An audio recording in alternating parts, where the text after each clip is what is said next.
Hello, hello, hello, hello. Right, and what have we got going on here?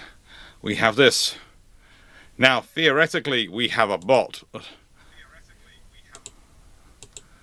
But,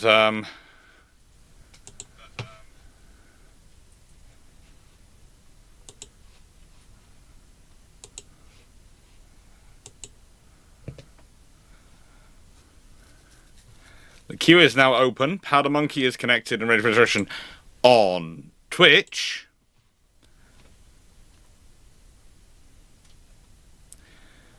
But who knows if YouTube is going to get it. It seems not like the YouTube stuff won't, because the YouTube is, how do I put this? For some reason, stuff is working out with that API. And I think, possibly, reading through it, I'm going to have to delete some of the videos I've scheduled from YouTube, because if I've scheduled too many videos, that overloads StreamBot. And it doesn't select, it only selects the future ones, not the recent, and not the ones. So instead of working from the closest date, it works from the furthest date. No idea why that is. How is everyone doing today? Sorry I'm running late. I am roughly half an hour late, so I will make sure I do till about 2 a.m. But yeah, it's been an interesting morning. It's been an interesting morning, and our builder is called Billy. So he does have a friend called Bob who comes and helps him, but we don't have a builder called Bob, we have a builder called Billy. Questions are now open, which is nice. It's nice that questions are open.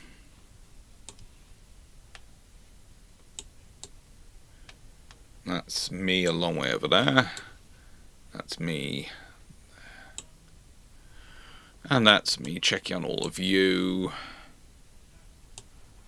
If I do that, then I have...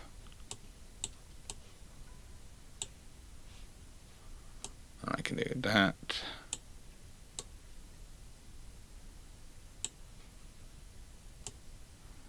And I really want to have that going, yes. Okay, I'm now reaching a point where I really do need that third screen. That sounds really bad. That's so egotistical. I've got two massive screens in front of me. I need a third one. Why? Because I filled them both up. Oh god, I'm such a baby. Such a first world problem. Hello everyone, how are you doing?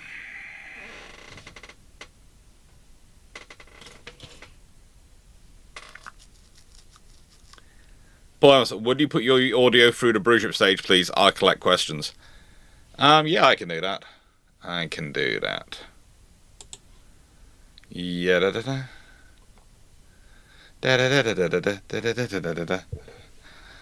Don't let me forget my tablet. If I don't take my tablet, I will be in trouble.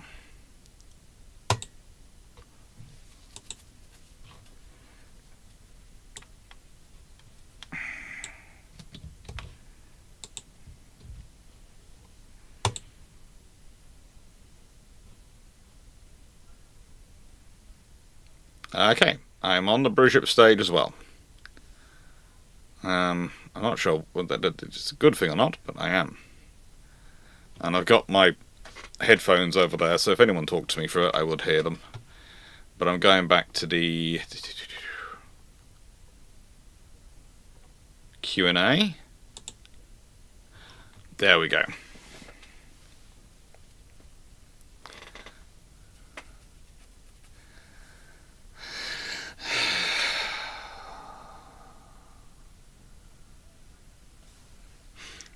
Now, before I start the questions, don't take this the wrong way, but I'm going to take my pills.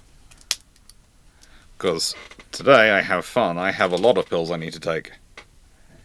Because I've been up in the roof, and then I am doing stuff up there, and I managed to bash my back, so I'm still taking the paracetamol. For those who don't know, long-term legacy of pneumonia, I'm on iron tablets, which is always fun. And, yeah, 4 tablets today. 4 tablets.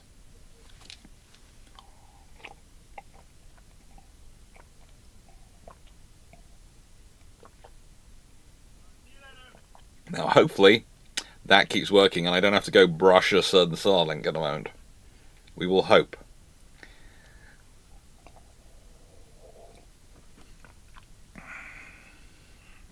Yesterday did pretty good. Yesterday did pretty good. So, questions appear to be working from Twitch. So, hello Twitch! And YouTube appears to be being YouTube. So, hello YouTube. Your bot is named Paul. Might change, it might transition to a Stephen later, or might become a twin-headed beast of called Paul and Stephen. There is a possibility. Yes. This is the fun thing about doing a full week of these long lives, is that it does really test the systems out. And it gives us ideas of what we need to do to fix them and get them better for next time. And how we need to sort them all out and how we need to work them through. And I love that YouTube goes now, it's not receiving enough video data when it's been fixed for a good few minutes, according to that system. So YouTube really does take a while to to catch up. Can I release the bots questions? Yes, I can. So basically, if it's done on Twitch, I can release your questions and I will get your questions. If it's done on YouTube, make sure Paul sees your questions. And yeah, so the audio is going. Paul must have literally this.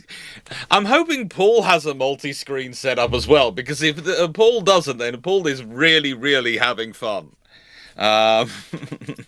Considering I'm sitting here going, I need a third screen. Why? So literally I can stick OBS on one screen, the questions on another, the chat on the more, and have a screen and have a screen with my notes on it.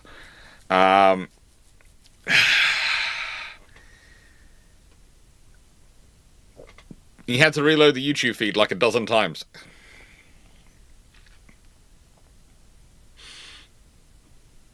Yeah, but everyone please say thanks to Paul. Paul is doing a massive amount of work. Good luck, Leslie. So, hello everyone. Right then, this is of course all building up. Today's one is for a organization called Combat Stress. Okay.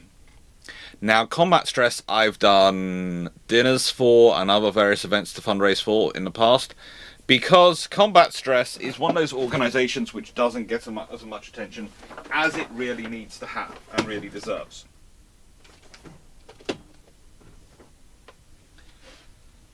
Combat Stress is one of those groups of people and organizations which does a lot of good.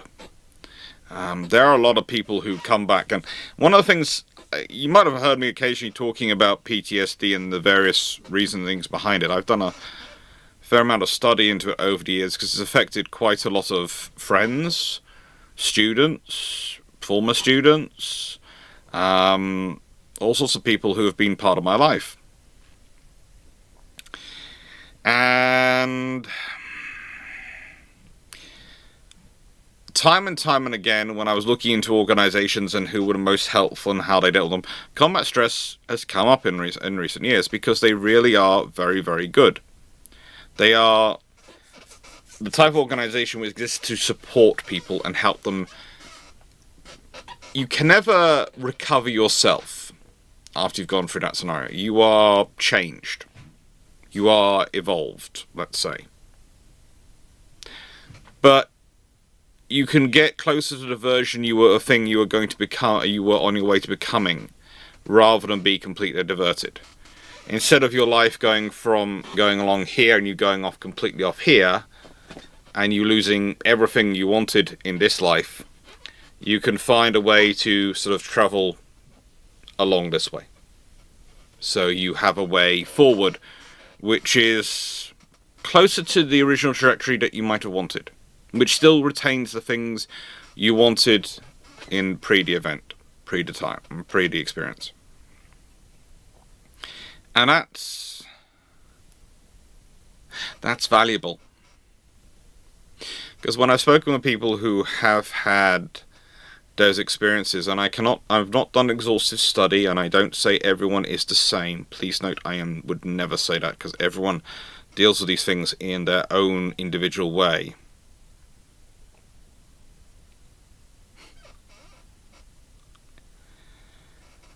But one of the things that comes back is you have both the loss of yourself, the loss of your worldview, but also the loss of your future, and you mourn all these things in a way as part of dealing with PTSD, with part of dealing with various combat stress issues.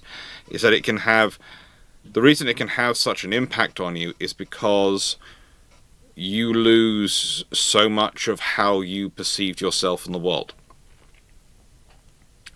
And organizations like Combat Stress and Combat Stress in particular, which do so much good work, yeah, they're important. So that's who we're fundraising for today. Yesterday was purely about me. It was HMCS Hyder, Friends of Hyder, and that's purely about that. The nice way I'm shameless on that one. That one's purely about me. But this one is about an issue which I've seen has touched a lot of friends and family. A lot of people I know in my life.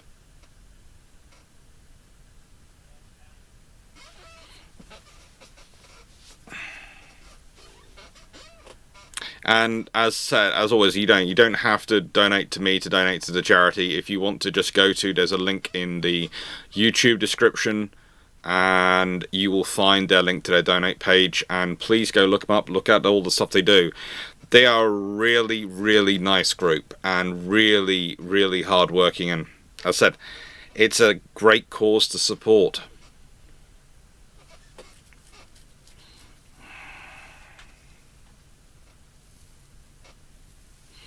And yeah, I will agree. Bull Parakeet has just pointed out, especially news. I have got, because of my student mix and because of people, quite a lot of understanding on the American side, the Canadian side, and the British side, a fair bit on the Australian side. And I will say this: I do think,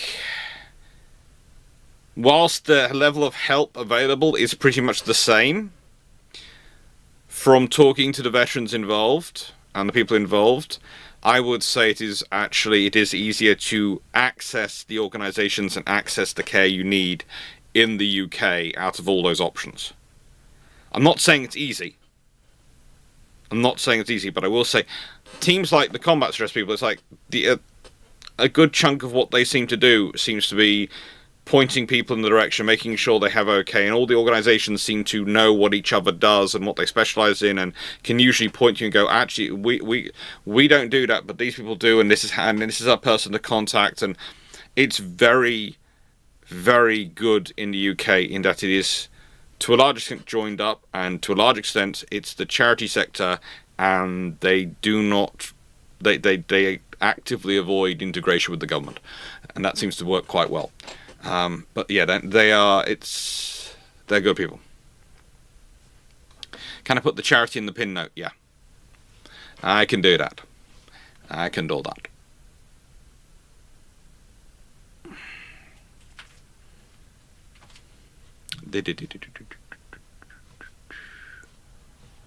Yeah.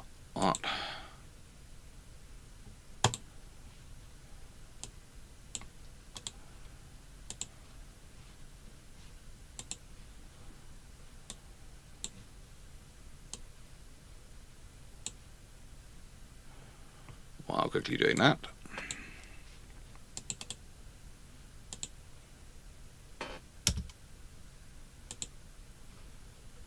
So that's in the pin note there.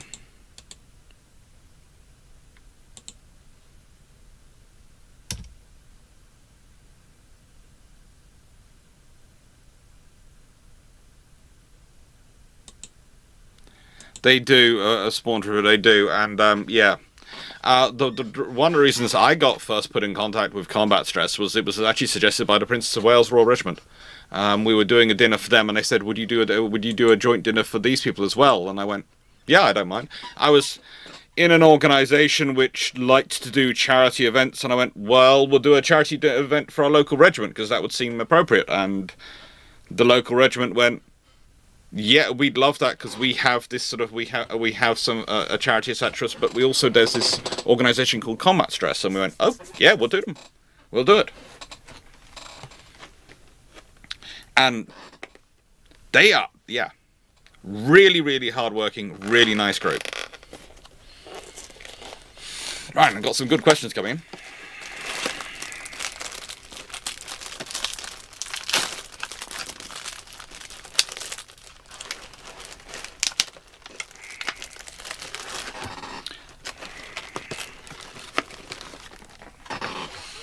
So, with that being said,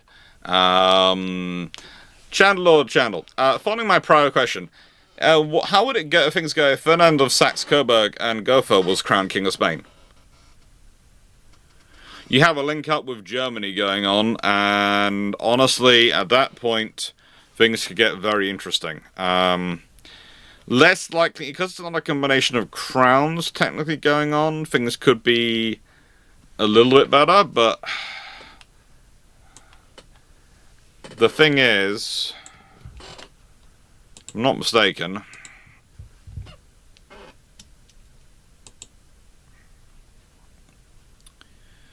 yeah,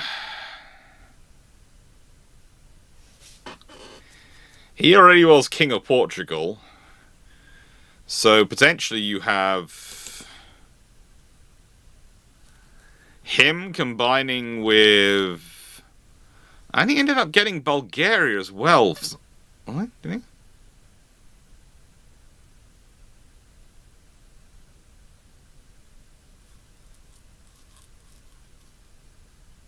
Yeah.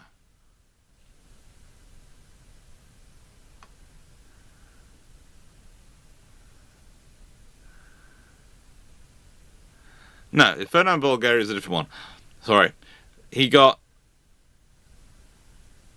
Yeah, he goes Portugal. So if he gets Spain as well, that's an interesting one. It might mean that it ends up getting the crown and getting combined in his son, and when his son comes to power, but it won't be combined with him because his wife was the queen and he was the king consort for Portugal.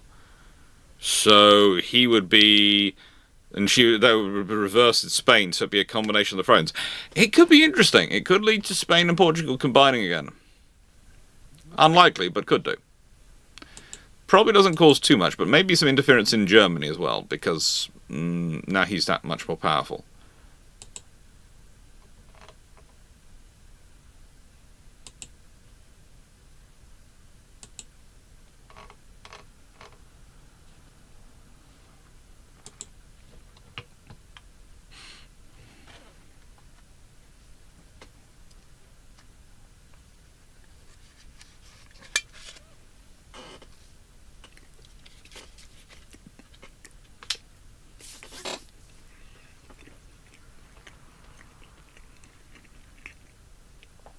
For Williams, somebody see myself, and there's just one HS nurse for all the Cornwall. I know. I might have moved down here a year ago, a few months, well, 18 months ago, I suppose now. But I have realised there is a lot of work that needs to be done in Cornwall. I would say, whilst there is only one NHS nurse for all of Cornwall, my local surgery in Cornwall, if you're in Cornwall, my local surgery is a place called Canter Coast, and they have a lot of doctors who have experience, who will do their best to help you.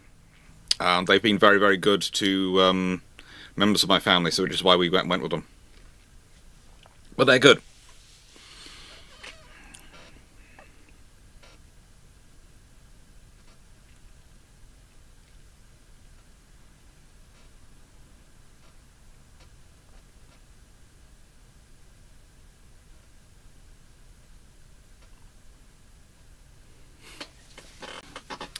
Right then.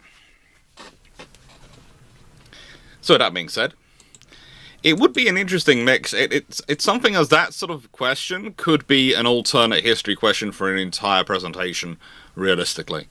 If it could be wrapped into some sort of naval history for this topic, because that could be a long discussion trying to think it all through. How long does it take to build for a third rate to be built and commissioned? If you're using seasoned wood, etc., you're probably talking 3 to 4 years. If you're just building it. But sometimes they have pauses, construction, etc. And I do have a book around here called Building the Wooden Wall, which is all about the woodwork used to construct the navies out of wood, and it basically follows the course of a third rate, and I think it's about 3 to 4 years. Don't worry, Spawn. It happens. I think we'll accept that one. That was frustration coming out.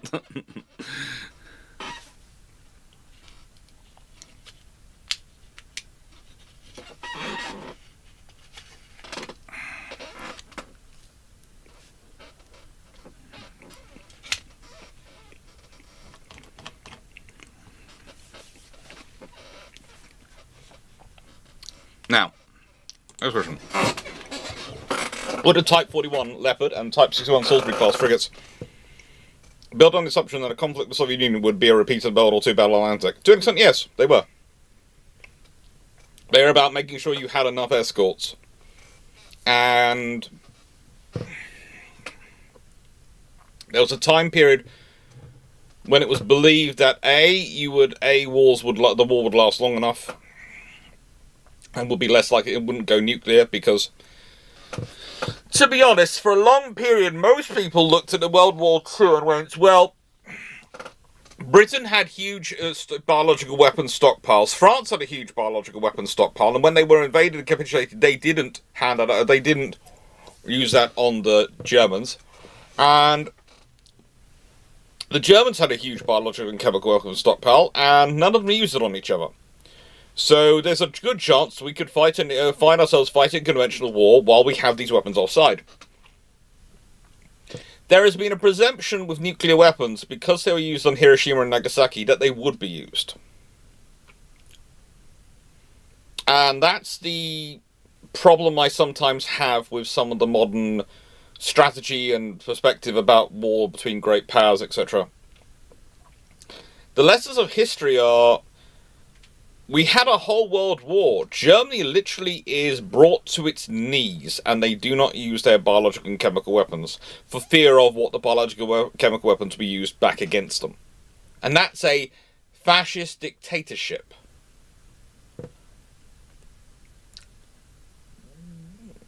Honestly, the reason you would end up using non-conventional weaponry,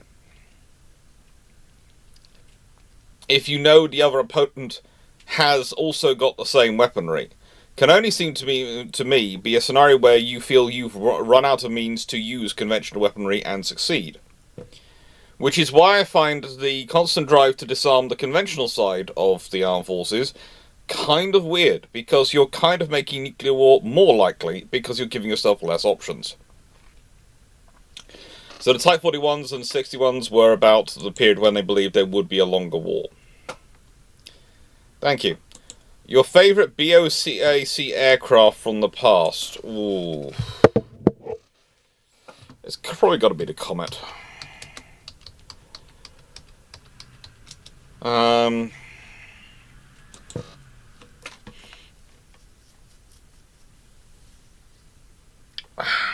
They also had the Boeing 314 Clippers, and I do like the Boeing 314. I'm in honor of Garius, because he was so helpful yesterday. Boeing 314.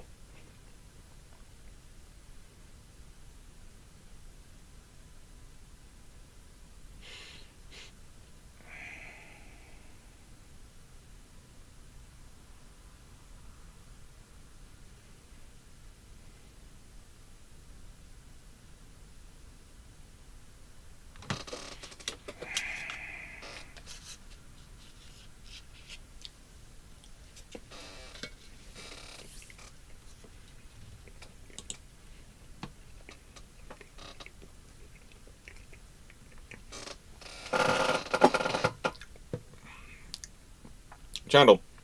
Following on the trend of me posting questions set on the aftermath of the 1868 Glorious Revolution, how would German and Spanish naval developments and relations proceed if Leopold von Hohenzollern was successfully crowned King of Spain? Leopold von Hohenzollern. Probably Spain ends up buying a lot of stuff from Germany. There's also potential that the Spanish-American War turns into a Spanish-American-Prussian, German war, which could be a very different scenario. Would the Americans want to fight Germany? They probably would still think they could win, but would they actually want to do it? Because that's going to be a far bigger thing than taking on Spain.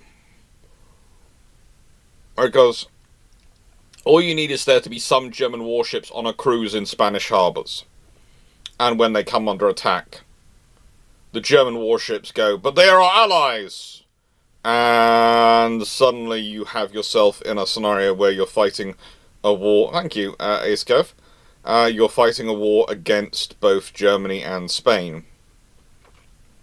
At which point Britain will probably be dictating a peace treaty to everyone, because no one's getting coal supplies, no one's getting the ability to support their fleets. And especially for the Americans, the German forces in China, etc., China station could be actually quite a problem. Because if they were, let's say, had cruised down from Tsingtao and were sitting in the Philippines when the Americans turn up, that's a very different scenario. Because let's be honest, part of the reasons why the Americans do so well in the Spanish-American War is the fact that the Spanish Navy has been criminally underfunded and criminally undermaintained. The German Navy usually gets better funding than that, and better maintenance than that, and has better training. Because of the Franco-Prussian War, because of their experiences in our operations, the Kaiserlich Marine, whilst it isn't the premier force of Germany, does actually get some support and some respect. So things become interesting very quickly. Now, I'm going to move the questions here and here, so I'm not looking away from them when I'm answering them, because otherwise it gets a bit weird for people.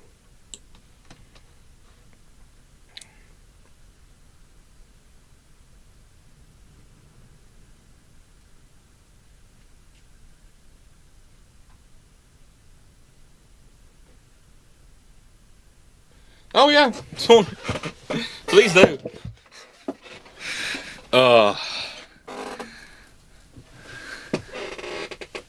No. And yeah, it's always fun to chat. Join the Discord server. We do a lot of chat and a lot of things in there, and we do a lot of stuff in there. We do. I'm quite. It's going to sound egotistical, but it's more, I'm proud of the community that has grown up around this channel and the way they talk and support each other and the way they do share and work things through. And yeah, I was an academic naval historian. I still am technically an academic naval historian. I teach unis and I do those things, but yeah, I never expected this sort of life, and it's proved nice. Right. But yeah, if it's more longer term, depending on how things develop. If they do develop a close relationship, then the Franco-Spanish War, or the Spanish-American War, becomes very interesting, and possibly also the Franco-Prussian War becomes interesting in 1870, because if Spain gets on the side of Prussia and Germany and that, and is joined up, then France could be facing issues, because it's not so much privateers as in Prussian naval forces can use them.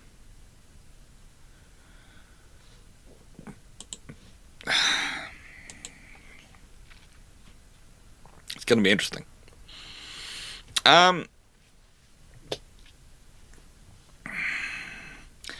Historiophon. In the first Cod War, the British had 998 to 1280 ton Island class OPV. If had already had the OPV, would that have saved the Iron having to deploy frigates and destroyers for fisheries duty? Yes. The Island class OPV is literally ordered so that they don't have to send frigates out there to get bashed again. The whole purpose of getting OPVs from the Royal Navy's perspective in that time period was, we need something we can send somewhere that if it gets bashed, doesn't cost us a lot to replace or fix. Because, and here's the thing, okay.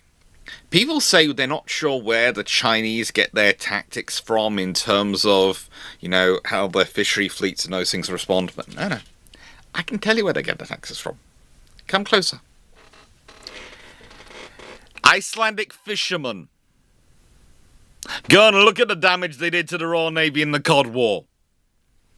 Literally, the Royal Navy at one point was suffering more attrition in frigates than they had at any point prior during World War II. It's just absurd.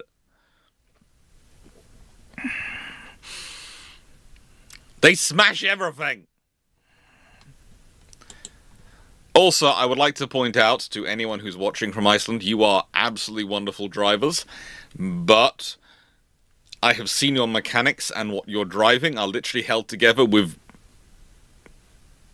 goodness knows what. Icelandic mechanics are a very special breed. A very special breed. Having seen them do all sorts of things with alcohol, fire, and tyres, they are a breed and a half apart. Stuff you would never get away with in the UK. Ever. I have seen them done. And do.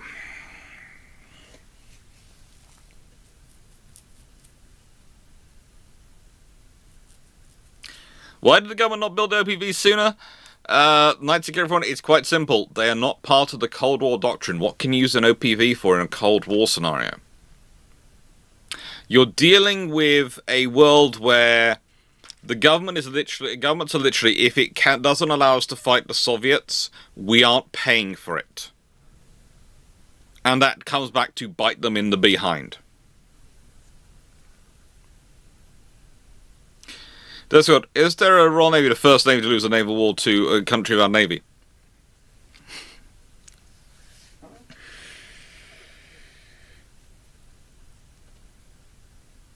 They are saved in history, but only because one other country had managed to achieve that great goal earlier. It's quite sad, but yes. One other country had managed to achieve that.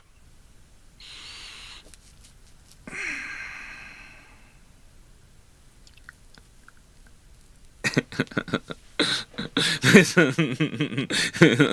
like the test of kryptonite. There are a lot of sections in this Discord. Yeah. Let's just see if they did the proper thing. So, someone joins. Yes, lots of people come in and say hello.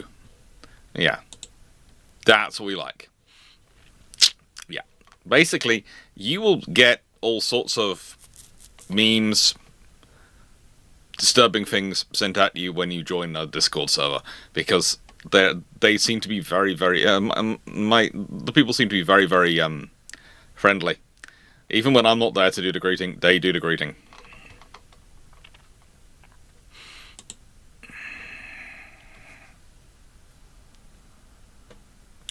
Yeah, it is actually Russia, but you know. They'd only been the British in doing it by a 100 or so years. Nice everyone. Why were the early RN OPVs using surplus 40mm Bofors Mark III AA guns? Because they were surplus, they were cheap, and they were there. Do you honestly expect someone to buy new stuff for them? This is the British government.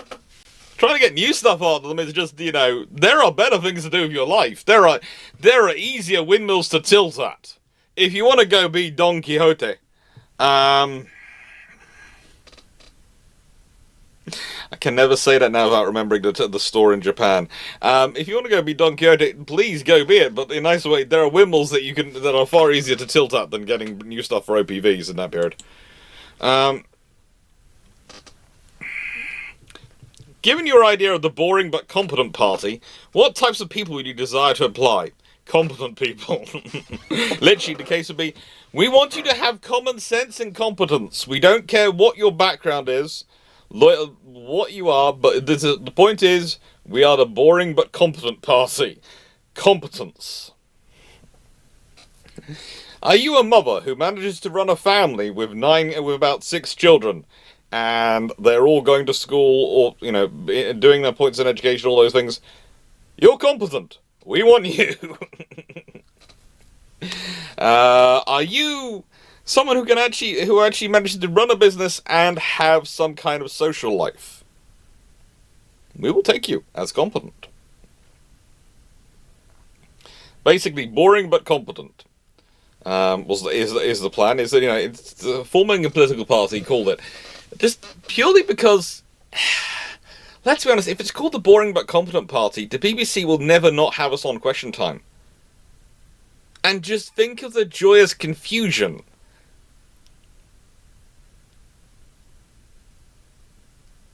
If you want to be a politician, we don't want you. If you want to have the responsibility of making decisions properly and after proper thought and and gathering proper amount of information, we will take you.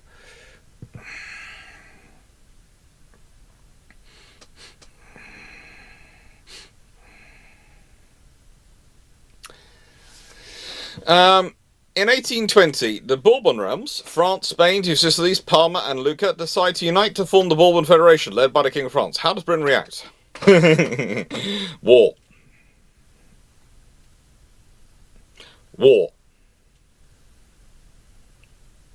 Very simple. That will lead to war. Breaking that up will be a primary aim. Because how long before that grows bigger?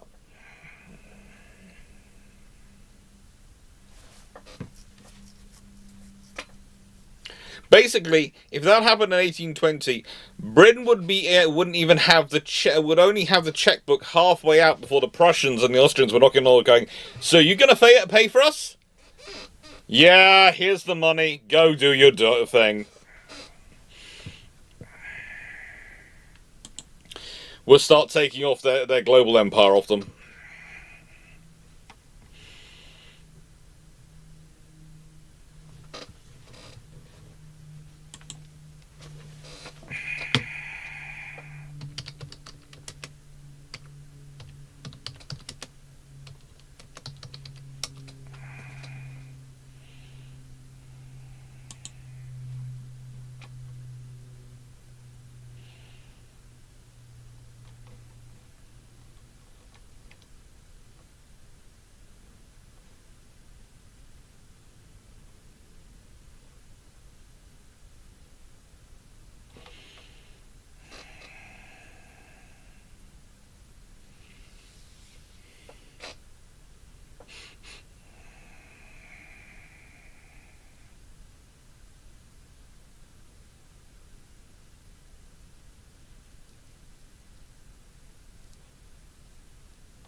Now, this is an interesting one, because Knights everyone just asked, why is the Vickers quick-firing 3.7-inch AA gun still in service today? And I was sitting there going, there were a lot produced, an awful lot produced. There are over 10,000 produced between 37 and 45. Huge number of them.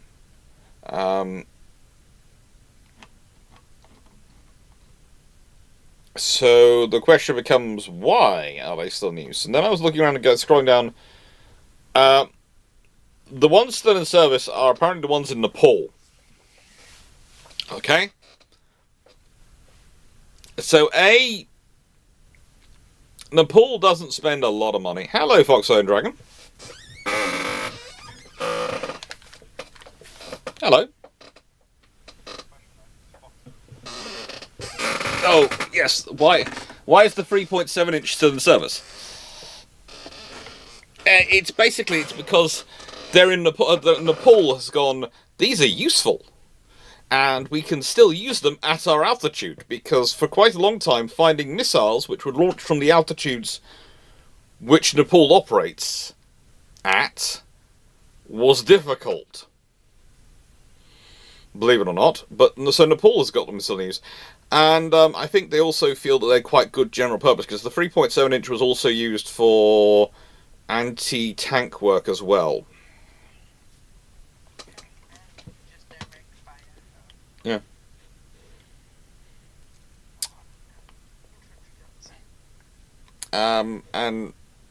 But I think they're the only ones who still have them in service, but there is a debate as to whether Sri Lanka might still have some in service. But in Nepal, 45 are still in service.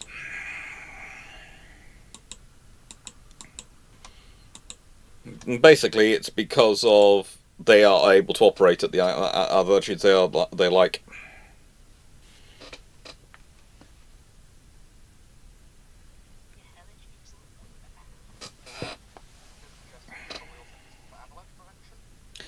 I think some of them might be used in that role as well, but but the thing you have to remember with Seneca in Nepal is the home of the Gurkhas, and the Gurkhas don't have the backyard shed approach. They have I'm on a random ledge in the middle of a mountain range and I've had a good idea approach to adapting and developing things.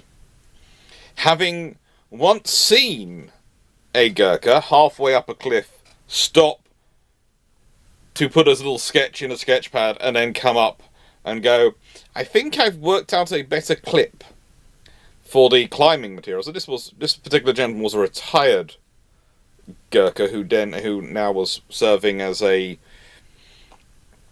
climbing instructor. He's come up with a lot of good stuff over the years, and I think he's got a few patents now and a few clips in the production which are based on his designs.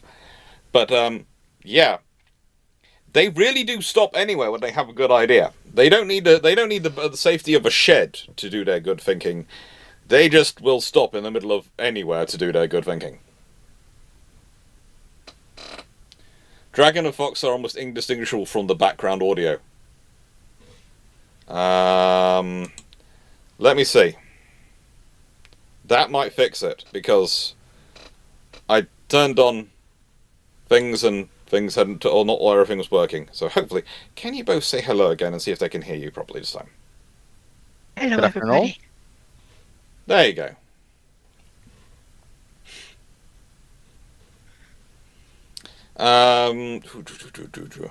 So how are you two doing today? I'm in quite a bit of pain, but aside from that, fine.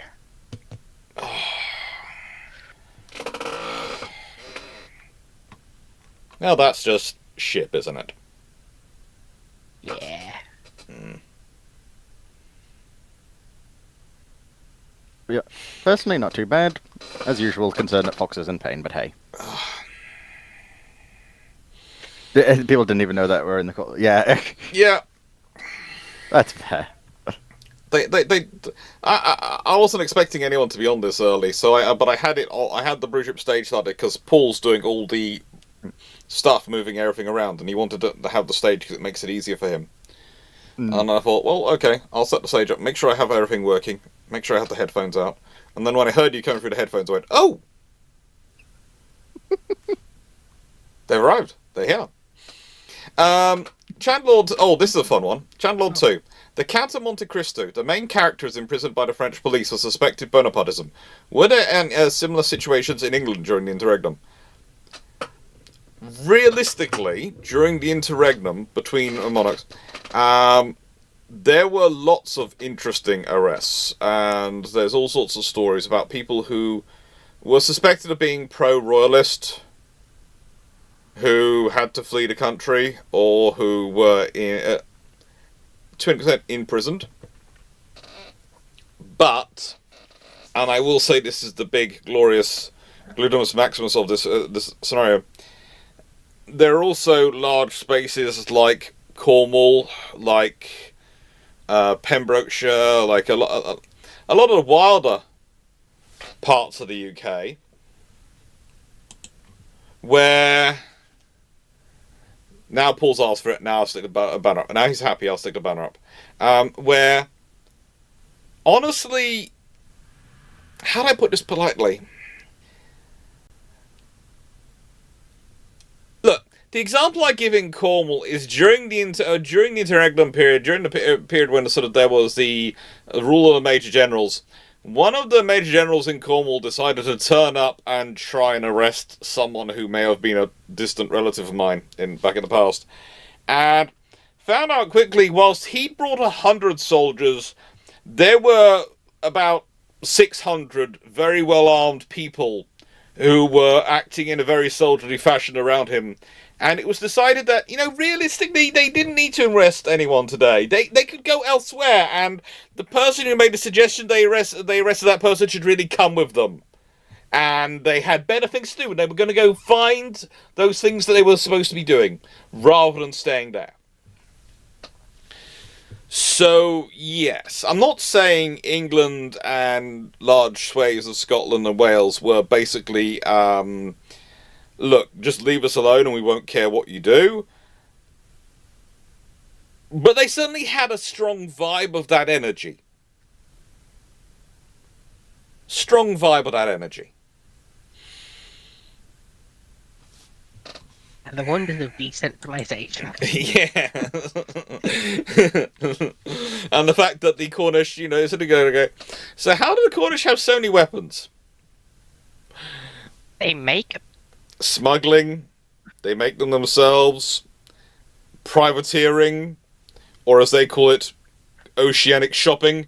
The fact that they regularly get raided by people from North Africa who are hunting slaves, so they are kind of prepared for them.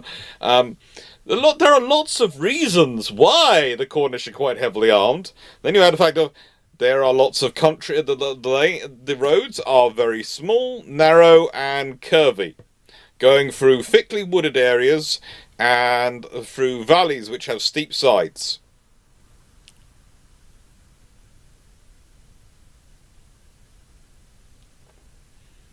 Cornwall is basically ambush paradise.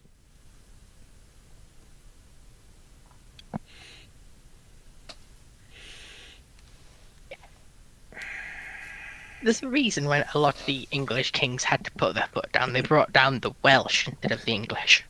Yes. To Cornwall. And they lost a lot of Welsh in Cornwall doing it. And they tended to send the Cornish to Wales to sort out the Welsh as well. Yeah, it's on a win-win for the English crown in London. Yeah. They also would send the Cornish up to Scotland as well, quite happily. Cornwall is not... Yeah. Cornwall is basically where the British look for and go, so we want people who do not understand the concept of that person is bigger than me, therefore I could lose this fight. Yes. Send for the Cornish. They have no concept of it. The Cornish just go, ooh, bigger person. Brought bigger axe. It works. You match your axe to the size of the target, not the size of target to your axe.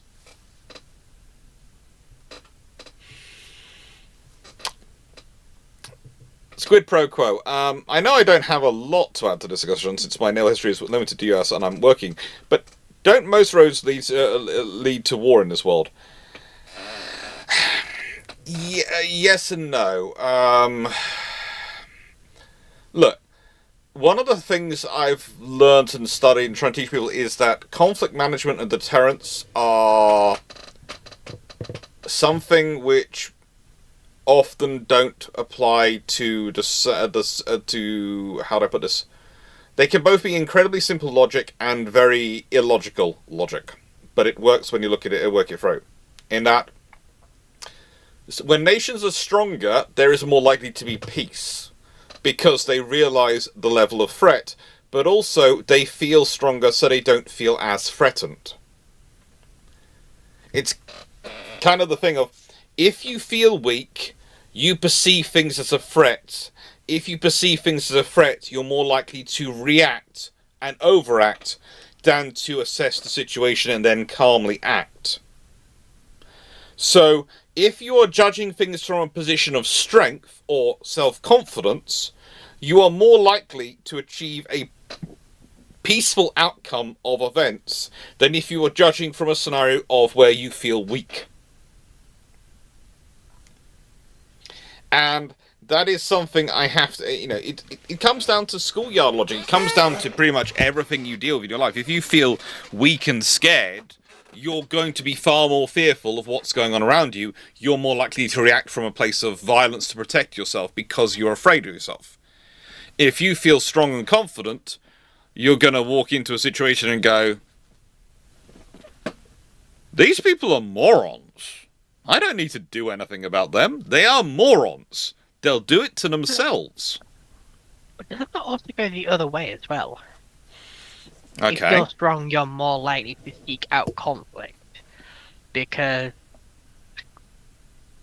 I know this more from the corporate side of things, where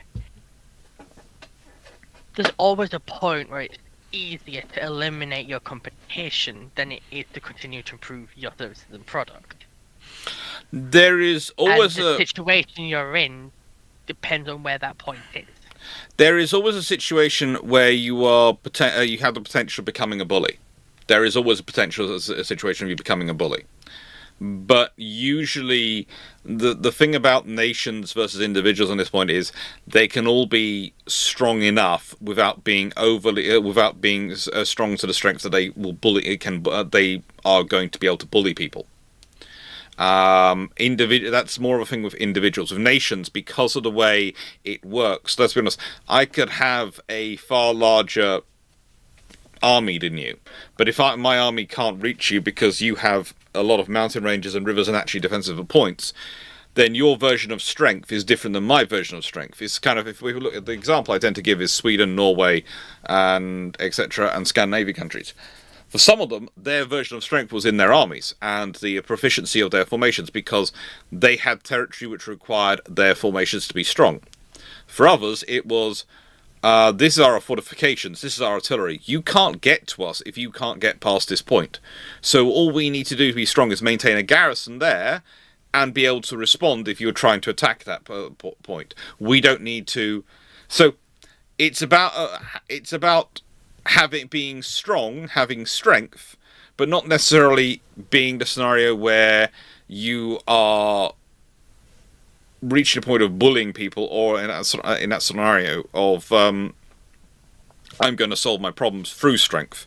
Because usually what happens, again, if you're a nation which does that too often, you will find others will get strong, and then you'll run up against a scenario where you try and use your strength to bully, and you will find yourself dealing with multiple nations which are equally, if not stronger, going, no, you've pissed us off. Again, it goes back to sort of, if you consider the corporate world, you can do that to an extent, but then a disruptor enters the market, or you find yourself competing against an even larger organization, or you run into a scenario where you're fighting off against Amazon or someone like that, and suddenly you've got no space to maneuver. And you've shot yourself in the foot with that one. And it's the same with nations. They have to be... It's always a case of, okay, we can be really strong and we can swallow the smaller nations up. But at a certain point, the bigger nations around us are there. Then we're going to have direct borders with those bigger nations. And it's going to sound terrible, but some of the reasons some small nations have survived through history is because big nations next autumn went, we don't want that, because then we'd have a border directly with each other, and then there could be problems. Well, in Romania. Mm. They're the famous ones, aren't they? Belgium, yeah. Romania. There's a fair number of examples of it through history of small nations. And literally, that's because big nations at a certain point get there and go, But if we're next door with that one and we're both strong, we're going to end up staring at each other and there's going to be problems. And we don't want a war because it's expensive. Because ultimately, wars damage economics and are expensive.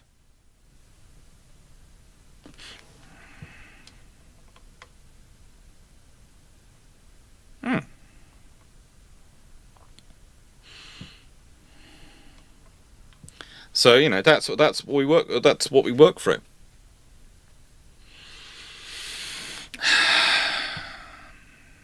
Did that answer the question? Yeah.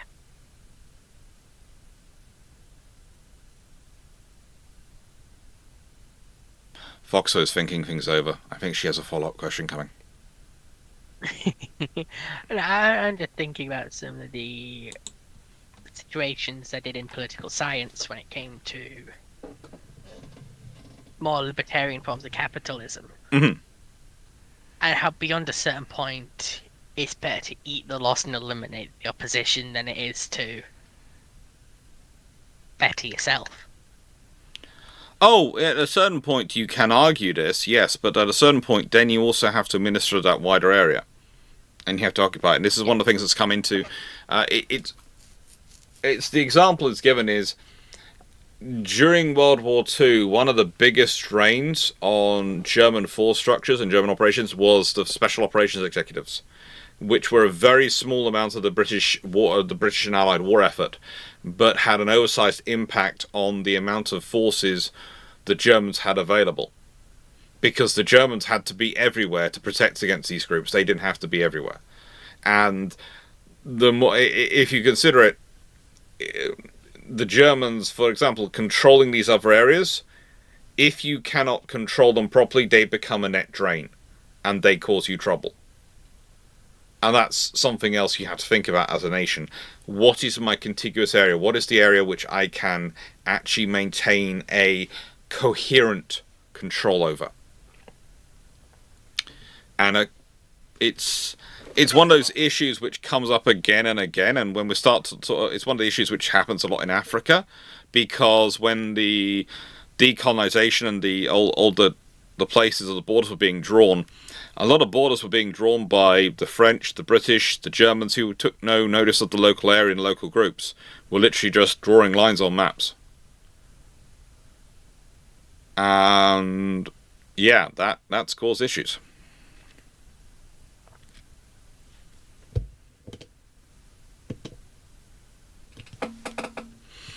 Now, how much would it? This is from lines. How much and how long would it take to construction of a historically accurate reproduction of an Age of Sail third rate ship line, aka HMS Africa? Oh, probably you'd have to source the wood first, and that could take a long time to get enough wood. And then once you've done that, seasoning it, building it, you're probably talking a good work of 30 years. A good work of 30 years. And you'll see gathering that wood from all around the world, because there isn't going to be enough oak in places you need it. So I've got quite a few questions come through from the Spawn Trooper. British Armed Forces, merit versus achievement. Do you think the British Armed Forces, including Army and Royal Navy and Royal Air Force, should return to promoting and rewarding service members based mainly on time served, merit and behaviour, rather than focusing heavily on achievements such as reserve bounty qualifications or specific complementary tasks? Why or why not? That's a tough one. That is a tough one. I like the idea of people getting their promotions because of merit, i.e. because of what they've achieved, because of their values. But I think you need to have a sort of a full approach of, okay, this is a good person, we want to keep them, so we promote them. This is a good person who's good at leadership. We want to promote them in a leadership position because we want to make use of them. This person has relevant skills which we need. For example, if you've got people who are very good drone pilots at a precise moment, you're going to want to keep on. And one of the ways you can secure them is promote them. Because if you think about it, the armed forces don't really have the options of promoting people by paying people more to stay in the same position as easily as other organisations. It's basically they can promote you as a way to give you better pay, or they can, try and get a specialty award of pay for a specialty role. Those things are all quite difficult to get through. So it's a case of, I like the idea of, rather than necessarily having a fixed system, having people being able to go aboard, people being able to put forward by their commanders to a board. This is why I believe this person should be promoted, and the board assess on an individual case-by-case basis, especially in peacetime, so that you can get the people coming through. I think that works out as quite a good system. And broadly speaking, I would say the armed forces are sort of moving towards that. There are a lot of fixed targets which come out from the MOD, from my experience of studying it. And you have to remember, I'm always kind of the outside observer wandering in. So I always get sort of the outside position wandering in, but I wander through it a lot because of what I do. Which kind of puts me in a very unique position, because I'm both part of it in I'm there, and I'm interacting and hearing all the people, but I'm not affected by it directly because it's not what I do. So I get to listen and learn a lot, and I get to sit there and go, they are always wrestling with how best to do this. And there's always quite a fierce debate going on. But they can get there. They can get there.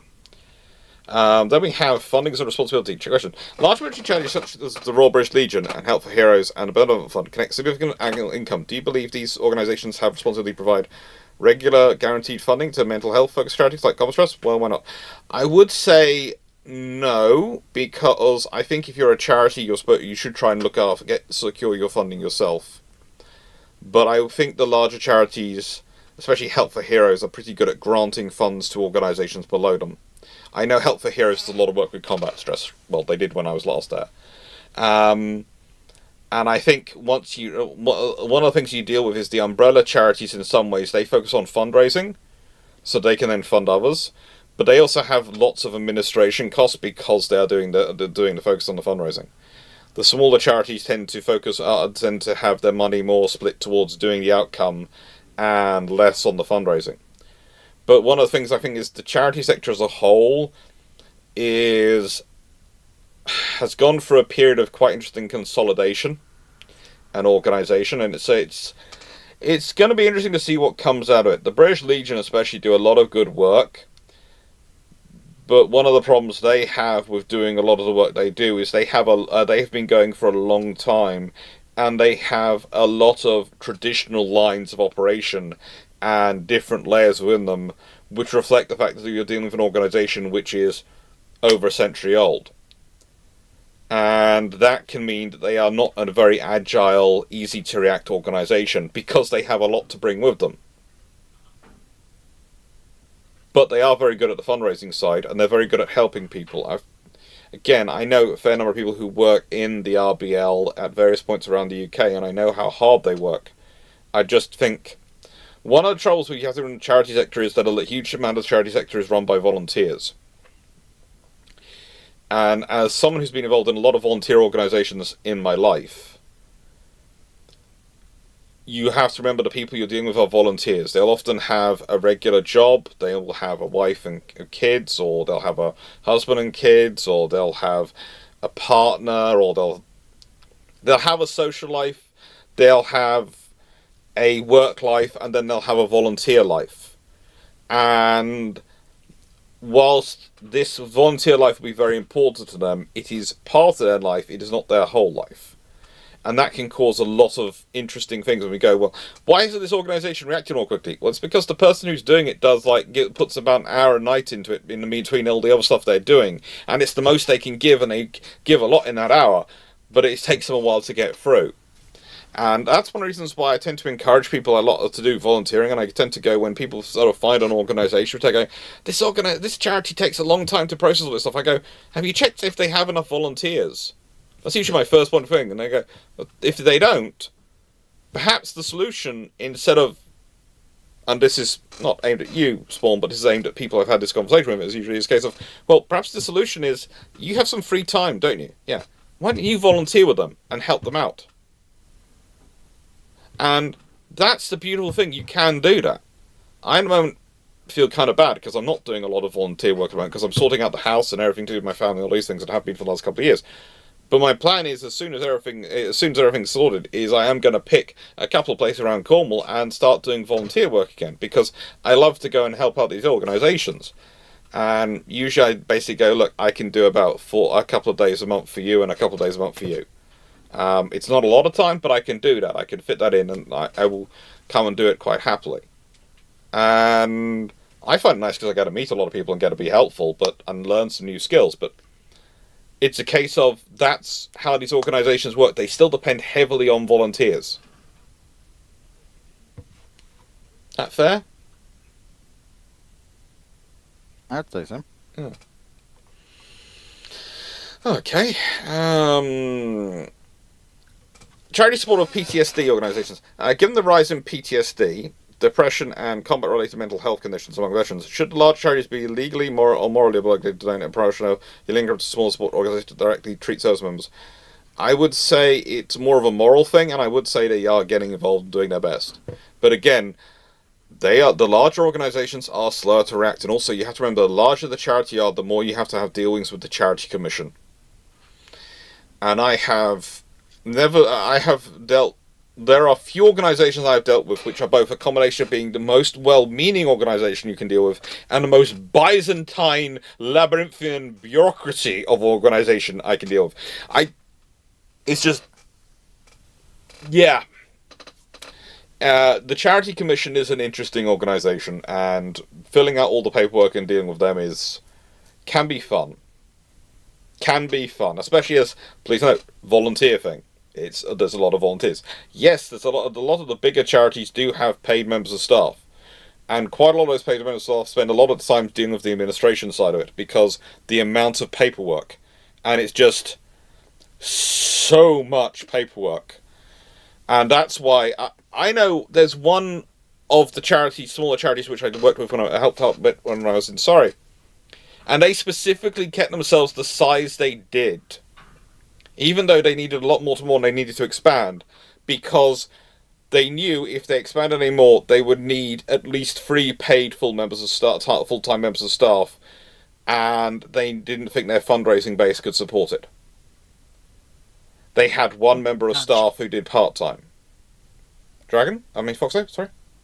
Accountants aren't cheap. Yeah.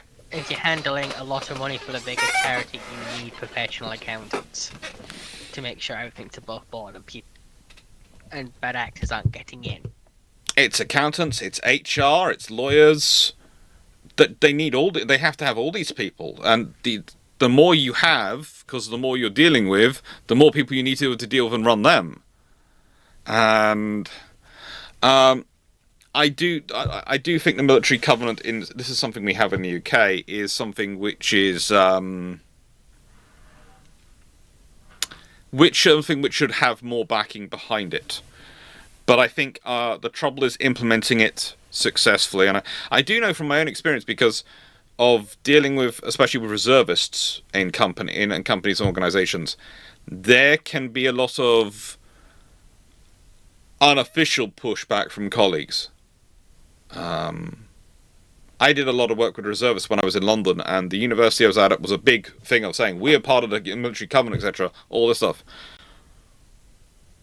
When I wanted to have some time off to spend specific events, which happened on a weekly, 2-weekly basis in the sort of evening training stuff, it was quite a big thing to try and reorganise my calendar, so I didn't have lectures assigned that evening. I didn't have any before I turned for again. I'd managed to avoid them being assigned, but the moment I said I couldn't have them, that caused an issue with that employment, and I was talking to HR and all sorts of things, and going, well, I'm a contract lecturer, so I don't care.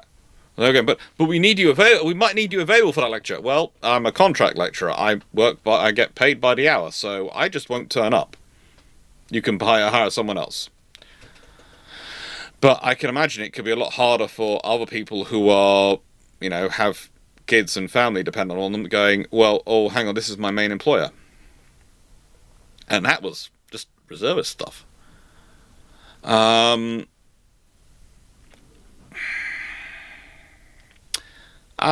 Overlap or service support. Since multiple charities already exist to help with PTSD, including therapy farms, rehabilitation, tree retreats, and mental health support groups, do you think the system is too fragmented? I think one of the things you deal with, and I would like to see not so much a centralized structure, because I think different things work for different people. Again, everyone's an individual. Everyone's got individual stress. So I think from my experience of having friends go through it, some things worked for some people which wouldn't have worked for others. I have one friend who spent a lot of time on a rehabilitation farm. Another one who essentially found their help volunteering in a nursery with little kids. That's what they do. If you put one in the other one, or one in the if you swapped them over, it wouldn't have helped them. They wouldn't have stayed. They'd have gone. So the differences can actually help. But I do think there needs to be far more effort put into establishing a sort of central register of where these things are, of who these people are to contact, and so people can more easily find the details. I think there should be a website. I think there should be a lot of details where it's all put together. And the thing is, there really isn't. You can find it, but you have to do a lot of Googling, you have to do a lot of work.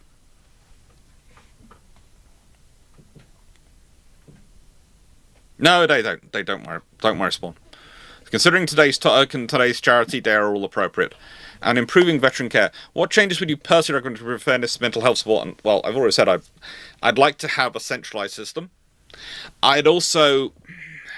Okay, this is going to sound quite weird, but as you've already pointed out, there is kind of a scenario where you leave the armed forces, you're immediately, basically, you're on your own to an extent. You've left the family.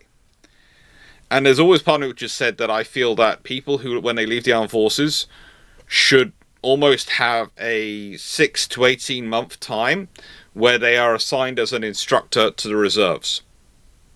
And they can't be deployed, but they get that sort of, for those 6 to 18 months, they get a bit of a transition period where they are still linked in. So while they're going through that transition, they still have a local touchstone, a local centre to go and talk to, a local thing. Because again, that could be helpful. And I would love it to be a scenario where, it was easy, we've got a veteran service, you can call in. That would take forever to set up and a whole load of extra bureaucracy. But if you consider the reserves are always short instructors, it would seem to me a very obvious thing to go, okay, yeah, right, and well, what will happen is, when you leave, for 18 months, you're attached to, this is your local reserve unit where you're going to be. You're attached to them, and you have an instructor billet. So if you turn up to them to do some instructing for the evening sessions, that's great. You'll get some money for that. And also that means there'll be someone who can check in on you and check in with you and basically go, hello? Because, again, this is going to sound strange. This is coming from my own experience of working with people who went through this. There are some people who were NCOs, etc., who left, who did that sort of thing, and it was very useful because there was when they had a bit of a crisis, and it's worthwhile calling it that, about a year after they'd left, because they were attached to the reserves, another of the senior NCOs looked at them and went, so what the frigate's going on with you? And took them out to a pub and helped them. And that's the sort of thing, there could be something.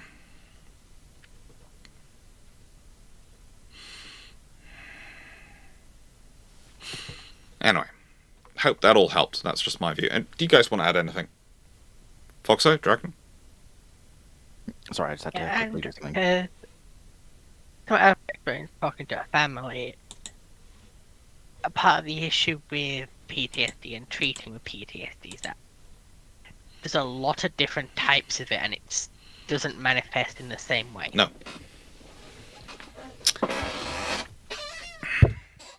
It doesn't. It is...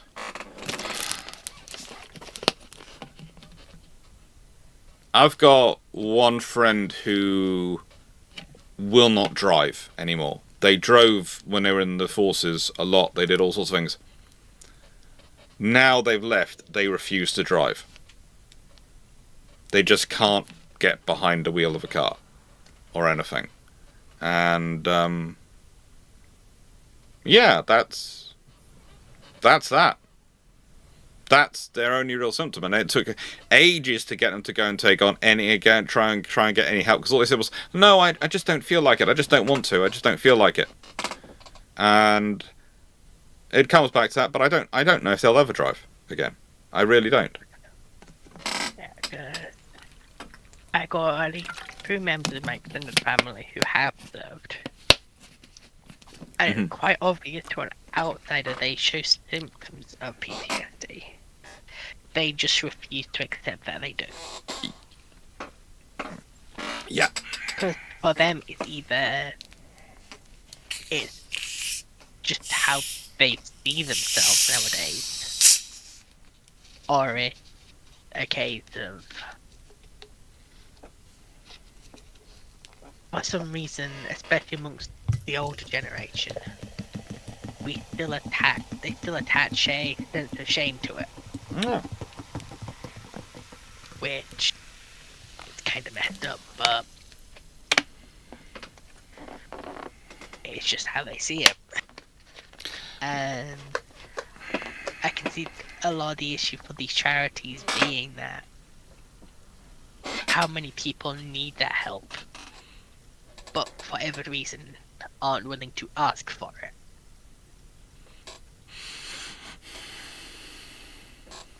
Yeah.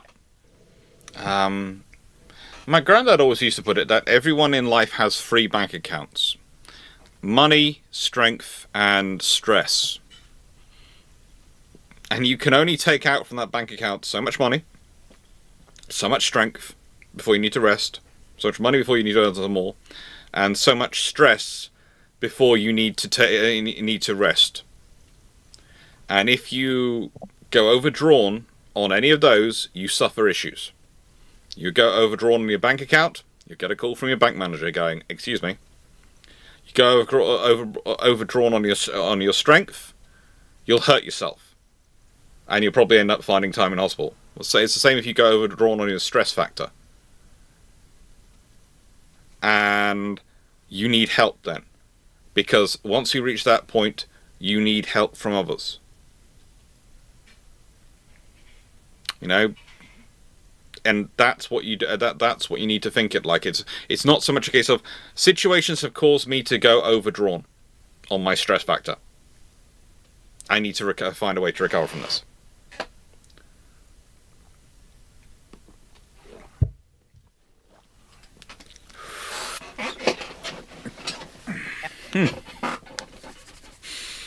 Okay. Yeah, that'd be fun, Spawn Trooper. That'd be fun to chat. And yeah. There's usually after Thursday lives, it's an open chat on Discord. After Thursday lives, it's always an open chat on Discord. That's what we do on this. But also, I will say this: be very careful on Discord. There is this thing called Pirates of the Burning Sea, and there is a growing cult of getting people involved to play it.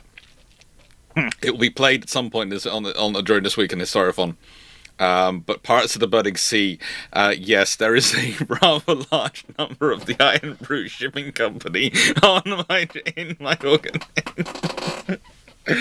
And that's got a great mix of people in it. You will, I think, Spawn Trooper, you'd especially like Leslie. Yeah, but I've yet to meet someone who doesn't like Leslie. Yeah, I think no, everyone likes Leslie, but I think Spawn Trooper might really like Leslie and get along with them. And yeah, but be wary about Pirates of the Burning Sea. It is something which takes your time quite dramatically. It winds you in slowly because it doesn't look like it's going to take over your life, but it does. You know, Kung Fu. Oh, good Lord, Leslie will really love you. Ways on science and technology. How many hours awake? I last slept. This is the joy of being a functioning insomniac. I last slept Friday night. I think I might have dozed for about an hour at one point last night because I did relax, but I didn't get too long because I had to go sort out a poodle who managed to do an escapology trip. Luckily, he doesn't do the Hulk thing. He does the clambering over things.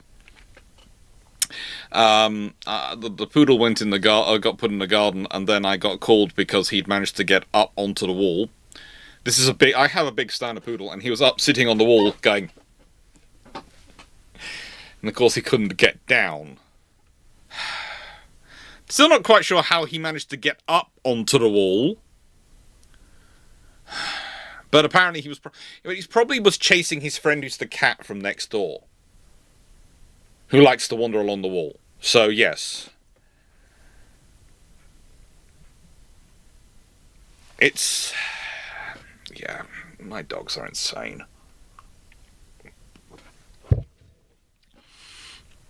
Do you know what it's like at 4 a.m. in the morning to come out into your garden and just see your black and white standard poodle sitting on top of a wall looking at you going...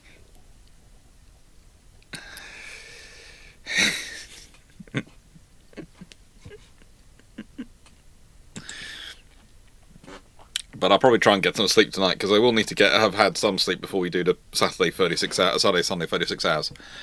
Ramul, 578. If the USN hates the LCS so much, why do they keep commissioning building them?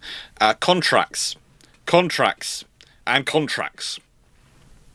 Penalty clauses are not fun to pay out. Remember, the British government at a certain point didn't want to build the aircraft carriers. Then they realised the cancellation contract clauses. Thank you, Gordon Brown. One good thing you did while in office. You signed that contract and didn't realise the cancellation clauses were so massive. Do you think the USN copied their triple turret main guns for the battleships from the Teganov class? This is from Ramol. No, they were developing now. Lots of people were working on a triple gun turret, because again, as I said before, to get a good salvo you need to fire 3 shells in this period, and you're looking for long range fire. So a triple gun turret makes a lot of sense, because that means one turret can do the salvo. And that gives you the best results, theoretically, for aiming. Theoretically. Please note I keep emphasizing the theoretical word here.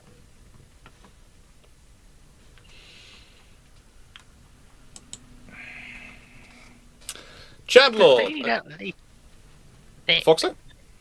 They need at least 6 to do it particularly. For accurate fires. Well, yes, you fire basically, and then again, if you've got 2 turrets forward, you can fire 3 and then 3, and then you can check the results. Basically, you fire 3 shells to try and straddle, and then you fire another 3 to check the data. And this is why when we talk about ships doing salvo firing, etc., engaging, usually the first couple of shots are ranging shots, other than when you're in a scenario like Jutland, where once the British have found the range of the enemy line, they use their range clocks to share the detail down the line. So basically, some ships at the front are firing ranging shots to find the range. They clarify and share the range, and all the other ships quickly go, the Germans are roughly at this range. Okay, we are aiming for this range. Pump in that direction. Boom, boom, boom. And that's what you do. So that's how you manage it, to an extent. But it's fun. It's fun. Chandler 02. The Imperial Fleet from My Question 38. Oh, thank God, dragons here. 8 ISD-1, 16 Vindicators and strike cruisers each, 6 Arquetan flotillas, 9 ships apiece, and 12 Tartan cruiser flotillas, is now tasked with anti-piracy patrols. What constitutes as piracy is left to the judgment of the commanding admiral in the Quelli oversector. For that, it's reinforced with a CV battle group consisting of 2 Sequitur-class Star Destroyers, 6 Vindicator-class heavy cruisers, and 24 Tartan-class. I will lead that to Dragon and Foxo, while I decide whether I'm going to have a second mince pie or not. I probably shouldn't, but I probably will. I really shouldn't eat an entire pack of 6 mince pies today. Yeah, why not? They do count as solid food. Mince pies, be careful or you might get some mink pies. Nah, and nice way, there'd be nothing that funny. See, these come from Morrison's.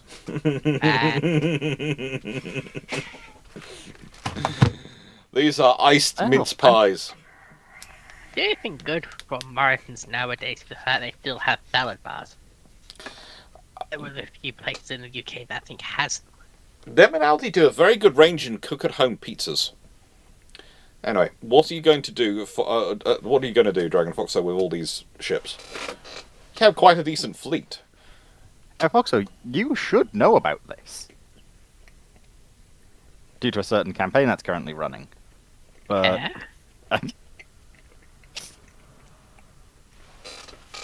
Look, my entire contribution to that campaign is wearing a clone trooper helmet on my head, despite the fact that I'm canine shaped, so it's just covering the ears. I wish he was joking about this. No, basically, the Sector class is a decent carrier. They're actually a very good battleship as well. They do things weirdly.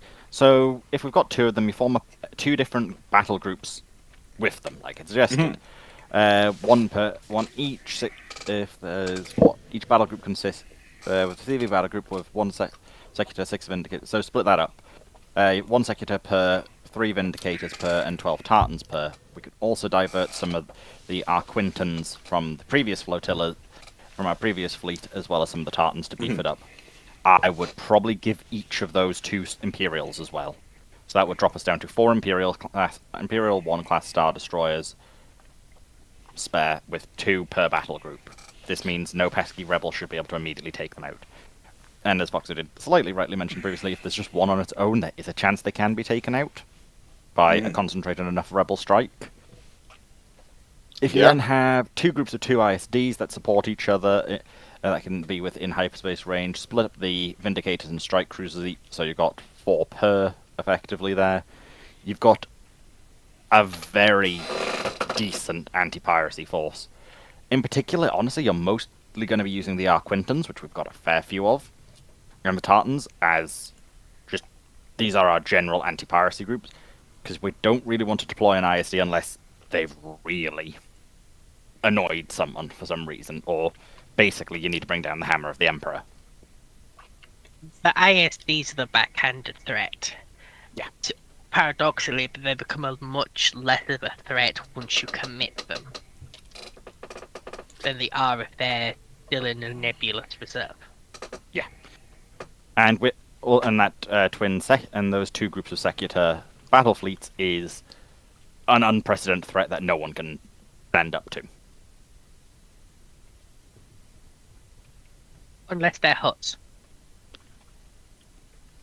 Even the Huts wouldn't want to take that fight, though, because loss of investment. And also, once you take on that level of force, you're basically taking on 10 Star Destroyers.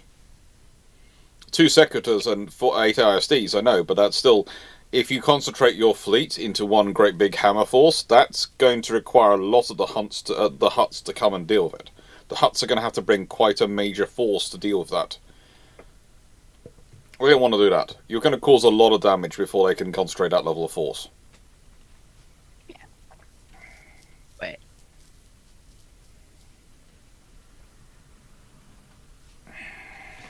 It's on whether anything that can bring that force to bear is something that you'll already be tap dancing around.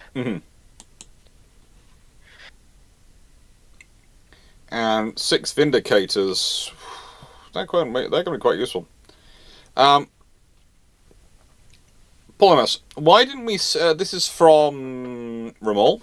Why didn't we see at least one US Marine Division in Normandy for the initial landing, since they're more trained for amphibious warfare than the US infantry divisions? Literally because they were too busy in the Pacific, and you have a demarcation. Plus, honestly, by this point, the US Army had done quite a lot of amphibious operations. They'd taken part in Torch, they'd taken part in Husky, they'd taken part in landings in Italy, they'd taken part, and now Normandy. The US Army was getting quite an amphibious experience, and they're even doing stuff in the Pacific. US Army infantry has quite a history of amphibious warfare. That might be why the US Marines are quite so jealous of guarding their heritage, because the US Army can occasionally go, you know what, we've done quite a lot of these operations as well, and the US Marines go, no, we're the Amphibious Warfare Force. It's quite funny. If you want to wind up a US Marine and a US Army infantryman. You get them to talk about... You start them with the discussion of which was the most complicated and important amphibious operation of World War II. That will keep them going for a good few hours.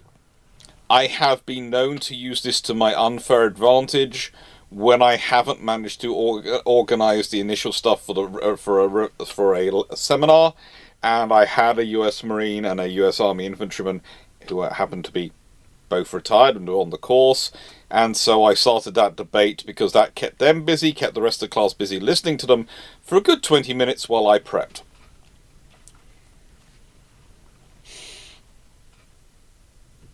It worked, okay? In the nicest way. I was covering 3 other seminars after that, which I hadn't been expecting, so getting everything sorted, I needed 20 minutes. So I know I shouldn't do that sort of level of psychological warfare or manipulation, but it worked, okay?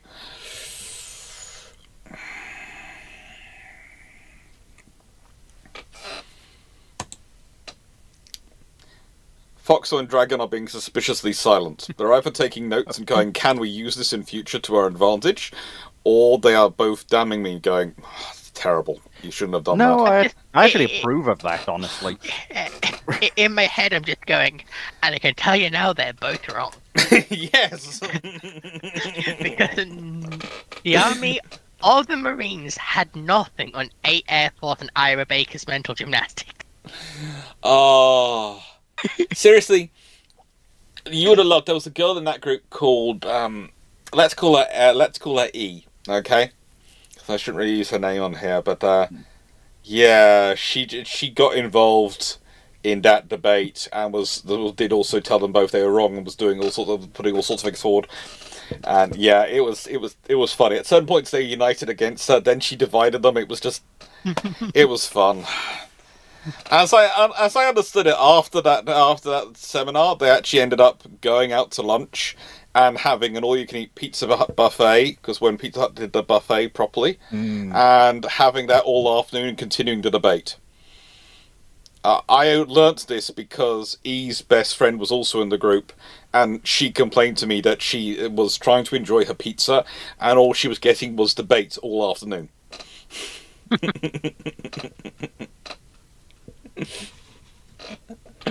Oh. And I was apparently responsible for this, as I was the cruel lecturer who'd started it off. Ramon, do you think the British will be able to design their own SLBM in the 60s? It would have been able to design their own SLBM in the 60s instead of designing Polaris and eventually Trident SLBM.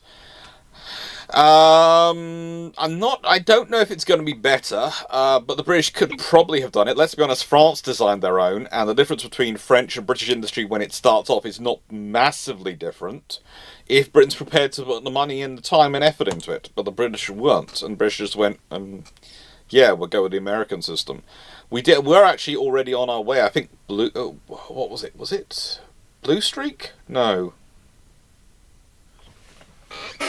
It has a name. It had a name. Is this for Red Queen or something? Or White Yeah.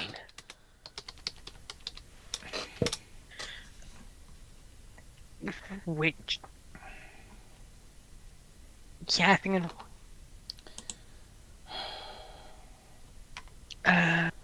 It was a really weird name, wasn't it? It's not Blue Streak, it's It does sound familiar. But then again, that could describe a lot of British projects of this period. Derek, if it turns out I was teaching one of your daughters, then... Hello.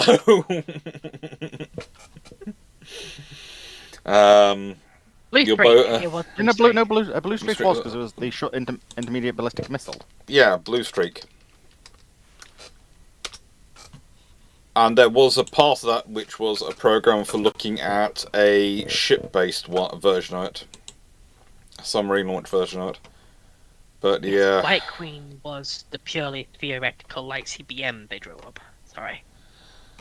Yeah. Oh...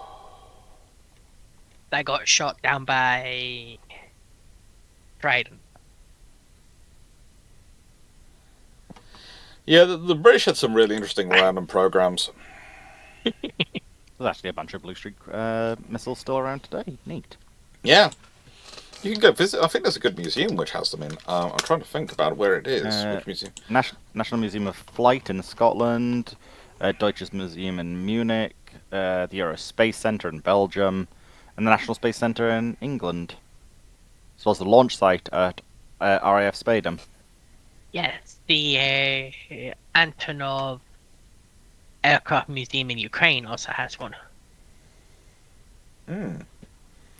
Yeah, it's the one on display. The one on display at the NSC Leicester is pretty good. That's on loan from the Liverpool museums.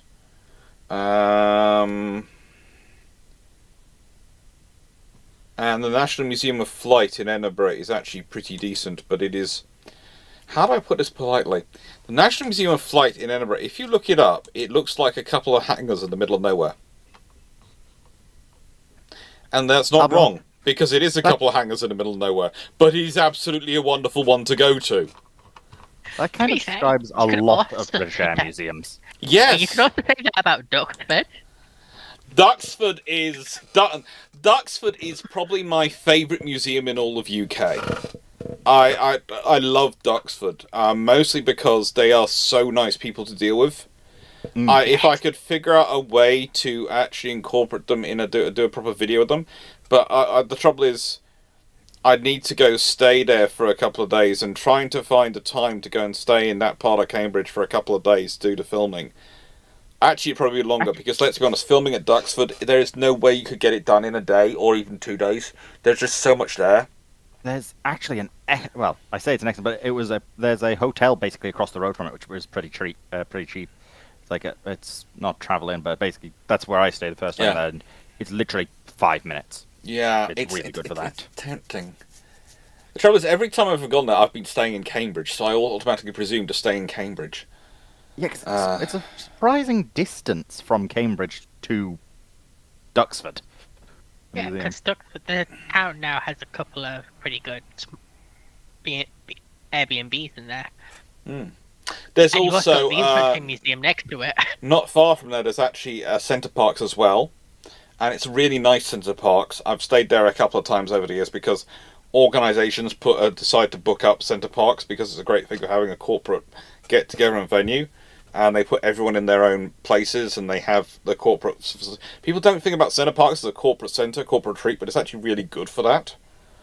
And there's something great about being a guest speaker at one of these events, in that they need you for certain things, don't need you for a lot of things. So whilst they're all in the talk and having the big meeting and big meetings, you can be in the lazy river solo.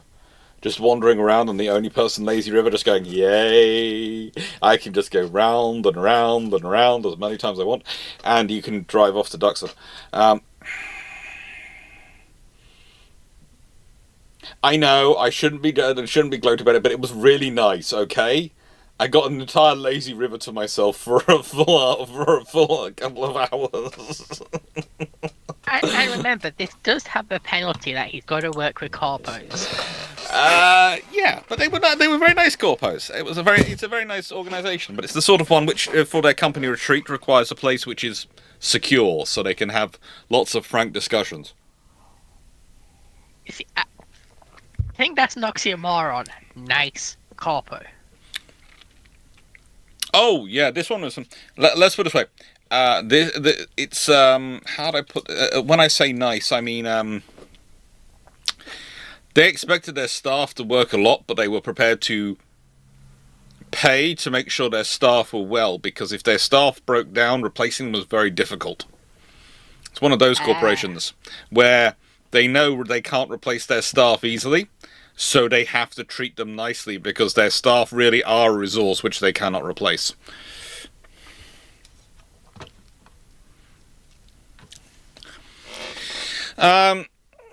Nice everyone. Why did the Castle OPV have a helicopter deck, 2 single-tube rocket flare launchers with a capacity of 25 rockets each, and provision for mechanical acoustic minesweeper gear and mines? Why wouldn't you? Honestly, it's because they were potentially going to be used for coastal anti-ASW warfare and various things to assist in sort of minesweeping as well. You have to remember the castle class OPVs are the closest to trying to almost generate a modern sloop idea. And I'd say they in the river class, you keep getting on and putting sort of stuff in there, and you sort of go, well, you could have done slightly more.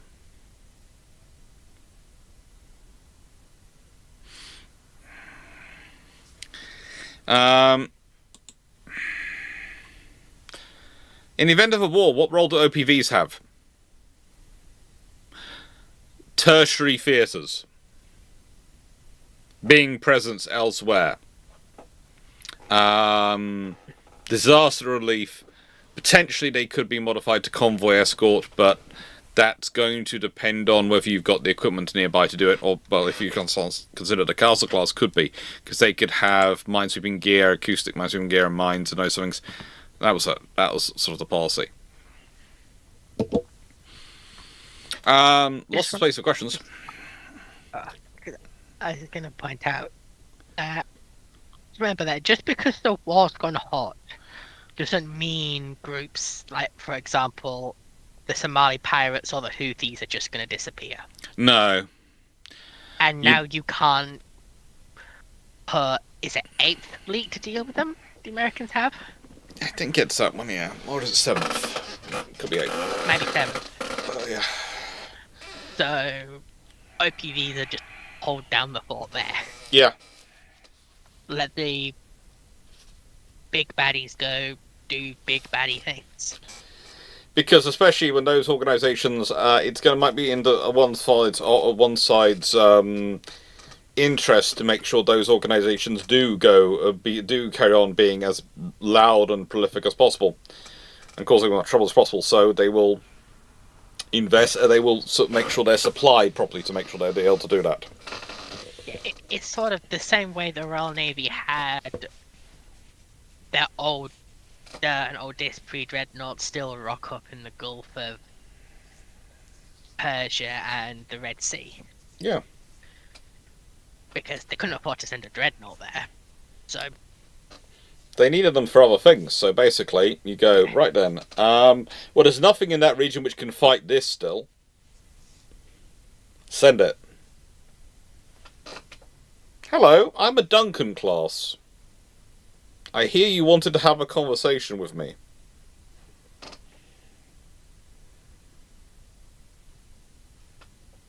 Or the King Edward class, or they were pretty good ships. It's all like the Lord Nelson showing up along the Ottoman coastline. There were still very few things the Turks had that could deal with them. Well, let's be honest. Goeben and Breslau didn't. Goeben actively avoided trying to fight the Lord Nelsons. If ever they were nearby, they didn't want to come out, because whilst they should, on theory, be able to win on paper, in practice they weren't sure they could win, because the likely engagement range was not that differential, not far enough that the 9.2-inch guns of the Lord Nelsons wouldn't be able to reach them wouldn't be able to theoretically reach them. Rate of fire of 9.2-inch guns against a battle cruiser. Yeah, that's the thing. Lord Nelsons are actually pretty capable of taking out a dreadnought battle cruiser if it's one of the earlier ones, and it's one of the sort of like Goeben, it's not got the level of armour and subdivision that repeated hits by 9.2-inch gun shells aren't going to cause it a lot of damage. Yeah. So, an Invincible still wouldn't want to pick a fight with them. No, an Invincible definitely wouldn't. An Invincible would definitely not want to run into a fight with a Lord Nelson under any circumstances. Yeah, that's just not a fun fight. In nicest way, there is actually an argument that Renown and Repulse, as they originally built, wouldn't want to have a fight with them. Because let's be honest, 6-inch of armour, great. 9.2-inch shells, hello.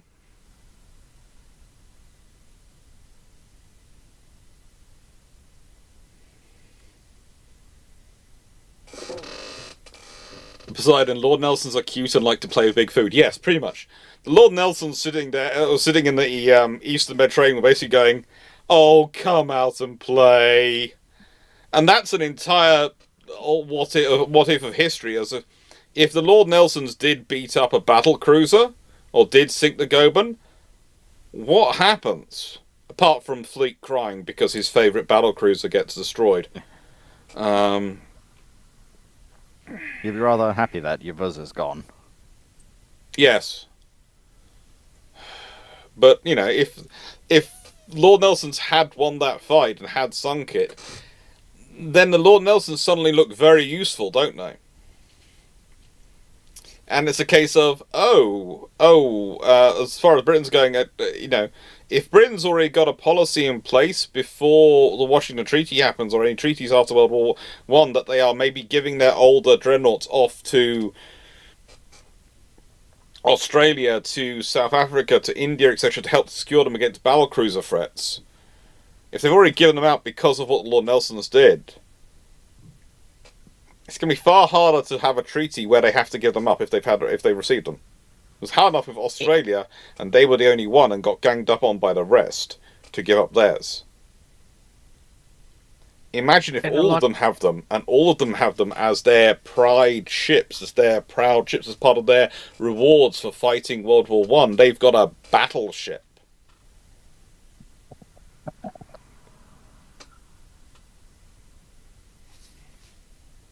Yeah, then if they get them and they want to keep them, good luck taking it off them. Well, the thing about it, more of this, is that if they've been given them in 1919, after World War One is over, as part of the post-World War One dividend of, we're giving these to you now to help secure you, try taking them off them in 1920. Yeah, that's going to say, no. No.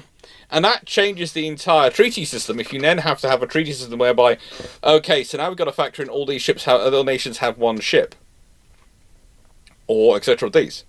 Do they end up having their own separate section as part of the naval treaties?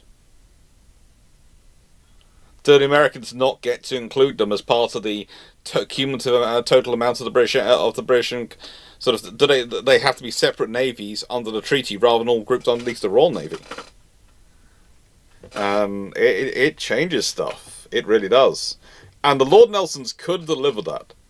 That's the thing, is when we're talking about this, the Lord Nelsons could have delivered that versus the Goban and Bresnell. If Goban... set the precedent that the older ships might, even if they might be theoretically obsolete, still have use. Yes. It basically proves that they get them. It proves that the older ships have value. If anything, to stop someone else rocking up with a pre-dreadnought and going, "Oh, you've only got cruisers." Yeah. Oh, you've only got cruisers. That's cute. We have a battleship.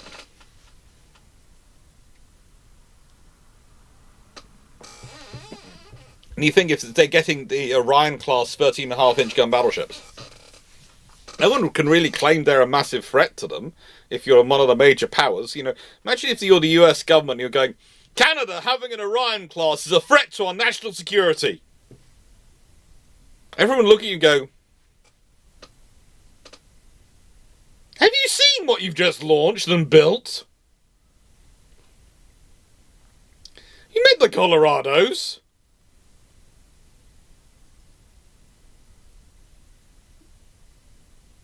That's not going to work.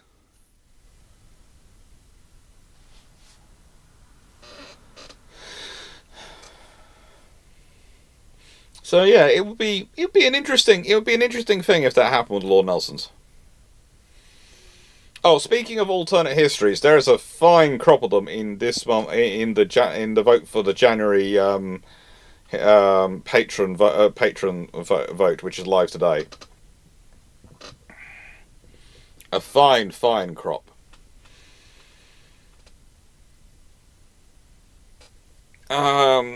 Seneca Nero, how much did naval warfare in the Med change during the time of the Roman Mare Nostrum? Did it atrophy, or were civil wars enough to keep the capability alive? It atrophied massively.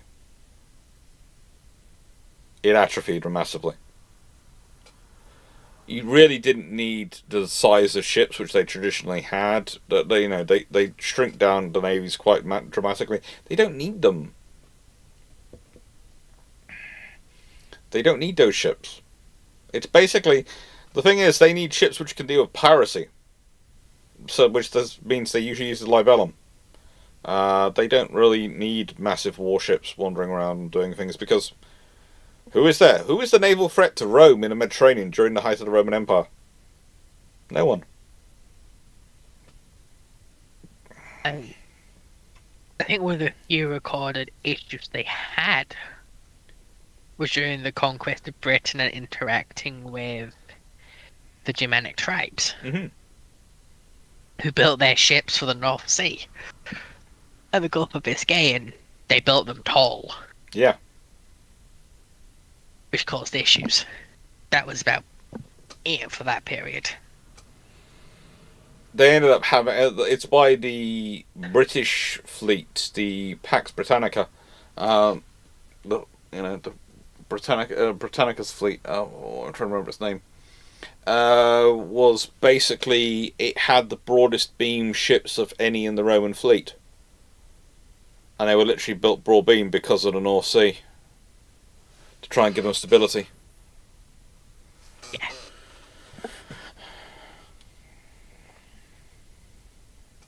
Hey, Steve. And when it came to Rome fighting Roman civil wars, that was always going to be a land fight. Yep.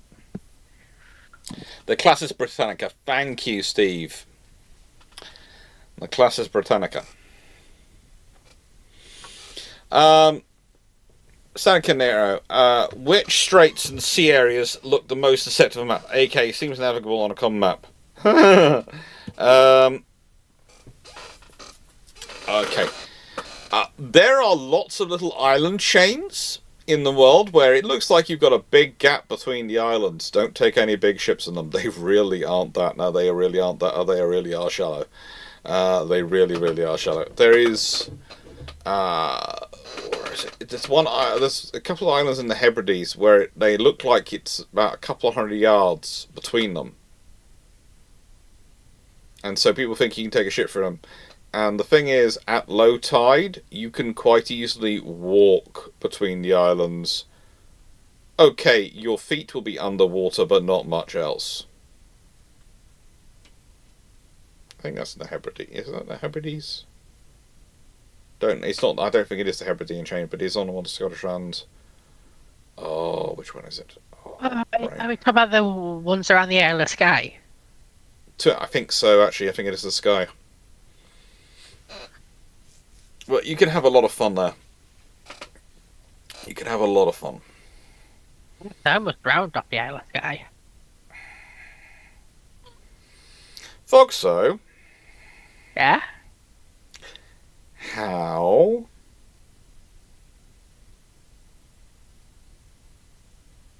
I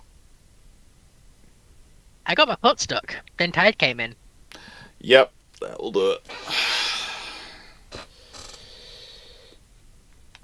And now we have a big question coming in for Foxo and Dragon, and seeing as I can't hear builders doing any building things, I'm going to go check what's going on quickly while you're answering it. How likely do you see Azur Lane Alpha Timeline powered combat suits becoming canon to Azur Lane setting? Well, if it's in one of the timelines, it's canon. Like, that's kind of how it works a bit, but coming to the main timeline? Do you want them to? Do you want them to? And do you like them? I'm adding those bits in to give myself a couple of seconds. So to simplify it, they're already canon, because all the separate timelines are canon. Also, like, Guam has a rather large mech, basically, as I recall, that follows them around, so... Well, it's not the same thing you're quite referring to.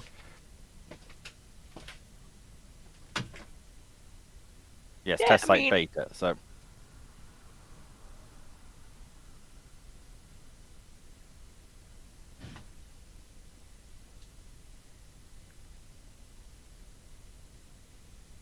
I mean, it wouldn't be the worst thing to add it to the main timeline. Still don't get how idols are in the main timeline. You don't know ship girl idols. That's crossover stuff, basically. Like, that stuff. Yeah. Of all the stuff, that is more the non-canon stuff. Though you do then have the whole idol grade weaponry, which is ship girl stuff, but the actual idol crossover isn't canon. But the Project Mu stuff kind of is. Yeah.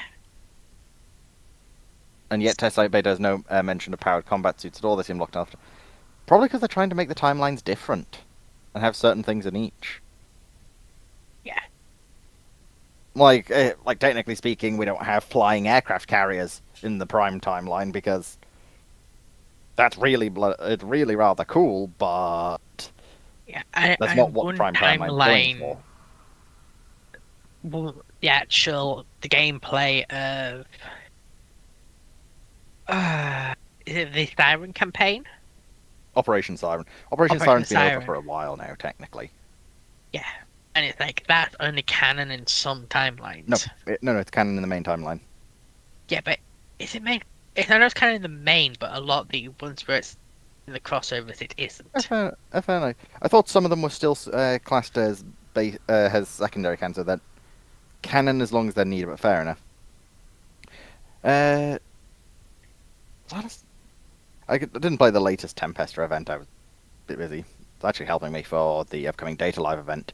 Apparently, I didn't play long enough that they're now giving me like 10 cubes a day for the next 2 weeks. So that's going to be very useful. I need to find my password then. Well, no, I just really like the Data Live stuff, and I'm actually really quite happy with what they've been doing with the ships. They seem pretty good at the fact that they actually combined the two Yamai sisters into one vessel. Nice. I just got stuck with Operation Siren, and I'm just like... Siren's just tedious. I just set it on Yeah. auto and let it go. I'd much rather be doing build us tedious a races finish in over there. Forza than actually... Well, I literally have Using Operation Siren. Siren currently going on my phone. It literally just involves me clicking a button every now and then. Yes, Timu, some of the skins are questionable. I'm going to leave it at that, but Look, all I'm gonna if say it sells and makes money. is that if it was on Steam, MasterCard would have got it taken down, and Visa. On the other For some hand, of those skins. ironically, despite it being what it is, it's still better than a number of the other games out currently at the moment, which have other things. There's Operation Siren again. But yeah, need to know would I want to see them? Probably not, honestly. I like kind of the family. And what I do like is when if you want it, you can have, hey, these ships are operating in this timeline because of this event. You can make your own stuff up for it. I also have been told by someone who is watching this video live and who has just reminded me. Apparently, I'm supposed to say that if you are voting in the streamer awards on Twitch, etc., going out, if you are voting for your best couple, you have to vote for Iron Mouse and Sea Dog because Iron Mouse is in there. And that may have come from her very great fan of Iron Mouse who lives not that far down the hallway from me.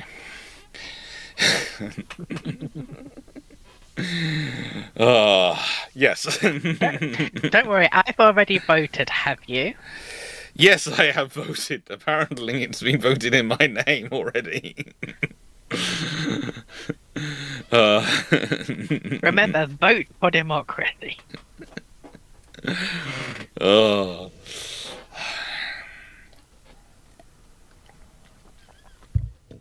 I don't know. I did love that.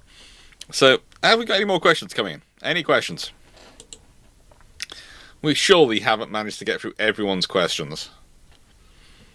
That'd be interesting as we get to day 3 of part 3 of 8, and we've gotten through everyone's questions. I'll have to start Timberborn. If I don't think people would complain about that. They don't usually complain. If you want a break, I could Do you get cookies if you vote? Probably not. That's called bribery. Yeah. Are you suggesting compromising our fair and powerful elections through the use of bribery? I still like the fact that in Australia you get a sausage and a bun when you vote. I also like the fact that you go to the... some of them are served in pubs, and basically the thing is, you go vote, which you have to legally do as a holiday. You then get your sausage and your bun, and then you have to buy... Of course, you have to buy the drinks. And I just like that. What professions would you like to see in the BBC party? All of them. Basically, my plan would be to take in a whole mixture of people. And the plan would be, honestly, politically, we're looking for people who are politically centre. Basically, who would just be going, yeah, we believe in looking at the evidence before we make up our mind. I don't know, would the Qatari Bazan class with the 27-foot longer hull, 7-foot wider hull, 27-foot longer, 7-foot wider, and a 1-foot 6-inch deeper draft and 135 ton be ideal for the Caribbean? If I'm not mistaken, the Bazan class fast attack craft are some very interesting little vessels which were built in 1990s. They do look kind of like someone's taken a Type 23 superstructure and stuck it on top of a little a sort of river class hull to an extent. They are quite cute. Would they be ideal for the Caribbean? They're not too bad. They've got an Otto Malaria 76, a Goalkeeper, Exocets, and Mistrals. So that's quite well-armed little vessel, but they are classified as fast attack craft rather than pretty much anything else. Especially because they're quite so small. They're only 580 tons. 530 tons, I mean. Cute ships. Cute ships indeed. Not really capable of long deployments. I would say if I was building something for... If I was doing something for the Caribbean, I would probably go for...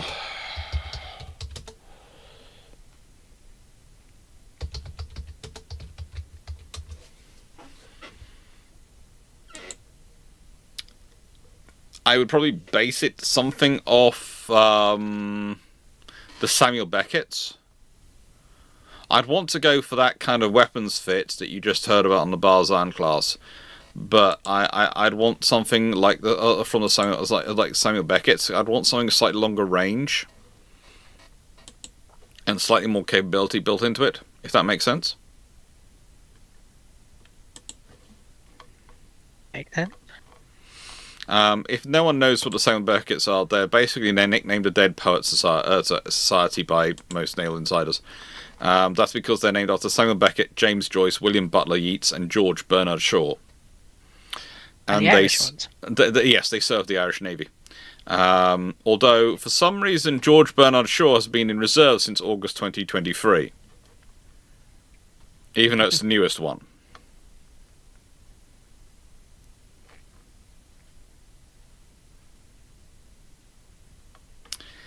They ordered 4, they got 4, which was very nice. But actually keeping all 4 in service is proving complicated.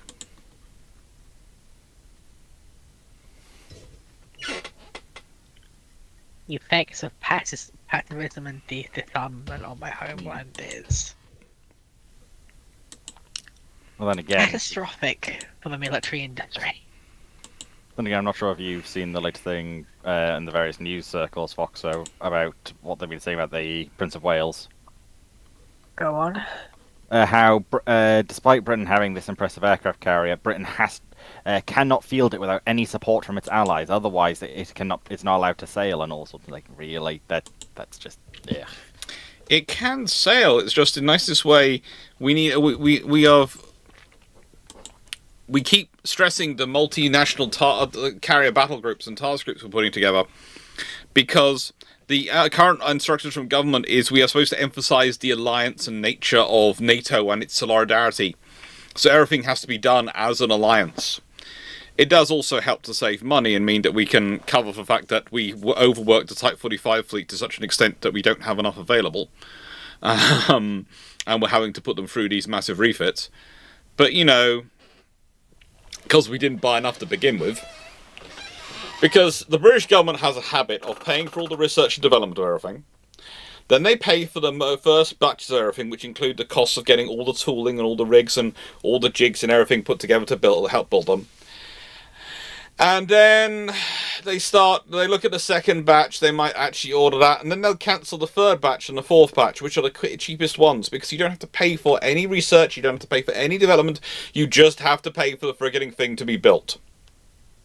Everything's there. So the British government has a habit of cancelling the cheapest ships. Type 45s are a classic example of this. They're called the billion pound destroyers, because it was £6 billion to program.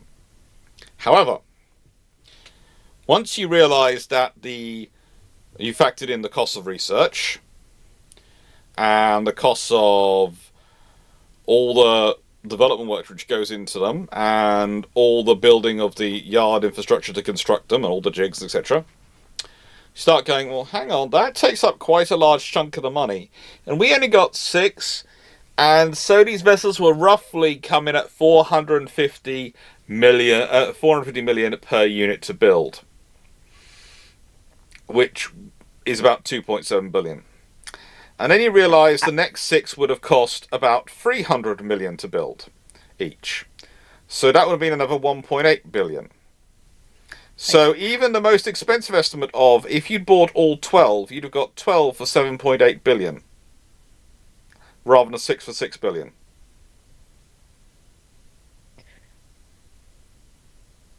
Like, no offense, I'm not accusing someone of committing a crime here, but part of me is really suspicious that there's not a lot of embezzlement going on there. There is where you spend all the money to do the research and the development, and then you build a couple, then you cancel the contract after the government has to pay out the cancellation fee. Yep. And then the people in government who made that decision gets the kickback from BAE or whoever as a part of that cancellation fee. The BAE ends up making more money because they cancelled it right at the end than they do. Yeah. Well, they cancelled it. You see, they just didn't order the subsequent batches, so they paid for everything, but then they didn't order the next batches, so they didn't have to pay a cancellation fee. But they have paid for now all the research and development. And all the costs and everything was structured based on the idea of having 9 to 12 of these vessels in service. So even if we just ordered the next 3, okay, if we ordered the third batch of 3 of them, that would have, let's say, cost us 900 million. So then we'd have ended up with 9 for 6.9 billion. And even if you have some of them not commissioned, you just stick them in ordinary with only a small skeleton engineering crew and etc. on board or something. These things, they would have been useful ships that you could have then gone, oh, good, well, we can get those quickly into service if we need to surge, or alternatively, when this one of our ships which is in commission needs to go for a long-term refit, we commission one of these ships out, and so we have the crew go from that ship to that ship, and then we're all fine. It's just, but it doesn't happen. But it's, how do I put this? The governments make these decisions because it saves money, is what they claim. And you sit there and go, actually, no, it wastes money. Because it means you have spent all this money and you don't get the full value out of it, and you don't then have the reserves or the slack in the system for when you need it. But you have to remember, the Type 45s and all the other things were based on the thing of, But we will always have peace, so why do we need more than 2 destroyers and 2 frigates per carrier? If anything, if it's wars of choice, we can then, when the wars happen, we can go to our allies who are going to choose to go to war alongside of us, and we can just get the components from them, the extra ships from them.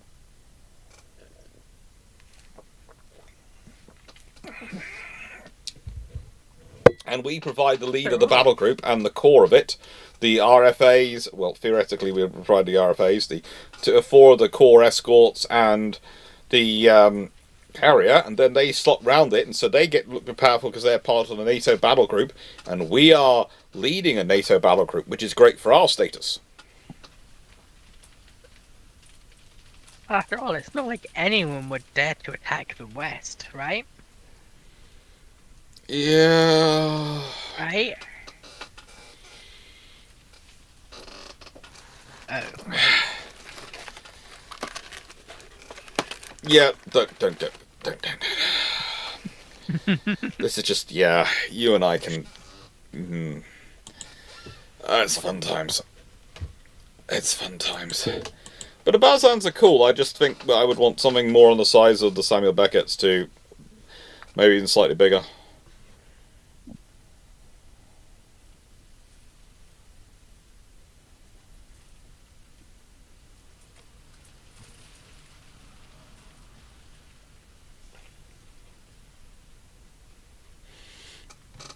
Darmanis, I generally ignore 90% of what was printed by the British press. I had a very nice time of ignoring the British press every time I'm away from the UK. Then I come back to the UK and I start I'm doing my, as I said, the stuff which I mostly do most weeks that pays the bills, the consulting stuff, and that I get the articles chucked to me. You say this, but look, this newspaper article says this.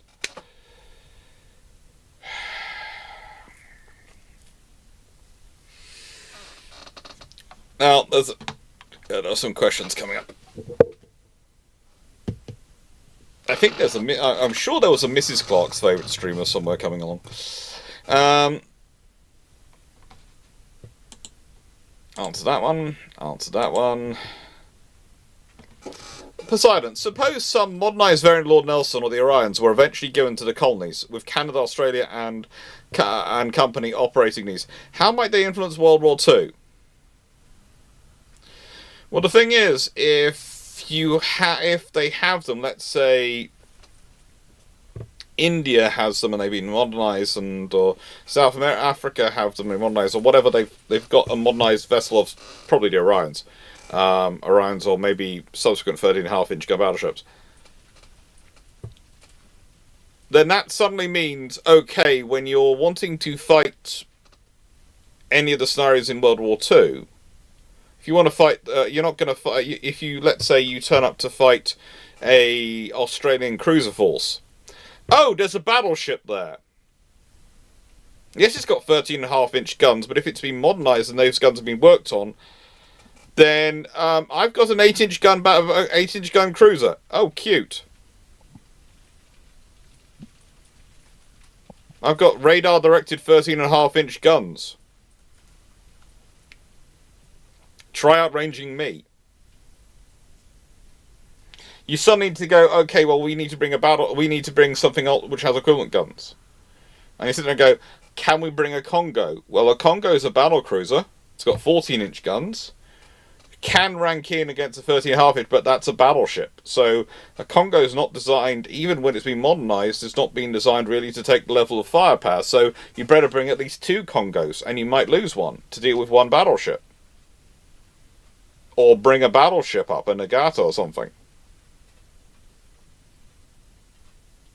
And that's realistically what you do. If these nations all got one of these ships, then that's something else which is wandering around. And when you've suddenly got that extra depth of force structure of there are going to be extra convoys which have a battleship escort. There are going to be, if you're, let's say, the Graf Spee, and you're wandering around the South African coast area and Indian Ocean, and both India and South Africa have their own battleship, you really don't want to come into contact with that ship, do you?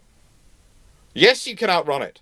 You really don't want to. You really don't want to get close to it, though, because if you end up, if let's say you wake up one morning and you're suddenly on within the horizon sight is the battleship at that range, you're in trouble.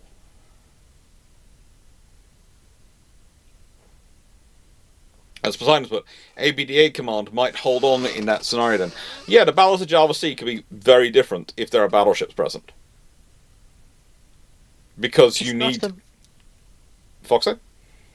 Because it's sort of like it's not so much an opportunity cost for its opportunity denial. If that makes sense. Yeah, it raises the cost of doing any operation. Yeah. Because if you minimize the number of targets, the raider gets significantly more predictable. Mm-hmm. And by being more predictable, you reduce the amount of targets you can hit. And it's sort of a self-reinforcing loop. Yeah, and basically also it's for a wider national involvement. It's a case of we have to manage this threat.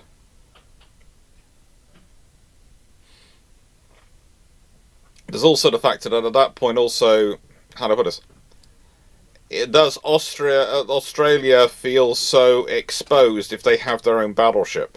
And also, considering them, they'd probably kept their battleship and maybe kept their battlecruiser as well. So they've got a modernised battlecruiser and a battleship potentially sitting around, and they've got the yards, the infrastructure to use to support them.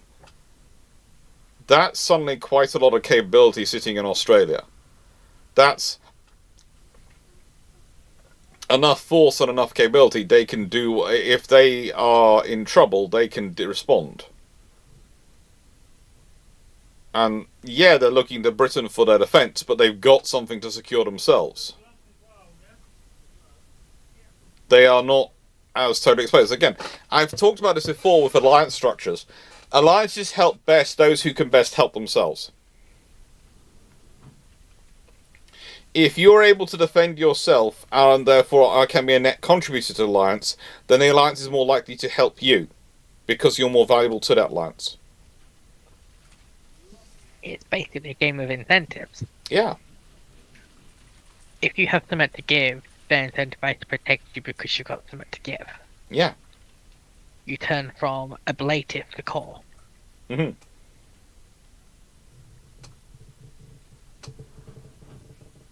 And they'll come to help you. So yeah, it's one of those things of you always have to think about your capabilities from the point of view of not just where do they slot into an alliance if you're in an alliance structure, but what do they generate for the alliance and how dependent are you on the alliance. And also, if you're able to do a lot of a lot of capabilities yourself as well, there's a lot of core capabilities. For example, Britain with the carrier battle groups, okay? We're able to provide the core. If we manage to get our fingers out and actually build them, we're able to provide the auxiliaries and, the carrier. Combining all that is quite a useful thing because that means there's a carrier battle group able to be generated around that quite easily. All other members have to do is provide the extra ships. The problem becomes is if you're dependent on those other nations providing those extra ships, and realistically, this is where Britain's run into an issue because of its lack of investment in its fleet auxiliary when it needs to, especially its lack of recruitment, and its lack of investment in its escort force and its construction earlier on. They don't have enough of the ships available so that they can self-deploy if the Allies don't back them up. So instead of the Allies being something which is a nice to have, they're almost becoming a core item for it to be deployable. And that puts you think of, this is a really great capability for NATO, yes, but it's also a cost for NATO because it means those nations have to look at their own interests, their own requirements, and go, oh, can we do this, or do we have to supply a escort to the British to support the carrier battle group?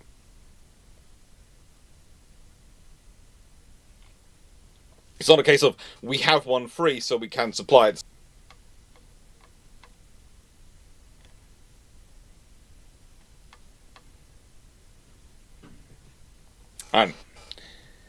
And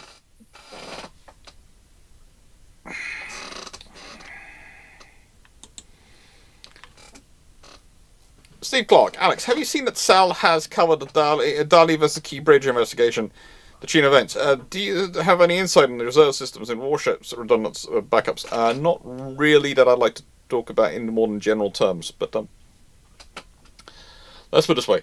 You have a lot more backups built into warships as a standard, because remember, warships are built to get damaged. This is one reason why warships cost the money they do, and are as complicated as they are, because you have to thread in backup systems. This is also one of the reasons why we've been talking about combined electrical systems, where everything runs off the same electrical ring, and you might have multiple rings, so you might have a primary ring, a secondary ring, and an auxiliary ring. Those things to running around the ship to provide the power ring mains, and you might well have multiple power systems which can generate power into those power systems. So you'll have diesels, you'll have gas turbines, and you'll have them positioned different places around the ship, so it's very difficult for them all to be taken out at once. This is part of survivability.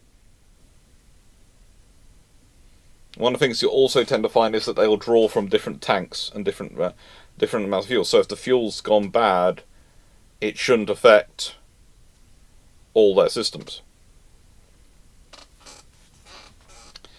But yeah, it's part of what you build in the ships, is the survivability you build in. It's one of the fun, interesting things where I had was a debate I had with someone recently, which was literally, well, you know, you get hit in the engine room, that ship's still dead, doesn't matter how new it is. And I went, so where's the engine room on the Queen Elizabeth class?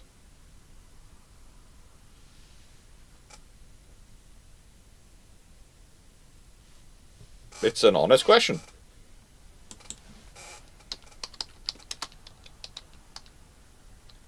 Isn't the answer the several? Yeah.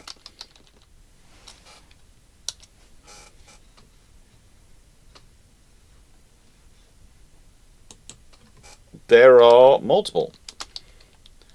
And that's the point.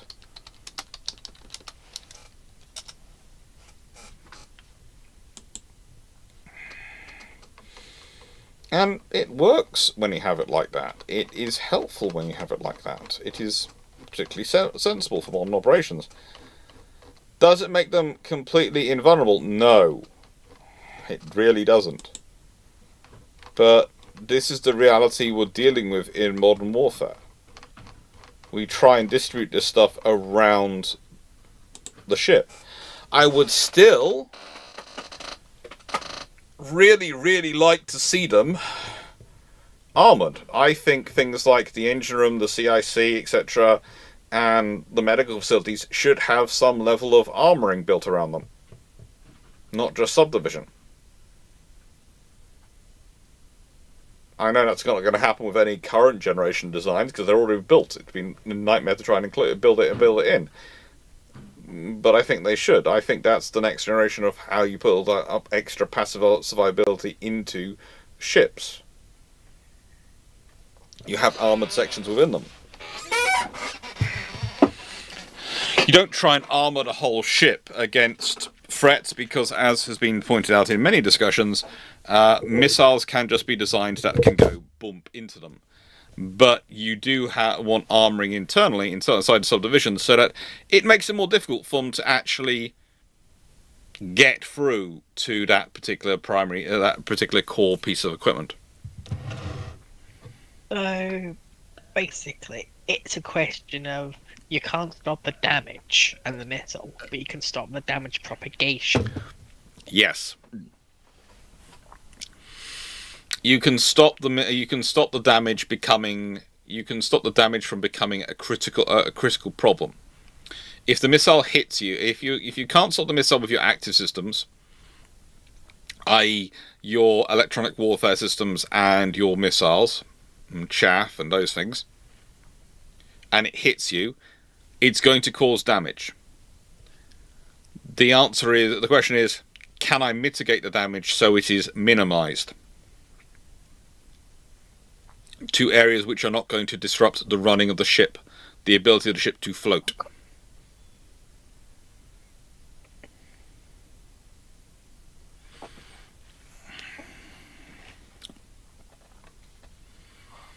Timu, what is Dr. Clarke's favourite streamer?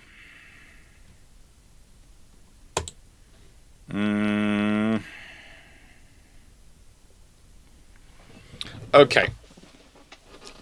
So, there used to be a streamer I have on in the background, who you might work out, because if you look behind me, there is a small council going on, which were procured mostly by my mother. But they're now called Doobie. And they're not up for votes this year. If they had been, yeah, I don't think I don't think anyone would have managed to take over my account and decide the voting, because I'd already voted. I tend to be fairly loyal. I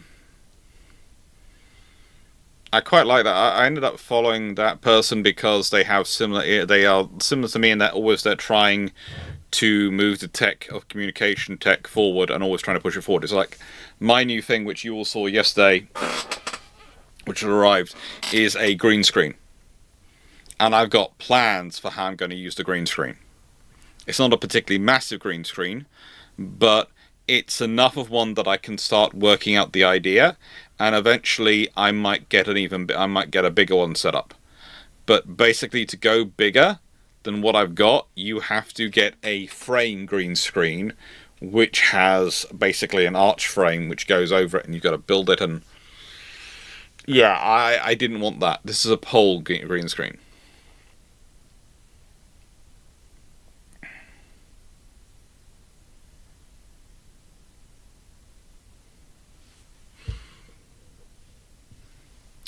Foxo is currently, and I can tell this from her level of concentrated silence, is working out what she'd do with a green screen. We can all be worried and afraid of this.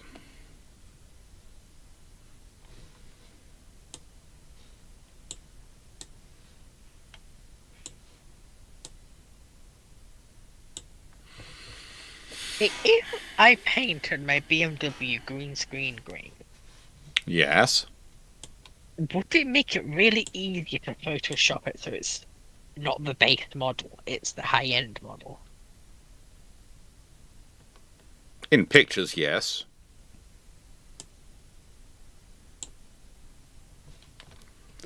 Why are you doing this particularly?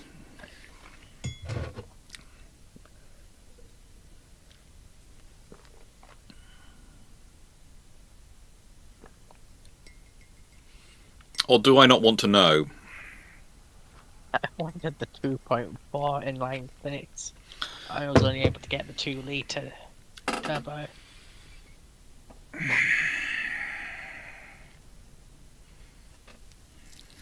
Anyway, do you want to go to the next question? Yeah. If India had collapsed in 1908 and descended civil war, who'd win? The Russians. In 1908? That's after the Russo-Japanese War, so the Russians aren't in the place. But you've effectively kicked the British out of Central Asia. So the Russians win by the British not playing the game anymore. Potentially, but if India collapses into civil war in 1908, I think probably the British win. This war. Honestly, I can't see the British in 1908 not descending with some extra forces. And the thing is, if India's gone into a civil war, that it's not a war of independence. It's a civil war where one side, some factions are going for independence and some factions aren't. And that's the sort of scenario which Britain will pay off and play against it. It will hasten Britain's exit from India, but it will also... The British, I don't think the British will lose it, if that makes sense, in 1908. I think no matter what happens, the British have lost in this situation. Yeah. But it's the degree of how much do they lose. Hmm. And it very much depends on what type of civil war are we talking here. Yeah. Like a full Russian Revolution style is going to be much worse than skirmishing over a failed, I don't know, coup d'etat in Mirage. I'd say in India, if you consider the various factions you're dealing with in 1908, and very much the factionalism you've got going on in 1908, I'd say it's been more the failed coup d'etat than it would be another sepoy rebellion, if that makes sense. In 1908, from my reading of the history of the time.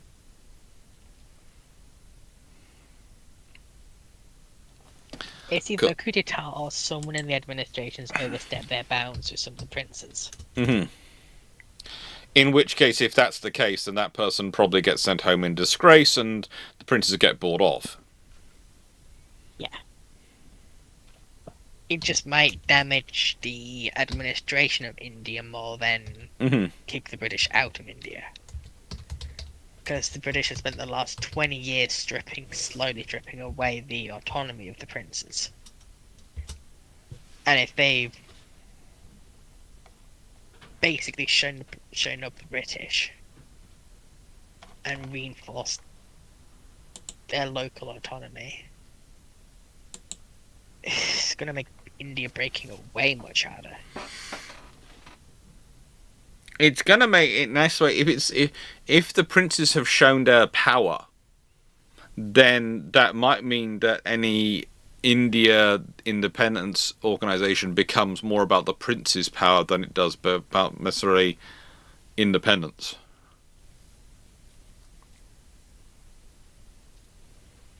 I mean, still going to be popular movements like the Muslim League. Yeah, but they could get hijacked quite easily by the princes.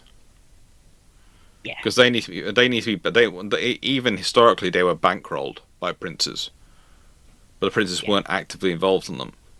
If the princes decide to be actively involved as well as bankrolling, it's very difficult as a politician to tell the person who is paying all your bills, no.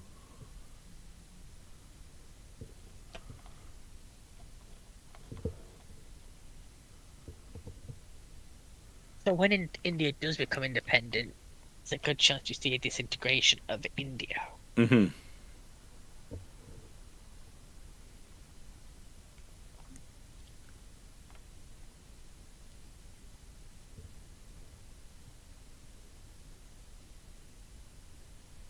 And if it is a sepoy rebellion, you might see the British kicked out of a large chunk of India, or they're keeping a foothold, especially in the south. Oh yeah. Where stuff like the Sultan of Mysore is so far in the British camp, it's not even funny. I would see actually the one interesting thing is if they pissed him off. Because of the strength of his army and the forces he does have.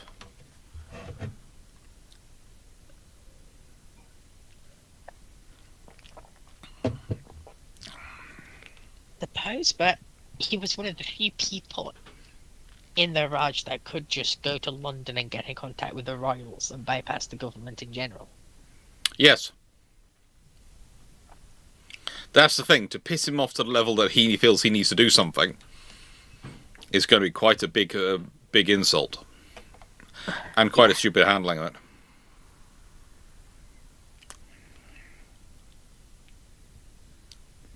And you have to remember, Gandhi doesn't return to India till 1915, so 1908 is there is not the unifying figures. Yeah, and the threat of an armed resistance comes after World War One, with a lot of the World War One veterans returning home, and the distribution of modern combat skills. Yeah.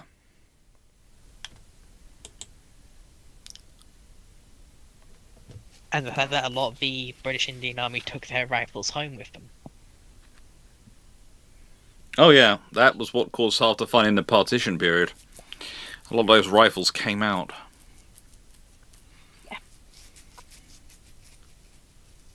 Because a friend of mine who's got Sikh family that fled during the partitions, they've still got the weapons their ancestors served with in World War One.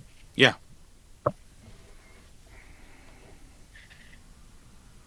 It's like, legally you shouldn't have those. Try getting it off them. Yeah. That's basically what his grandmother said.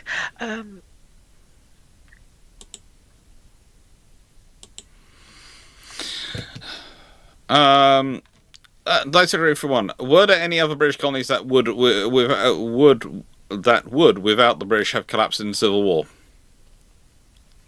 South Africa. A lot of the African states at that time. Again, I have please note, when someone gives this question, I have to put in clarification.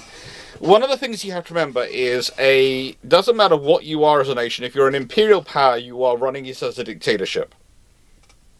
Okay? You're running that colony as a dictatorship.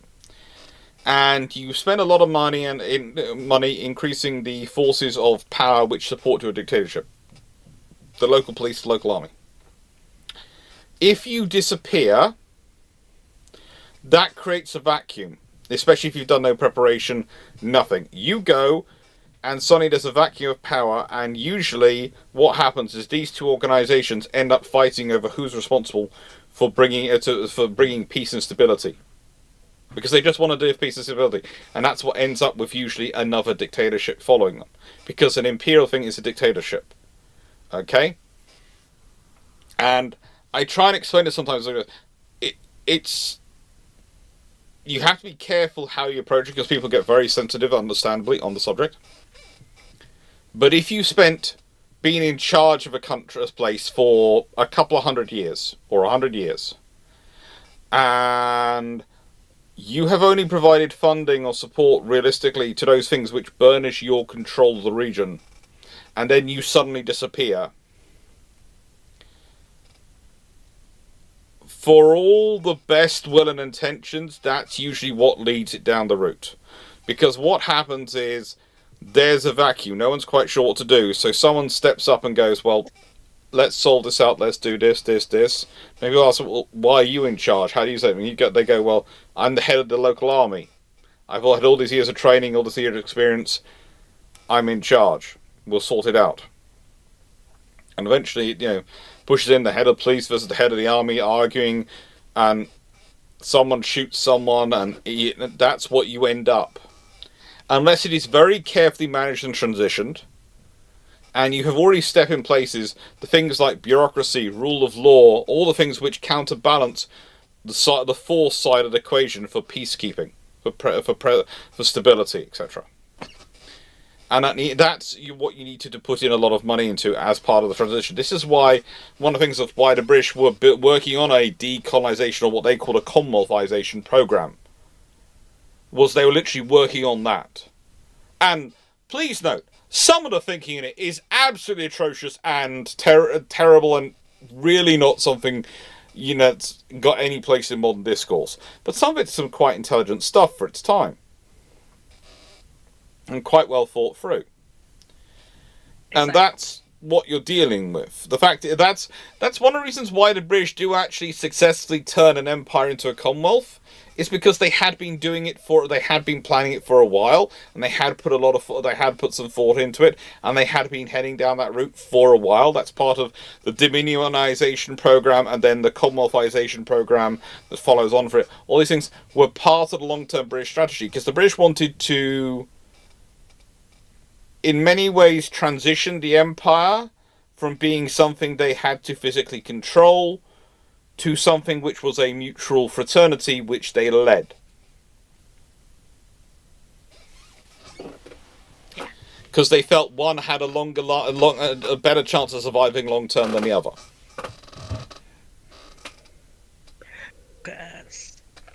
In Commonwealthization, one of the big things the British realise and put a lot of effort into is the diversification of the colonial economies. Yep. Because they sort of, for a dictatorship, you want to have as many centralised but as few as possible levers of power. Mm-hmm. Hence why economically dictatorships tend to either be natural resources or massive corporate conglomerates. Yep. Because you can centralize control over those pretty easily, and once you've got control of, say, the oil industry in Saudi Arabia, you functionally control the Arabian economy. Mhm.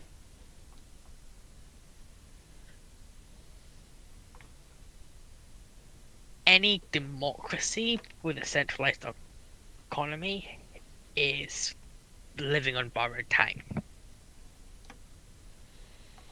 Because it's not a case of if a centralized economy will start throwing its weight, say, I don't know, Oil Incorporated will start throwing its money around eventually when it comes to politics. It's not if, it's when. And what the British did a lot of focusing on was, okay, so that means that we need, instead of having two major extraction companies, we need such a diverse economy that if Oil Incorporated tries to do that, either Agriculture Incorporated or any other of the conglomerates can go, no. And you sort of have to decentralize the economic power out of a small group of people's hands. And you also, please note again, people are already talking now about those things in bad times. If you've got a situation where you see society falling apart, in your opinion, and you are the head of the army, you're going to step in as try and sort out because you feel it's your responsibility. Most initial people who make those initial moves are usually going to be doing it not out of desire for power but of responsibility. But the trouble is the people who are going to take advantage of that position and come up after them are going to be very different. It's one of the reasons why we often have discussions about some of the powers of the US presidency, etc. Because when they originally framed the US presidency in the US Constitution, and it's similar in the UK, the powers of the Prime Minister, under certain circumstances, they are massive. Now, they've had hundreds of years in the case of Britain, and well over 100 years, nearly getting up to 2 centuries for the Americans, in terms of to get a tradition whereby there is a lot of informal breaks on those powers, as well as formal breaks. And that will affect how it's used and when it's used and what they can do with it, in theory. Please note, I said in theory that there is practice and there is theory.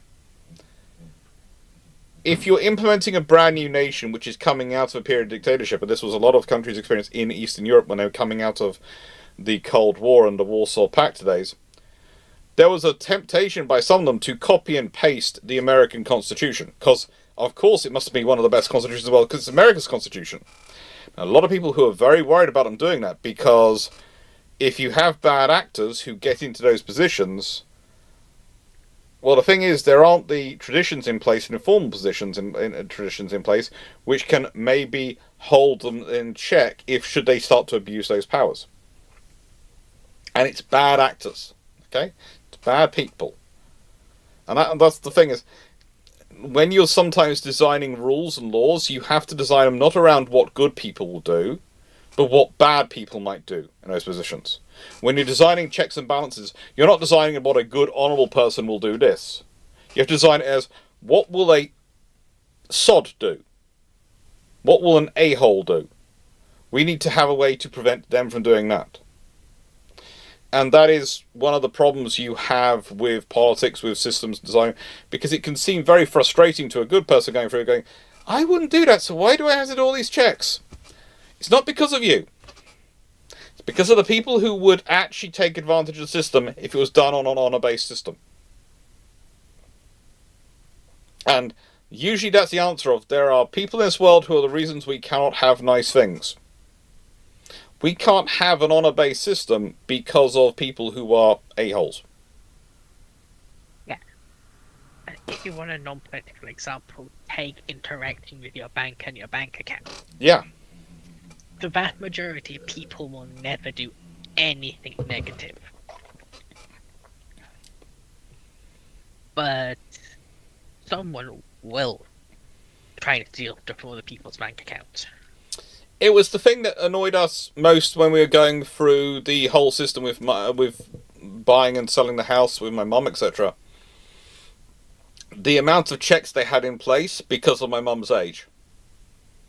And as my mum said, they are almost presuming that I am senile and cannot do these things for myself. And I went, well, to an extent, they have to, because people could be taking advantage of you, and so they have that in place because of people. You're not being taken advantage of. In the nicest way, I would like to see someone try. You would break them in half, but we'll leave that to one side. The vast majority of people are hopefully in the same book. But there are some people who are there who would have trouble, and so you have to have all these systems in place and all these checks. And so Mum had basically what she called a senility check by 6 different people in the banks during the processes each time. Well, she'd end up talking to 6 different people, and they'd ask her what she felt was really stupid questions, like, who's the current Prime Minister? I did tell her at one point, I did tell her off because she was one, but she said, who's the current Prime Minister? Well, I wish it was either one of the Alexes I know, but it's actually so-and-so. And I was going to go, Mum, just don't start chucking in the extra answers. They don't need it. I'm getting bored with these questions. I know, but just don't. Because, I mean, it might have been annoying to her, but how many stories have you heard and read with people taking advantage of their elderly grandparents? I know, and this is why you have the systems in place, and I do agree with it, but it's a case of, as I said, it's fundamentally annoying to her, but you've got to design a system not around good people doing things honestly and happy. You have to design it around preventing bad people doing crappy stuff.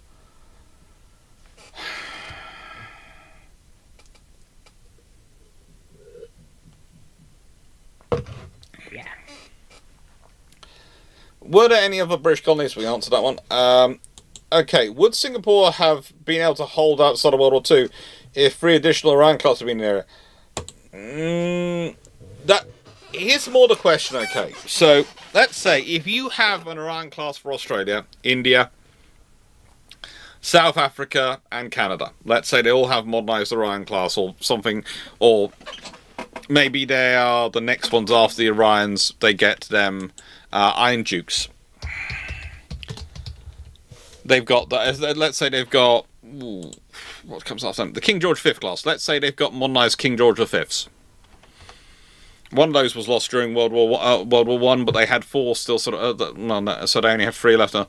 So they've got something like, they've got Iron Dukes, or they've got King George V's modernised. They've got them sitting there. What does it help having those extra 5 or so ships? Well, that means you've got 5 or so extra battleships in the whole cumulative Commonwealth force on the Allied side. So they probably free up ours for doing other duties, because ours are going to be slightly better than them. They're going to be doing some of the convoy duties, some of those things. They're going to have an impact on the surface radar threat. And so that's going to have a cumulative impact on things of, okay, so we don't need to use an R for this, so we can use an R for that. So which means we don't need to use a Queen Elizabeth or a Nelrod for that, so we can use it for this. And it builds up there. And that can build up to forces being available. There's also the fact that if you had that many more battleships available in service, etc., those ships in service, and maybe a battlecruiser, or extra battlecruiser as well from the Australians, if you have those capabilities, because Australia might have taken on Tiger as well, later on to replace their original battlecruiser and modernized her or something like that, you have these extra options available. And those are going to build up to cumulative extra options. So it means that Force Z is probably a very different force structure than it was historically. It might even have a carrier with it. And that's going to if they're not forced out. If you have naval strength in that area, you can do more attacks, but you can also do more defenses. So Singapore might not fall because there might be a couple of battleships able to turning up and going, sitting near Singapore, going, "So you want to do an amphibious assault on Singapore? Cute. Hello." Or So realistically, the whole thing has a cumulative impact, and that's what I try and explain about world wars and these sort of things. World wars are very much cumulative long-term operations, in that the amount of resources you start with, how much you maintain, how much you're able to infrastructure, how much your infrastructure support, all these things will have an impact on what you have availability, and the available force gives you options, and that builds up.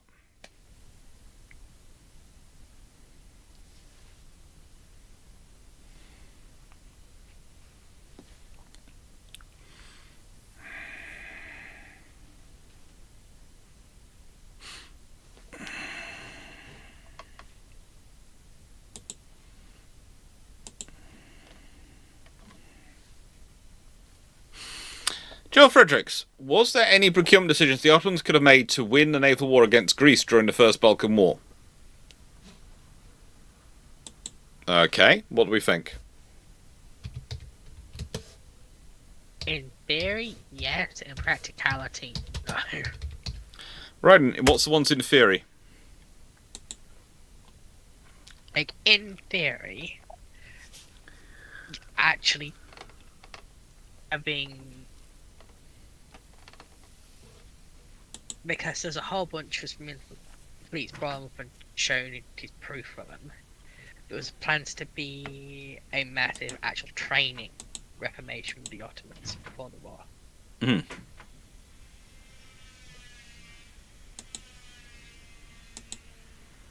I'm trying to find the right words for it.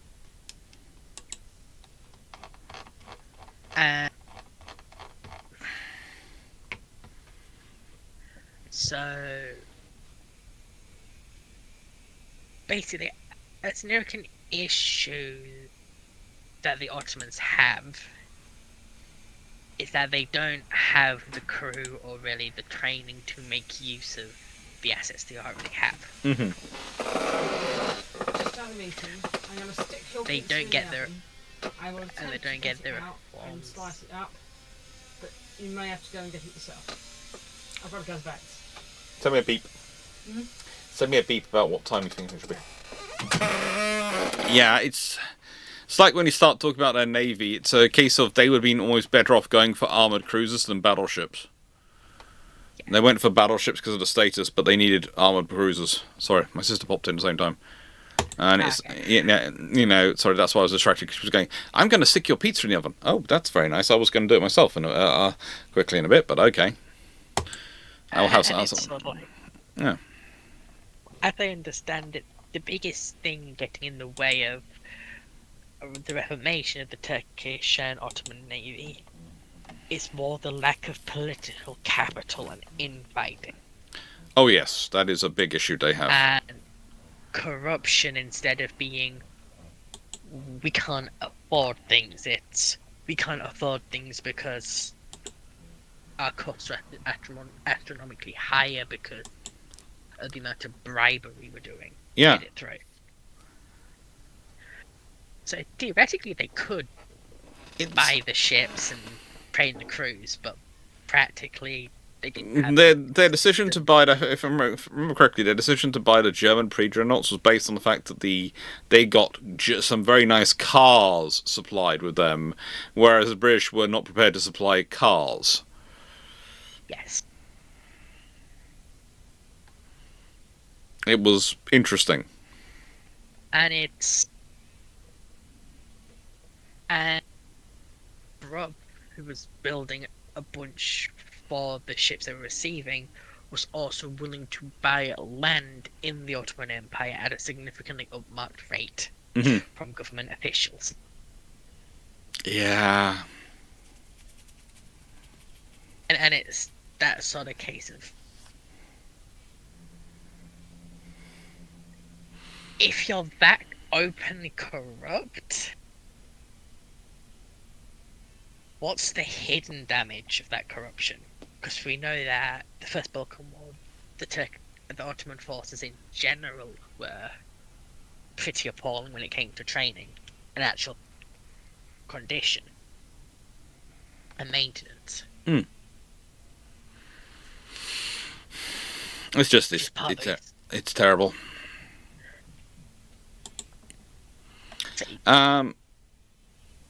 Joel Fredericks, during the Ming-Qing periods, why were Chinese pirates so strong to a point where Kung Ser somehow managed to seize a Dutch colony, Taiwan?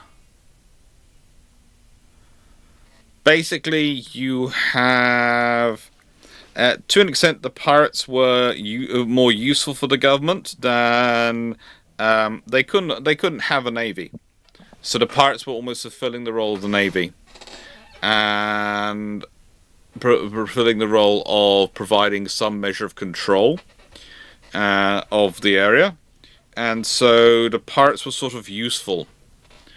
And plus, how do I put this deep? The Chinese Empire, China as a state and as an empire, regularly has problems in that the local governors don't want to tell the central government what's going on because it'll make them look weak, and that could get them replaced or killed or damage the wider factions. So usually the central government doesn't hear about things going bad until they've gone really, really, really frigging bad, and people other than the governor are telling them about it. Because the governor will go, "Oh, I'm sorting this, and then, yeah.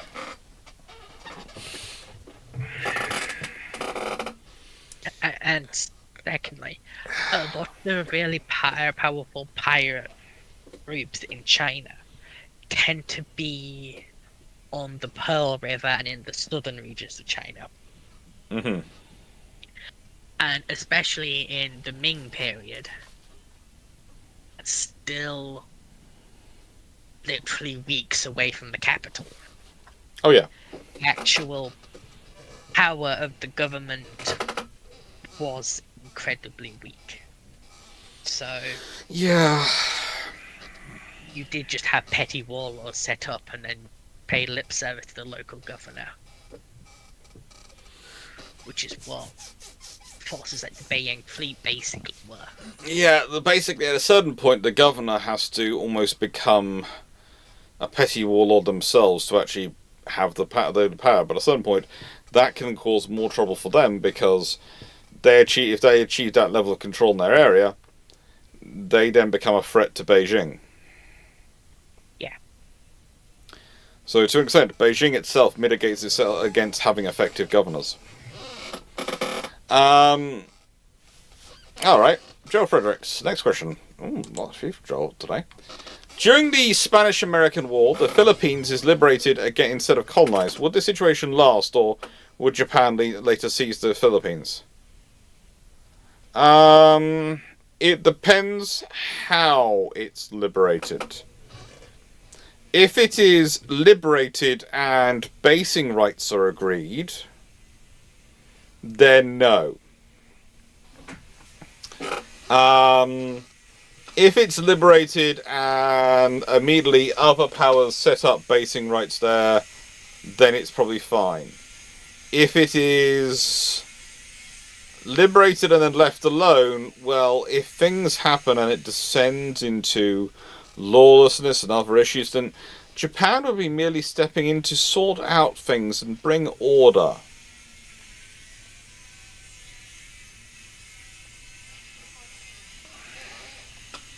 Bring peace on this vital sea trade route. But don't just think about Japan, there are lots of powers in the area who might choose to step in. There's always the British, there's the French in Vietnam, there's lots of powers, there's the Dutch who might still try and step in and take over. There's lots of potential options. The Germans who are looking for footholds in the area? Germans are always looking for spaces to fill. They're always on the hunt for an empire. So, realistically, for the Americans, the option, if they are not going to put their forces base in it, it's going to be a question of when, not if. And the only question is going to be really who actually achieves it. It might be Japan, it might be the Germans. Say they're the two most likely to actively seek it, but there's also a good policy of the Dutch. Oh, Joel Fredericks, just because the Dutch are busy with a war doesn't mean they're not going to go avaricious elsewhere. After all, it's all about the money. The money. And it was at the Dutch East Indies didn't have a go run off fighting its own campaigns. Mm-hmm. Yeah, the Dutch East Indies can be interesting. They are... At times, Dutch East Indies was de facto independent. Yeah. The Dutch East India... basically, you have to remember, the British East India Company was basically, at certain points, was... How do I put this? Taken over by the British government. The Dutch East India Company, well... I'm just going to check this out. The VOC. I'm fairly certain the VOC, whilst they officially ceased to exist in 1799, and they are nationalised into the Dutch East Indies as a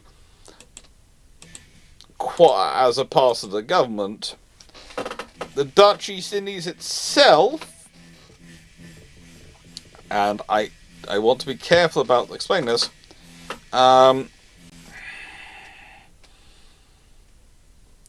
it does become a very interesting organisation in that it is almost a bit of a profit-seeking quango. Yes. So basically, consider it as the Dutch East India Company, which is given some of its powers of organisation and some of its powers of military over to the Dutch government, but has still kept this profit-seeking nature of it. And the Philippines would be extra potential profit.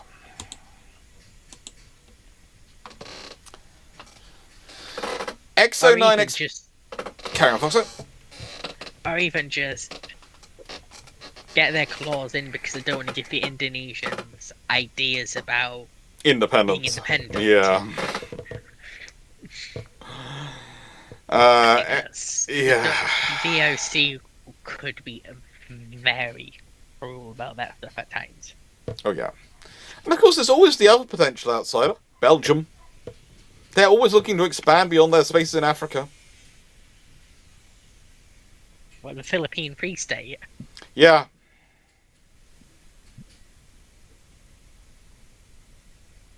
More rubber for the rubber god. That would be just, yeah.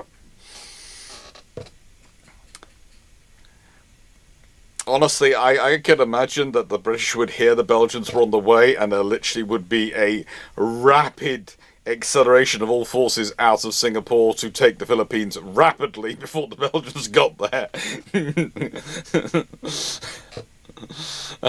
Just in case of the British would just turn around to the Royal Navy and their Asian and just go, "Can you do it before the Belgians get there?" Yes, do it now. We didn't really want it. We don't want the extra pain and administration, but goodness knows, do not let the Belgians there. Yes, because this would be after Heart of Darkness was written by the Congo. Yeah. And got the colonial powers really peeved off at Belgium because how are you that cruel compared to even us? Look, in the nicest way, it comes when you are when you are a cruel enough empire that you're making the British and the French feel guilty. How bad are you? Okay? We're talking about organizations which didn't even break a sweat over the Confederacy. But Belgium is bad enough they're looking at it going, we don't want to be associated with you. That's just... Yeah.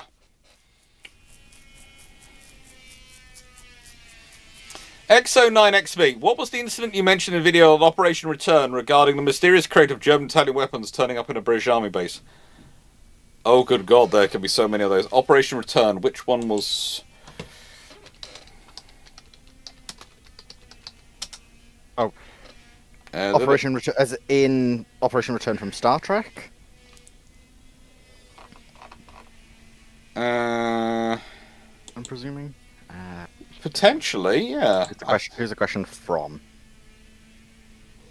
It's a question from... mentioned video on Operation Return. I'm presuming that's one of the videos I did on Vedal. No, you did. You did one Operation Return with Venom Geekomedia. Venom, it yeah. is the attempt to retake DS9. Oh yeah, yeah. How do I put this? There are various points. What's that? During World War II. What's that? When the British prove remarkably good at sourcing weapons of their opponents. So that they can deploy SOE, etc. on these forces. And they do capture quite a large amount of weapons themselves and organise it. But there's also the fact that... Okay, one of the incidents that happens during World War II, which is an interesting one, is that there may have... this is one of the stories I've read about the submarines, which... and when I say read it, I've read it in a personal notes. I've never found an official notification or official document about it, but I read it in someone's personal notes about their time in submarine service. That they basically were told to leave their submarine and go to a specific station point near on the coast, so not far in, and they would find a wagon, and in that wagon will be crates, and they were to bring the crates back to the submarine, and the crates were full of equipment, which was taken back to the submarine. And we are talking about a nation which later on during the Cold War quite literally bought a tank off the Poles. I think it was the Poles, yeah. I'm fairly sure it was the Poles. And to stop the Russians intercepting them getting it out of Poland, because it was a brand new Russian tank, drove it off onto a landing craft on the beach and took the landing craft back to the landing platform dock. The landing craft came into the beach, went, whoop, thank you for the tank, and drove off. I think that was Poland and Romania mixed up. Hmm? Because the British stole several tanks that way from Romania. Oh no, that was another operation. They did that from Romania. Okay. I'm talking about the one from Poland, which was the T-72. I know they did it to a PT-76 and a couple of BMPs. Yeah, in Romania. They did a T-72 from Poland. Okay. The British, in a nice way, the British are shameless enough to do the same thing several times. Because you know the rule is, if you've done it once, you can never do it again. The British go, no. If we've done it once, you'll presume we'll never do it again because we've done it once. If we think we can get away with doing it again, we will do it again.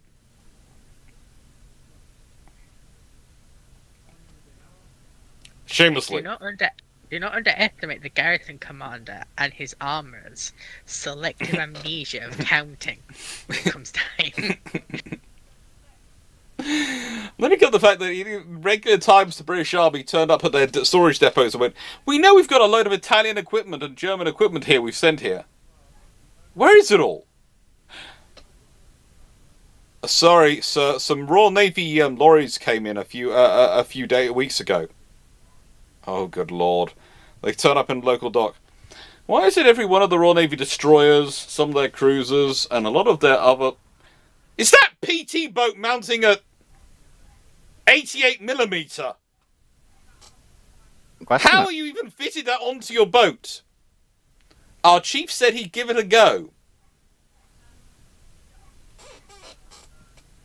Can we have it back? You have to approve that with the chief. Yes, there are rumours that during World War II, some Fairmile boats. I don't think they were dog boats. I think they might have been Cs rather than Ds. Ended up with some really creative armaments in Alexandria Harbour.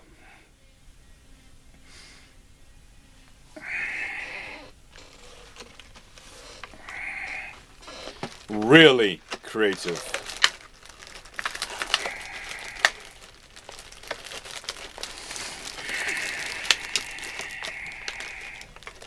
I don't think they were able to keep them for too long, but they did certainly give it a good go. But yeah, there are lots of instances. It's one of those things that there are lots of instances where they have weapons. The British are very good at acquiring weapons. I think that's from Venom. Yeah. Just never underestimate the power of an underpaid quartermaster. No, I'm in not nicest that way. late. In nicest way, don't never underestimate the power of the basic squaddy to go. Ooh, that looks shiny. That too. Joe Fredericks, why did Pakistan lose the naval war so badly in 1971, and what decisions could they have made to prevent such defeats prior to the war? Basically, it was training, and it was their operational doctrine.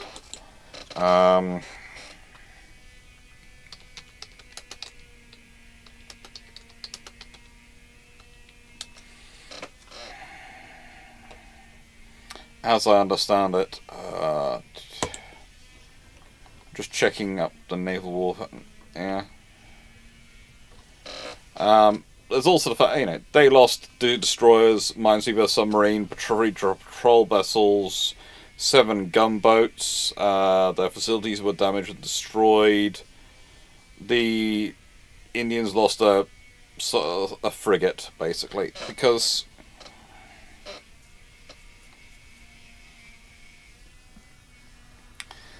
well, pretty much they got caught. They got caught, and they didn't have the training and the, I'd say, the operational experience they needed. If I can just drop in for a tiny moment. Oh, sweet. Hello, Flint. Oh, hopefully. Hello. Shouldn't you be at work? No, I work. No, work finishes. I work 6 in the morning while 2:30 in the afternoon. Okay. But I was just passing through, and something I know a tiny bit about. Basically, the 1971 war is a classic case of what we've seen a couple of times in the post-war period, which is basically where one nation has enthusiastically embraced the missile, aka the anti-ship missile or the anti-land attack missile, as a concept, and aviation surrounding it, and one nation has adopted it, if that makes sense. The Indians knew how to use their missiles. They had trained for how they were going to use them in the war with Pakistan, and they knew that the Pakistanis didn't have or hadn't worked up countermeasures sufficient to actually stop them from doing what they wanted to do with them. They'd also worked out how they were going to use these new formations and the missile boats that were carrying them with their aircraft carrier that they'd got from the British. Same thing. It's basically the same thing the Israelis did to the Syrians. One side had embraced the missile, the other side had adopted. I'd say it also doesn't hurt that the Indians, if you consider, at the time I read my stats, were spending about 3 times per individual personnel in a navy on training than their Pakistanis. So basically, the Pakistani navy is really not being invested in enough, especially not in training. Also, there's the fact that India has the advantage that East Pakistan and West Pakistan are quite as disconnected as they are. And there is a reason why East Pakistan has now become Bangladesh. I mean, this was the war that literally kind of made that happen. Yeah. It was a bad situation for the Pakistanis. A really bad situation for the Pakistanis. But it's also one of the things of you can't just have new systems and go, we can use this. You have to spend a lot of time thinking about it and actually practicing with it. Basically, like that's Dr. Clarke has basically expanded upon the premise: embrace versus adopt. In essence. Yeah. Or actually, in a nice way, budget to embrace rather than budget to adopt. That's a brilliant way of putting it. That is excellent. That is a brilliant way of putting it. And just so you know, Flick, because you missed a bit, but today's one is we're fundraising for combat stress. Oh, So each of the ones on the weekdays, the ones they are all fundraising. So all the money, I'm not doing any gifts out to people because basically I'm saying all the money from the advertisements for the first month, all the money that comes from subscriptions, from donations or anything on these weekday ones goes to that charity. So basically, it's a good charity to go to. We've got combats, but that's a heck of a I've done work for them, but we've worked with them in the past for fundraising for them, and they've always been such a good organisation. So that's who today's was. Yesterday's was the Friends of Haida Society. Monday was the National Museums of the Royal Navy, and we did about 60 quid for both those, about roughly 60 quid for both of them. And today's Combat Stress, and then tomorrow's the Flying Navy Heritage Trust, and Friday is the Royal Navy and Royal Marines charity. So that's who we're fundraising for. That's what this week's about. It's all about fundraising. Brilliant. For these nice people. And then the weekend is shamelessly about fundraising for the channel, or rather for books. With that, yeah. Yeah, But like next, I said, yeah, I know. You popped in. You're always welcome. Like, I'll be listening. I know. If I think I have something to contribute, I might pop in again. But carry on, the presentation today is HMS Penelope and how she becomes the pepper pot.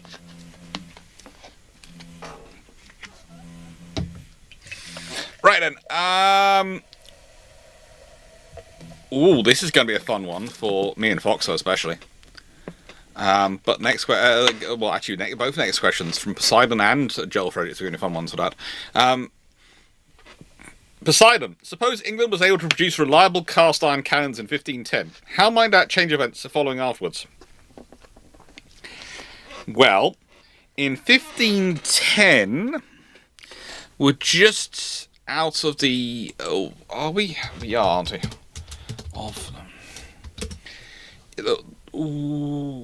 Yeah, we're just out of the Wars of the Roses. So you've got Henry VII on the throne, just died as well. So Henry VIII has come into power. Oh, if you get down 15, if you get reliable iron cannon for Henry VIII, he's going conquering. There is going to be a very large Royal Navy, and there is going to be a very large invasion of France, paid for probably by Spain. And then there's possibly going to be an invasion of Spain, paid for by France. And probably going to be a few other things going around, because, we all know Henry VIII gets up to a lot of stuff with religion. Well, if he's able to start producing a large amount of reliable cast iron cannon in 1510, he's going to be selling them to the Dutch, to Protestants in Germany who need them. In the nicest way, you're going to see Britain get very rich off this technology. What do you think, Foxo? Dragon? I've seen what Foxo can do with cannons. It's horrifying, so yeah. So, one of the things that leads to the formation of the Anglican Church is the French intervention in the Italian Wars, and them basically taking the Pope hostage and kind of occupying the city of Rome. Yes. Which means he doesn't get his annulment. But if he's got iron cannon, which means he's going to start a war with France, because all good English monarchs do that. Yes. If you want to be a popular English monarch, you have a successful war against France. I'm expecting for King Charles III to be declaring one any day. Yes. One can only dream.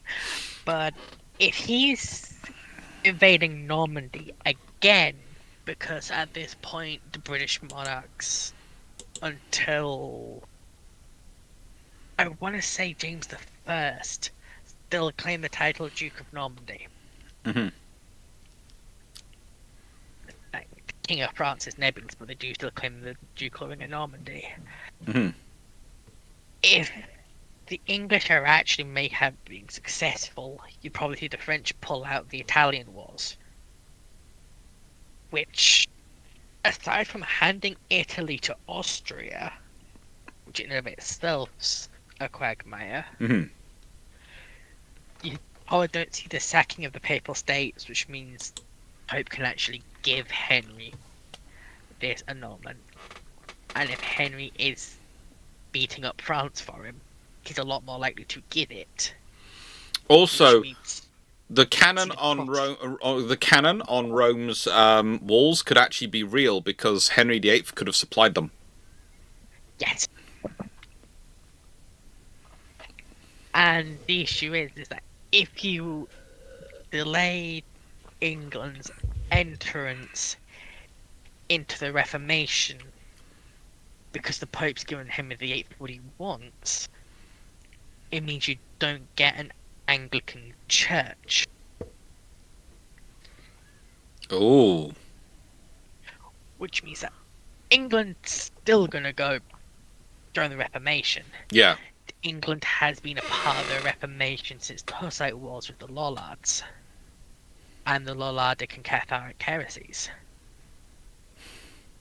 And the English monarchs are looking at the Scottish throne, and the Scottish have gone all in with Lutheranism Yeah. at this point.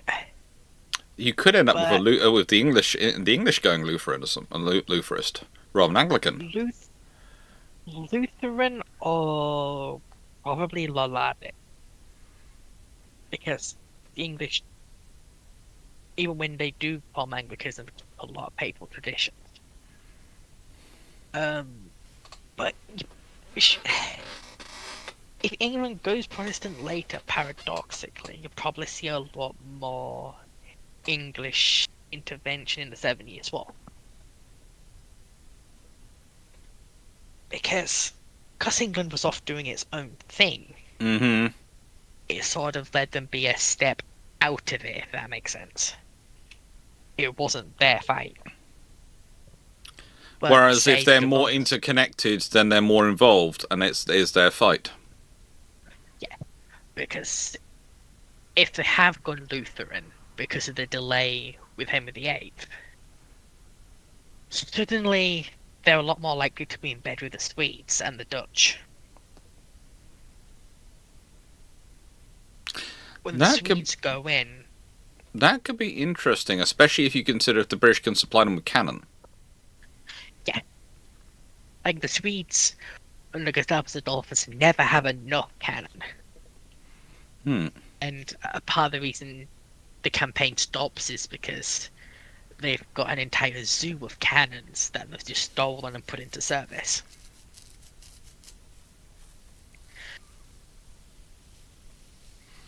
Whereas the That'd British be will be able to horse supply them artillery. with some commonality. Hmm. Yeah, a unified Gustavian horse artillery for the Swedes. You might actually see a Protestant Holy Roman Empire at that point. Oh, good God.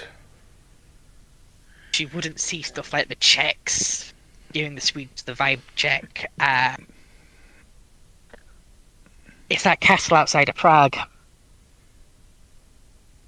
It's more a case of if you've got that, you've also got the British you've also got the fact that the British economy is going to be going through is going to have a massive amount of money going into mining and industrial development from all this. Because if it's not just the cannon you're producing; it's the materials for the cannon as well, which means you're going to be investing in a lot of infrastructure around the UK to support it. Because you would have to see a very early transition into steel and lead shot. You won't be able to get away with what you could do with bronze cannon of stone shot.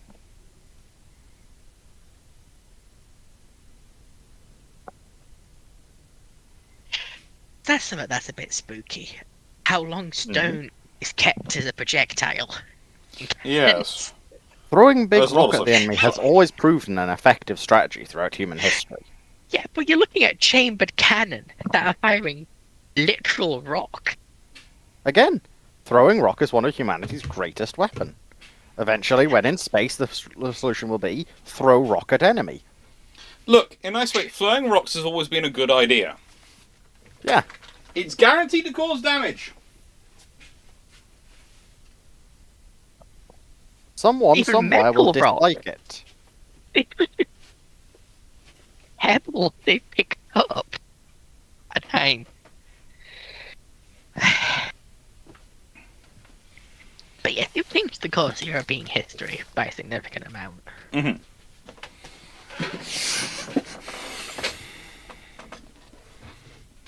Actually, here's an Age of Sail question. Do you see the Spanish adopting their really heavy cannon armament significantly earlier? Portuguese. Probably they have to. Let's be honest. If the English are doing this and are developing all this, then the others have to do it in comparison to them. Basically, once the English have the technology, everyone else is going to be forced to go down that route. Because if you don't, you're going to lose. Because let's be honest, if you're the Spanish Armada, you turn up and the Royal Navy's got a mass uniform battery. Also, if you've got a uniform battery of reliable cast iron cannon, you're going to be going towards Age of Sail, sort of later Age of Sail style ships, quite uniform batteries, and designs for those batteries. So you're probably going to find British having, 64s, etc., with 32 guns each side. Going around going, okay, yeah, we've got 16 24-pounders below and 16 12-pounders on the top deck or something like that, being to fight, and you're sort of going, well, that's going to massacre us if we're not already similarly equipped. So you're probably going to see that accelerated. Yeah, because as I understand it, the Spanish were very late adopters of the mass cannon armament around the Spanish Armada time period.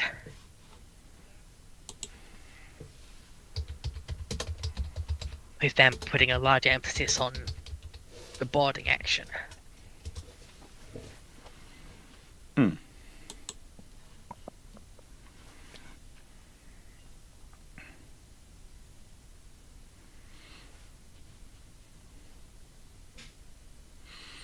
Yeah.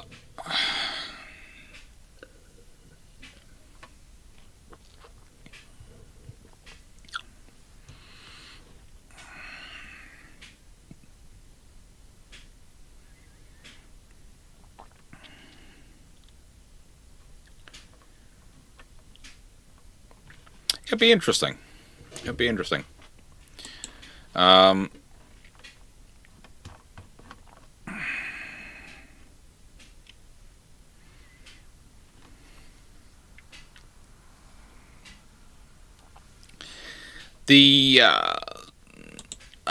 Someone's already. Sonic Nearest just put in a question, I think, about Adams Bridge, or what was also known as Rama's Bridge, which is the land bridge between Sri Lanka and India. I don't think I've talked about it before on this channel, but I might have done. I talk about a lot of. I do sometimes get some pretty long random questions, and I do try and. But yeah, it's. There's a debate as to when it's permanently gone underwater.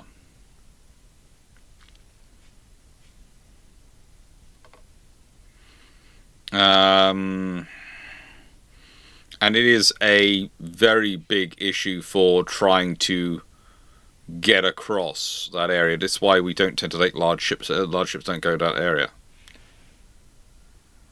Yes, because it's a very shallow limestone formation, isn't it? Yes.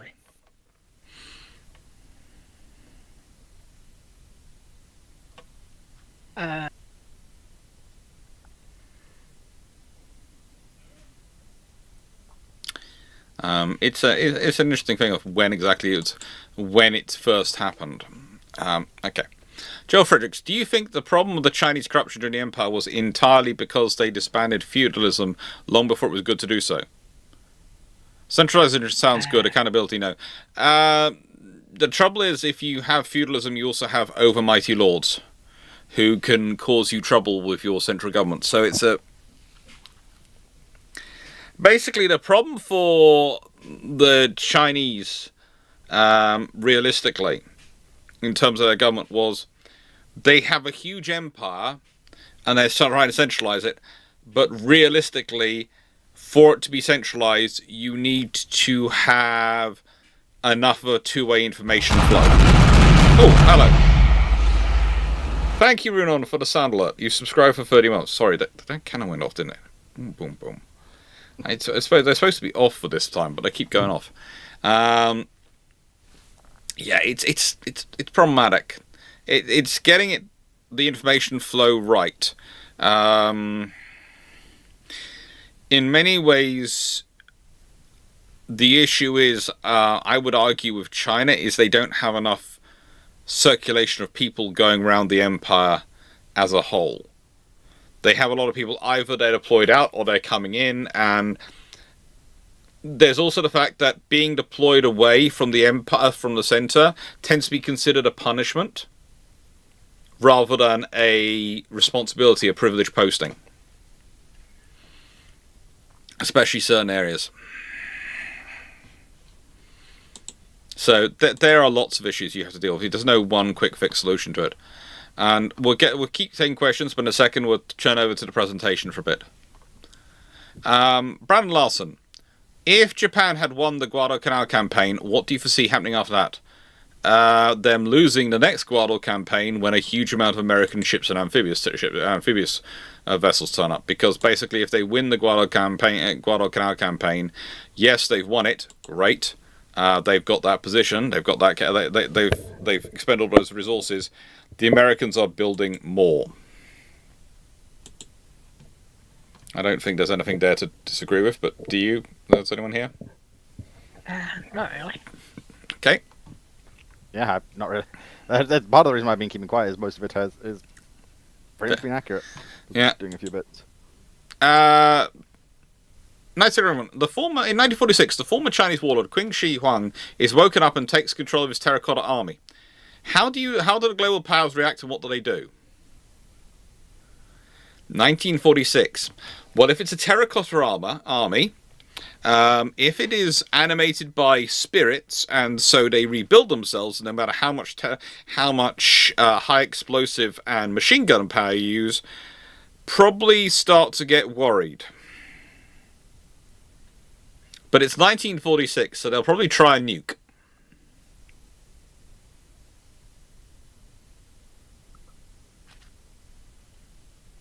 Depends also what he does. If he's just taking over China and stopping it turning communist, and doesn't really care about going after the rest of the world, they might not do anything, honestly. Because the Soviets don't have nukes, and, well, tanks versus magically reforming terracotta soldiers, eventually you run out of shells before you run out of terracotta soldiers. Because they reform themselves. No matter how many times you pulverize themselves, they just reanimate themselves and rebuild. It is the plot of Probably don't get Warhammer. Because suddenly everyone's going to look at their own modelling industry. Yeah. Especially the statue makers and going, are you in fact making models or are you making an army? Actually, Foxo, let's think about this honestly. If you're a British government, you're actually going to think about it. Hang on, that's an army which doesn't require a paycheck and doesn't require feeding. Warhammer, we have some business for you. Wait a minute. I need to check exactly the wording of this question. So. Right. Okay. Right. The British pottery business will never have been so busy as the British government starts ordering things. This is how you get a real life Space Marines. A terracotta soldier, armed in like 2 inches of homogeneous rolled steel. Yes, that is very deeply concerning, to say the least. Like, And it's the actually, past. I've been more worried about Japan. No. The one I'd be worried about is imagine Queen Elizabeth II with that army being responsible to her, because of course we would need a spiritual being who's our natural leader, who was a national leader, would have to be the person who the magic was all wrapped up in. Well, no, because if this So has imagine happened to one, it can happen to others, right? Yes, and imagine. I'm just imagining Queen Elizabeth with a force of terracotta space marines at her disposal. I'm most terrified about Japan's 1-to-1 scale Gundam coming alive. Oh, good lord. I saw that while I was in Japan. It was cool. Like, oh, it's really cool. It is. Dr. Dan went absolutely nuts over it. I want to say 'Cause- they're working on a second one. Yeah. I don't think it was around in 1946, though, for it to come alive. But there again, Japan would probably be Thank working on them yeah, very quickly.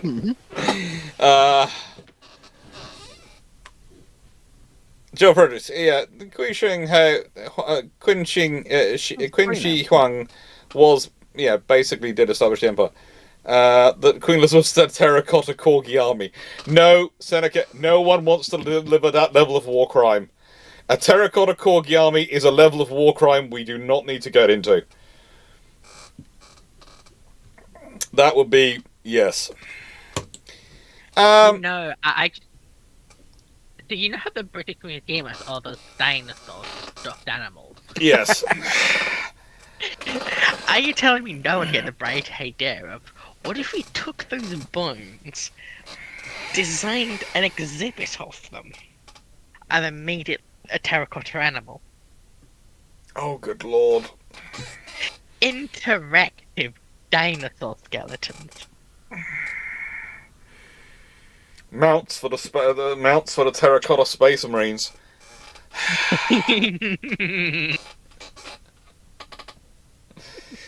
Terracotta corgis on speeder bikes. Just no. Okay, all right. This is an interesting one. France managed to complete a Panama Canal circa 1900. How different is the 20th century? If Panama Canal has been completed by the French in 1900, then control of that is going to become a vital thing for the Americans, but also the Americans achieve a joined-up fleet a lot earlier, which is going to cause interesting with the Great White Fleet. I think someone just shouted out my name. So I'll leave you to do this question quickly while I go find out if someone did shout out my name. Canal circa 1900. What's the question again? So basically, the French managed to build the Panama Canal sometime in the 1800s.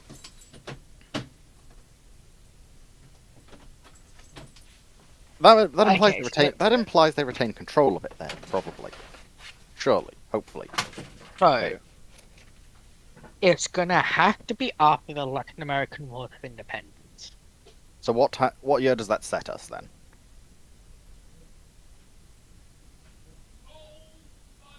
When was... So, because working on the basis, I don't know how much this necessarily You look at it, benefits. 1810, and Right. the collapse of Grand Columbia, which is 1819. When did they actually start working on it historically as well? I'll check. It's been a while. It's been a while since I last looked at the history of the Panama Canal, I will admit. Panama Canal was built in 1904. Well, it started. I thought it started earlier than that. There was a French attempt in 1881 to 1889. So I'm going to assume, then, if we're working off the French do so, shall we go off the assumption that they actually succeed in that project at that time period? Because that gives us a historical basis we can work on. Yes, so it'd have to be built after the Suez Canal. Yeah. Because the French Panama Canal was based off the Suez. So say 1899 they finish somehow this Panama Canal. Yes. I think gives us a good basis to work off.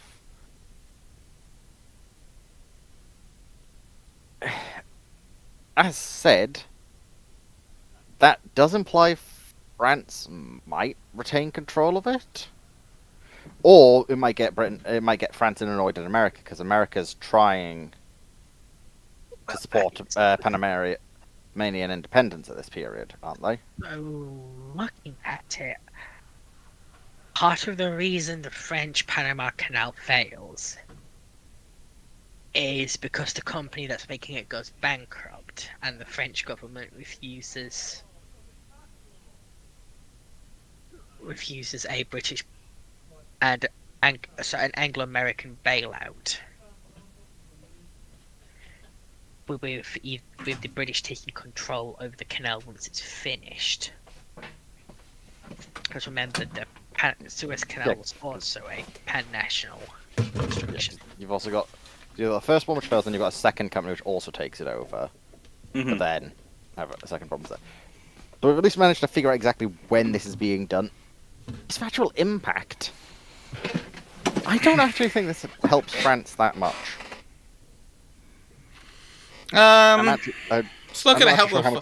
It's going to depend if they have control Panama and able to charge the fees and start using that as money, a source of money. That can help them. If it doesn't, that's the best bet. Yeah, but because then you've got the whole thing that America's also kind of looking at this, going, "Hey, we'd prefer this group to be nominally independent."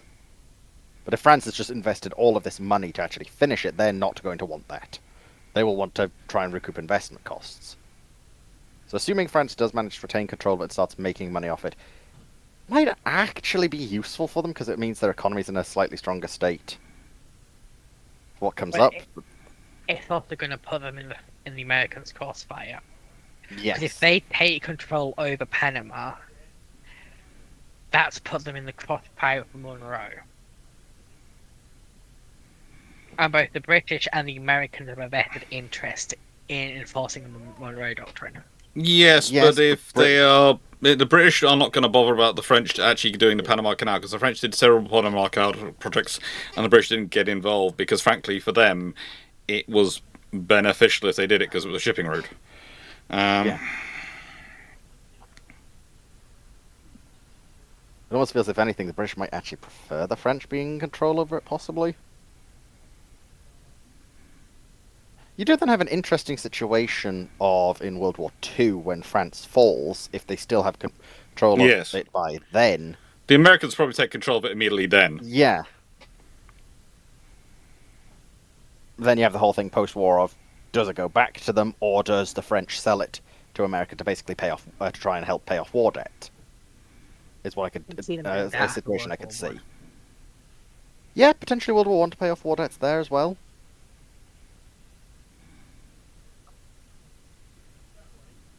Which, again, would definitely help France economically. Having it under their control would also help economically during the time they have it under their control.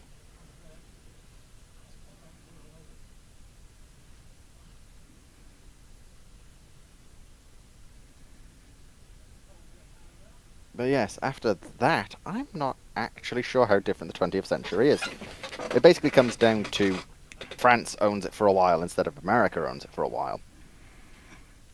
In sort of this period, so...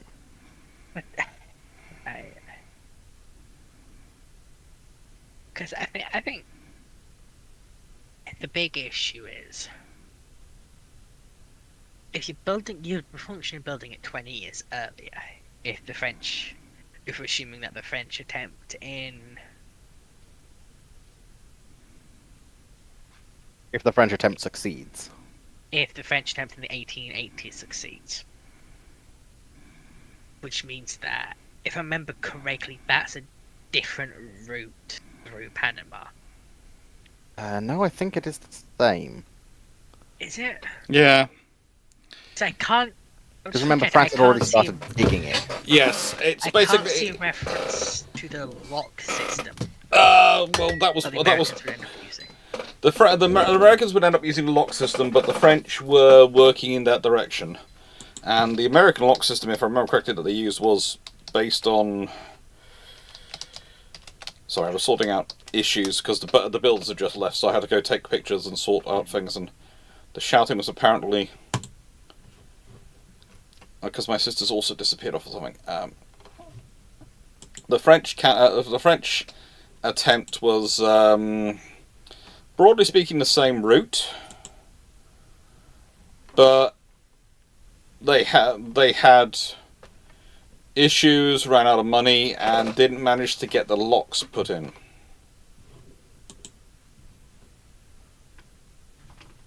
Or a lot of the one was necessary, but they would have gone roughly the same route. So you've got the whole interesting thing then that potentially you might not have the controversy, which I'm just reading about now, that ended up occurring because of it. Go on.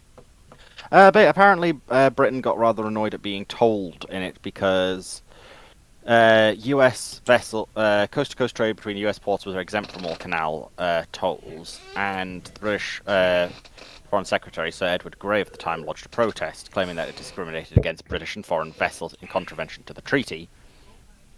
But the President signed the Act on 24th of August. Voter protest lodged on 9th of December. Whereas if the French are just taxing everyone, then it's probably everyone's accepting it. Yeah. It expressly maintained the principle of Article 8 of the Clayton-Bua Treaty of 1850, guaranteeing to England the use of canal on a complete equity with the United States of America.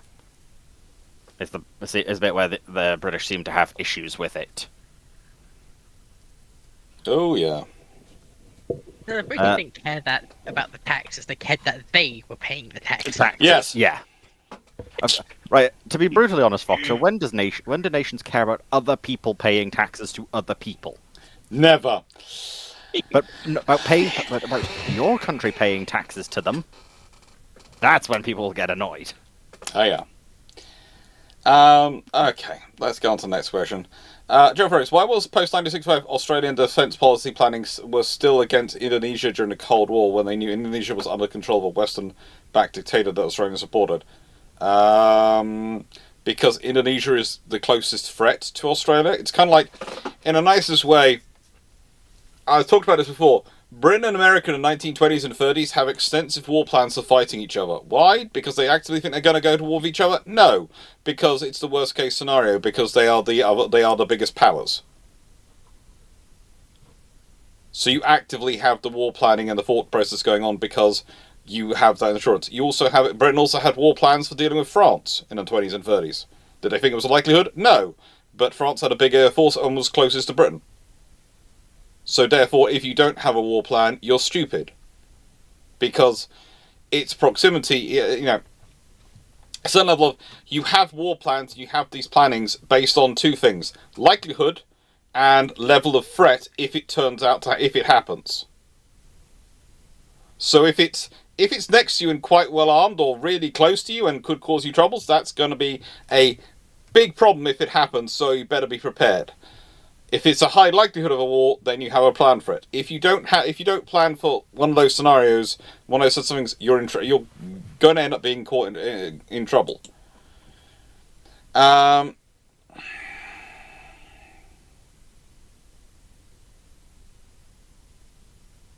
Jeff Oakes, seeing how the F-35 is probably out from the Pakistanis, potentially, but you never know. Stevenson isn't a great grade of aircraft. Could the IAF fight Pakistani J-35s in the future? Because it seems as if stealth would be a win button. The future Pakistani fighter program.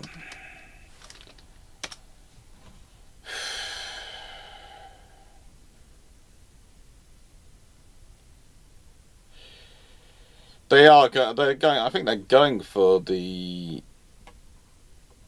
That's an interesting. Let's go for Pakistani Air Forces. That's that friend who sends that. Yeah. Pakistan announced it in announced it, didn't they? Not that long ago that they plan on buying JF-40 J-35s. So from Japan, from China, plus KJ-500s, AWACS aircraft, and HQ-19 missiles. So they are buying a whole load of stuff from China. Because the Pakistani relationship with America has not gone that well. But they have a very much an F-16 base force. Very much an F-16 base force. And this proved very capable. They also do have some J-10s. JS-17s, along with their F-16s. They also have Mirage 3s. To an extent, the Pakistanis are not as wedded to any one particular group as anyone else. They're happy to go with a lot of different options. And I wouldn't be surprised if they continue on with that history. But, yeah, they'll probably get some F-30, they'll probably get some J-35s. That's what I announce.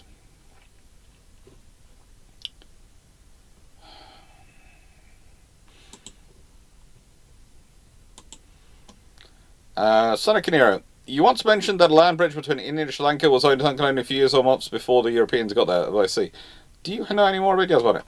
I don't know if I was the one who mentioned that. I don't think I did, because I think it was something about a few. So, from what I have read over it over the years, and what I do know, I think it's more centuries before, because it's. It collapsed about 7,000 years ago. Yeah.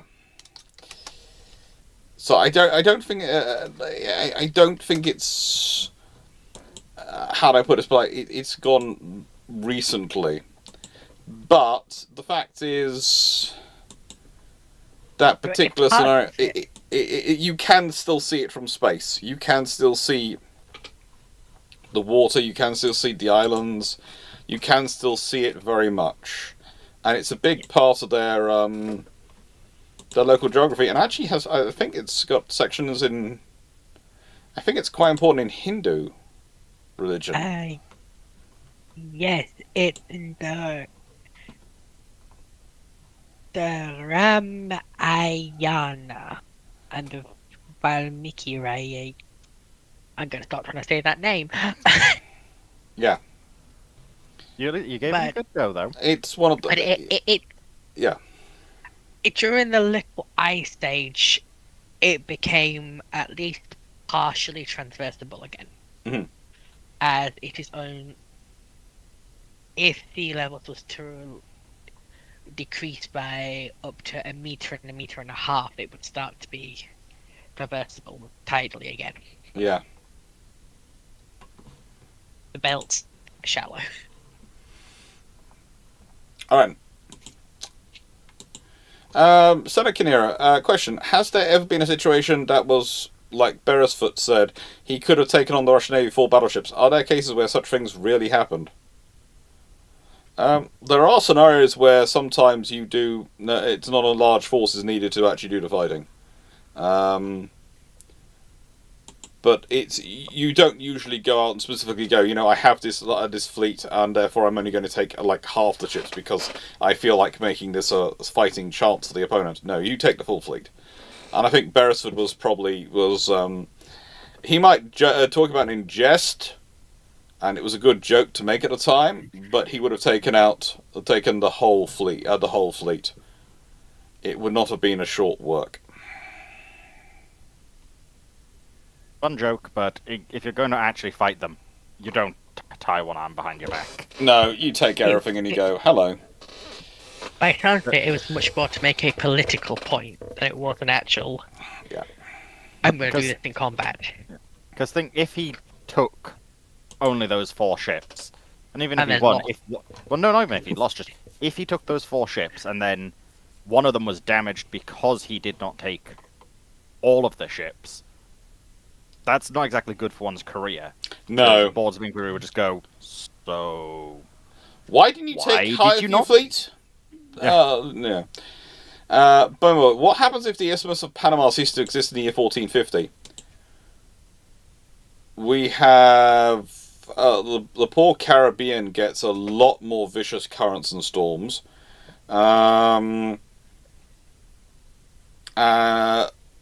Probably in the nicest way, I doubt Mexico and large chunks of Central America get to stay independent, because at that point there becomes a strategic reason for completing control of the South, of the North American continent. And yeah, because let's be honest, for the United States of America, especially in its expansionist phase, going south is attractive. Going north is secured by the British Empire, and it's Canada. And let's be honest, Canada in those times wasn't considered necessarily the biggest prize by the North Americans. But going south, you could probably achieve it, especially as things going on. And you control the whole continent. Because the big issue when it came to the push south was you had to push through a significant part of Mexico that wasn't particularly valuable to get to the useful bit. Yes, but if the useful bit now is... How do I put this? If the useful bit now has an end, you can always go round it with your fleet and go for it and go attack from both ends. And you have the population and the force structure to do it. Especially for periods, if you consider after the American Civil War, could be very attractive.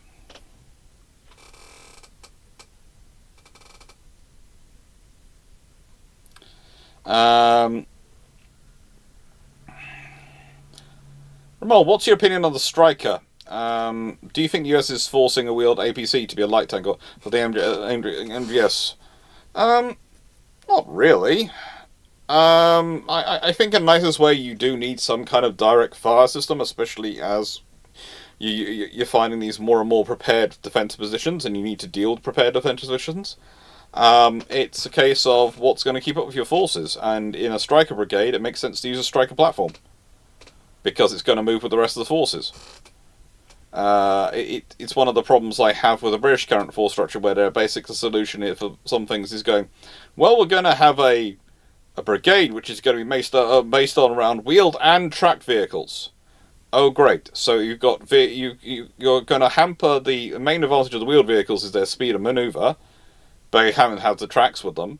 And you're going to hamper the tracks with them by basically going, okay, you can't do the same all-terrain as the wheeled can't do the same all-terrain as the tracks. And before someone turns around and go, yes, you can do the same all-terrain in wheels. You can up to an extent. You can up to an extent. Is the point.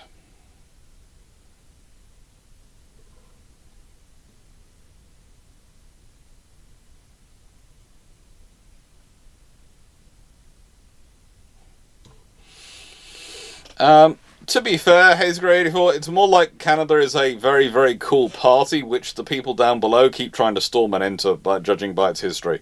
And every time you do, you get kicked out the door by the bouncers. Don't take this wrong way. I know the British like to claim that they were the ones who burnt Washington, and yes, the British were heavily involved in the burning of Washington, but there was quite a lot of Canadians involved in it as well.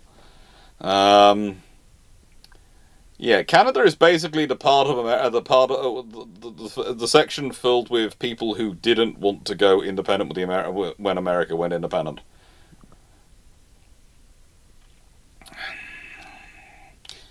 Okay, question. Joe Fredericks. If the US abandons the Indo-Pacific, what do you think the JMSDF and Republic of Korean Navy would do against the People's Liberation Army Navy? Work together, but I don't think the US is going to abandon the Indo-Pacific. They've got far too many economic interests in that area, and you have to remember, for them, the Pacific is their back garden. Let's put it this way. People have been planning for, what's the eventuality if the Americans abandon X, Y, or Z for a very long time. So far, they haven't. Because it's not in their interest to. Because as much as America is a massive and very interesting place and full of lots of technology, they are as much wedded into the global economic system as everyone else is. And if that, arguably even more so because of the supply lines. Let's be honest, the supply line for their Nimitz class, for their Gerald Ford class, and their battleship, their aircraft carrier construction, and everything else, is a global supply chain. I was talking about this the other day when I was talking about the British torpedo systems, and how the engines come from an American company.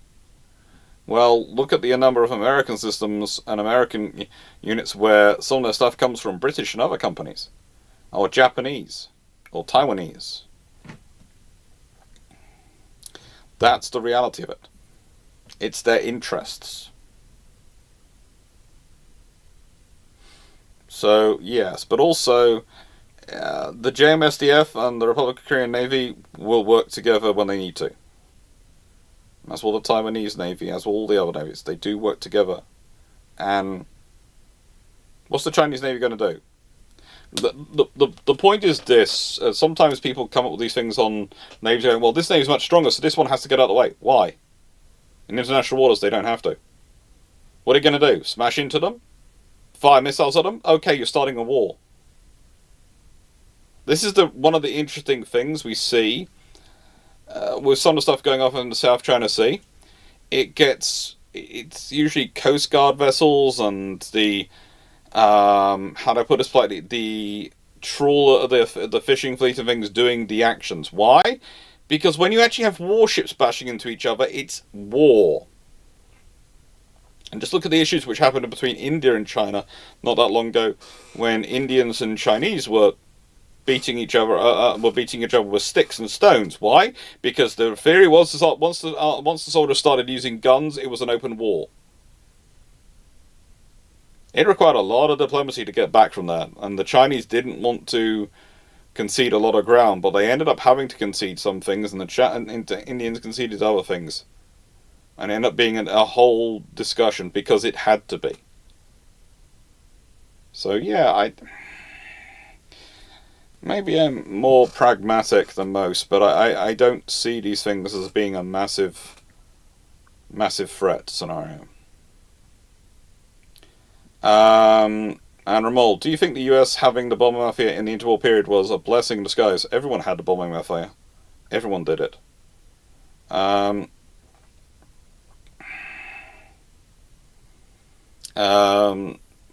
Basically, everyone had a bomber mafia, and the reason the US Army Air Corps didn't become the US Air Force any sooner is because of internal politics within the Army, mostly.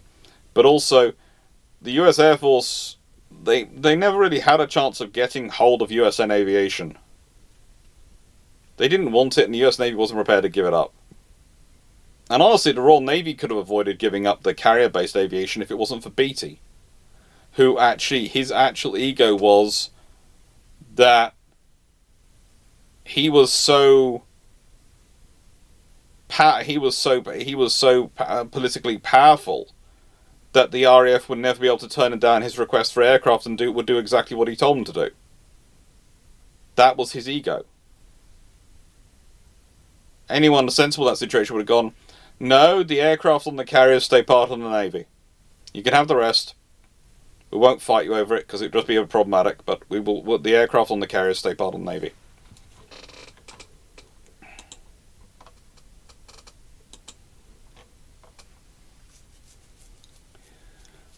Joe Fredericks, let's say the Regia Marina is infused with the spirit of Admiral Yi and completely obliterate the Royal Navy from the Mediterranean in early 1941. What's the consequences of the future of World War II?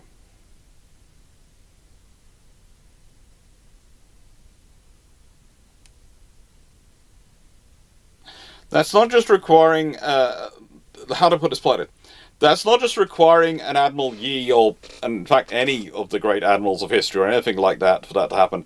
That would also require the Royal Navy has structurally and functionally ceased to operate on any kind of sensible level. The Regia Marina would need to have an infrastructure to support that, they need to have the force structure to support that. There's all sorts of things which would need to be in place for them to do that. Consequence of the future of World War II? Well, you don't have the North African campaign. You'd have other things going on, but it would be build up and fight through. But it's very, very hard to see how that would happen if you don't suddenly make people like Admiral Cunningham and Admiral Somerville and all the other officers in charge of the Royal Navy incredibly stupid. Because the resource differential is, whilst the Regia Marina are definitely, before the Japanese joined the war, definitely the most powerful and most balanced of the Axis navies and the most capable, they have not been the most well-resourced portion of the Italian armed forces. And whilst they have some very good leaders, they do not have necessarily the people at the top who are going to do it spectacularly.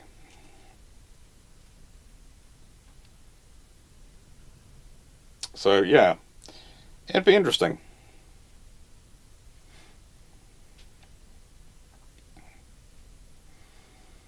Bone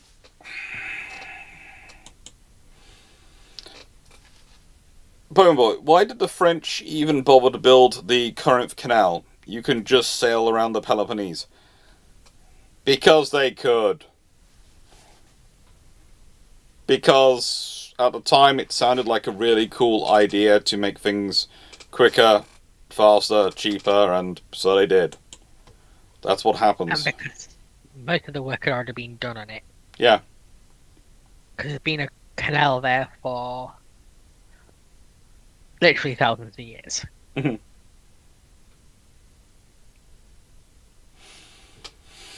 Timmy, what is your favourite thinking spot in the Moors of Cornwall? That's the secret.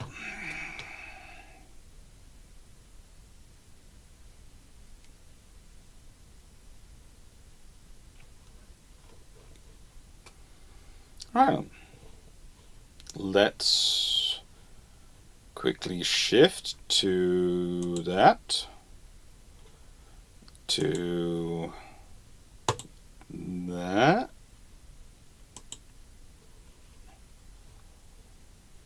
That's helpful. You shifted, but not far enough. Camera, we're going to have to have a conversation. Right way. Right way. Yay.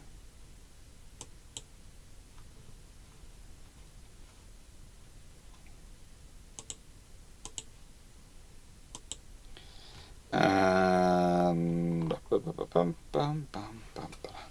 while I sort the slideshow out, back in a second.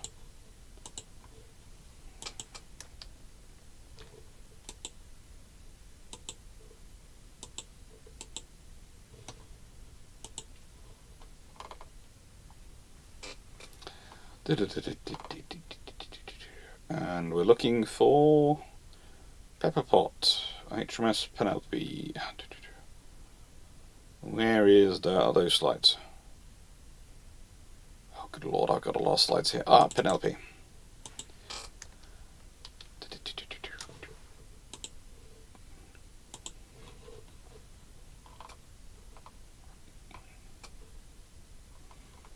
Mm-hmm.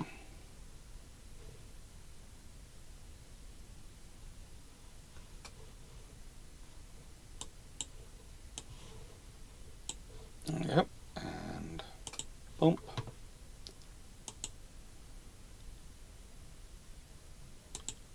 There we go. That's good. We've got the slide up. Questions are open. They should be.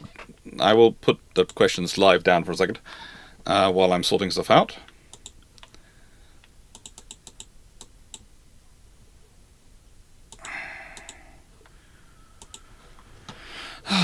It's all fun.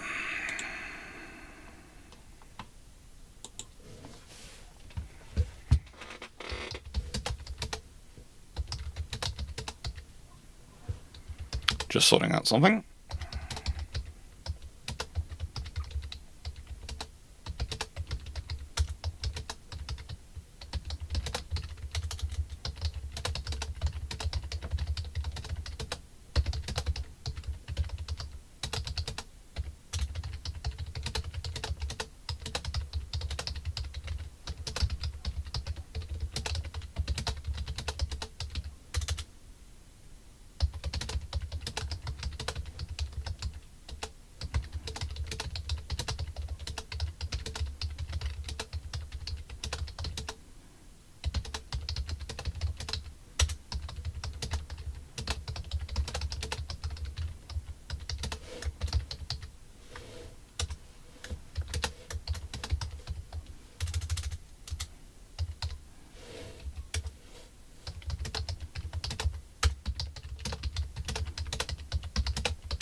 So,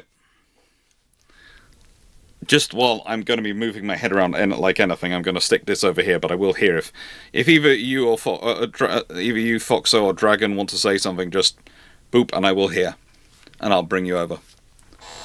And everyone will hear you anyway, but you know, boop. So, Okay, so just say boop. the birth of the Pepper Pot, HMS Penelope and the Duisburg Convoy, the 8th and 9th of November 1941. So this is a fun little topic to get into, and it's actually one of the books I've got worked out for a 45k book. It's in the upcoming sort of list of books I would like to do. And as I said, there are some books I want to do on classes, and there are some books I want to do on leaders, and there are some books I want to do on various people involved, and they're all to be aimed at about 45,000 words. Sort of primers, I call them. That's what I call a 45,000 word book a primer on a topic. And this is one of those. This is the birth of this is an interesting period of World War II. It's a period which gets honestly not much attention, because usually people dive in and dive out. First off, we're talking about HMS Penelope. She is an Arethusa class. She's built, believe it or not, by Harlan and Wolff. And she is a very cool little ship. And please note, when I say little, she is 6,500 tons fully loaded, roughly 6,600 tons, and 5,220 tons standard load. She's armed with 6 6-inch guns, 4 4-inch, all in dual mounts, so she's got 2 twin 4-inch and 3 twin 6-inch. She's got, starts off with 2 quad Vickers machine gun mounts and 2 triple 21-inch torpedo launchers.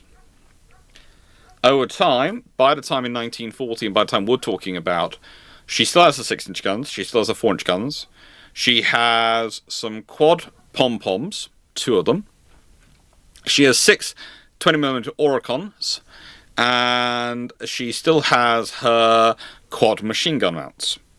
So she still has the quad machine guns. Her armour?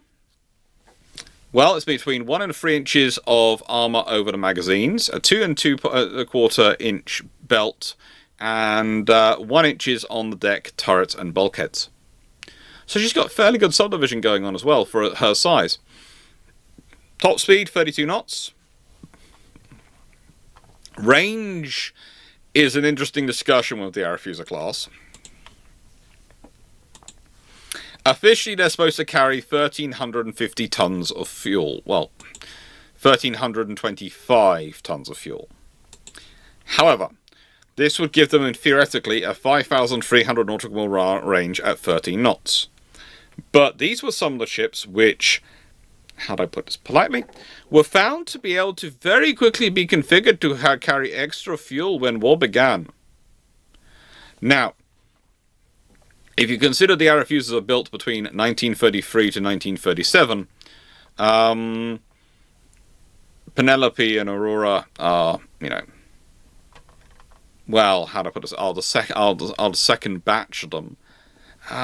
These ships are interesting.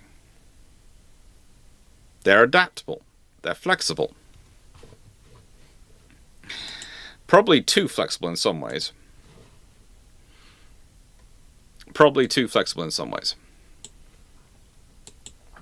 They could take a lot of reinforcements and a lot of support, a lot of things being added on them. And in regards, most people are not sure what they're really built for. The amount of times I hear them referred to as Britain's destroyer leaders, they're not. In fact, they're built as a trade route cruiser, or rather, pretty much the smallest cruiser you could build that would still be a cruiser and could viably do the jobs you needed a cruiser to do. They, like the Didos and the Tribals, all come from the British looking at their cruiser shortage and thinking, how can we solve this? Can we solve this by producing a huge number of small cruisers? Yeah, but let's be honest, in this configuration, it's kind of single use. It's only got the 6-inch guns. This is why you ended up tending to use the Arafuser hull to do the Didos with their 5.25s, because you can fit a lot of those on that hull. 6 inches less. And the Arafusers are very much designed to be the minimum. They felt they could build 6 Arafusers for the same tonnage allowance as 5 Leanders. 6 Arafusers for the cost of for the same tonnage cost as the 5 Leanders, and that's useful. That is very useful.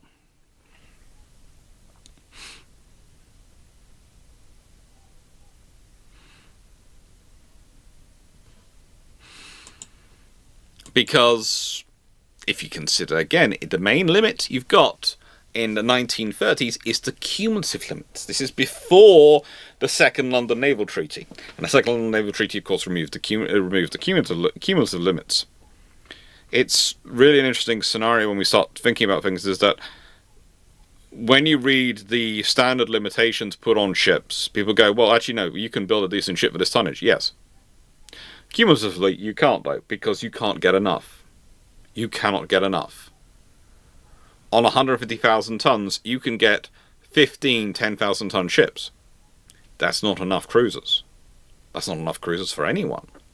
So you're having to look at what can we get them, and what can we get them in low enough. And if you consider this is 5,220 tons, the British were hoping to get for 5,000 tons. So basically, they could get 2 of them for every 10,000-ton ship, 10,000-ton ship, which would mean you could get 30 for that 150,000 tons. And that's useful. It gives you enough ships to actually have enough available for when you need to operate them.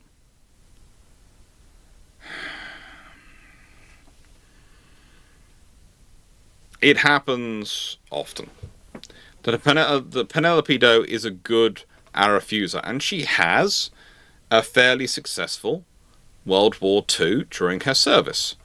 And considering her service ends in February 1944, she serves through the bulk of World War II, after being commissioned in 1936, only to basically be, in some regards, sunk in the last gasps. She took part in the Norway campaign. She took part in all sorts of interesting operations. She was at one point actually towed by HMS Eskimo because, well, she ran aground off Flinvia while hunting German merchant ships, which were trying to get into Vesterfjord, and Eskimo has to tow her. This is the same vessel which herself is later towed because, well, she considers her bow an extra weapon. But she still had a fairly active World War II. You know, she runs aground, has these issues, gets finally into repairs in the Tyne in August 1940, and she's back in service, and trials are completed by August 1941. It takes a year. And the argument was that she actually appeared as a new ship from the war's line down. They had to do so much repairs on her lower hull. Now, she was always going to be an active vessel. She spends time escorting King George V, Duke of York, HMS Victorious. She is an active escort cruiser. And that fits because these ships were about trade protection, were about escort, they were about task group strength. They're about being able to deal with destroyers. They were a capability which were to enable other ships to shine. When you talk about the town class, you're talking about a premier class, like HMS Belfast, you're talking about a premier class of cruiser. They are going to shine themselves. But when you're building a balanced fleet, you'll have things which are going to shine and things which are there to facilitate the shining of others, to support them. Think about it this way.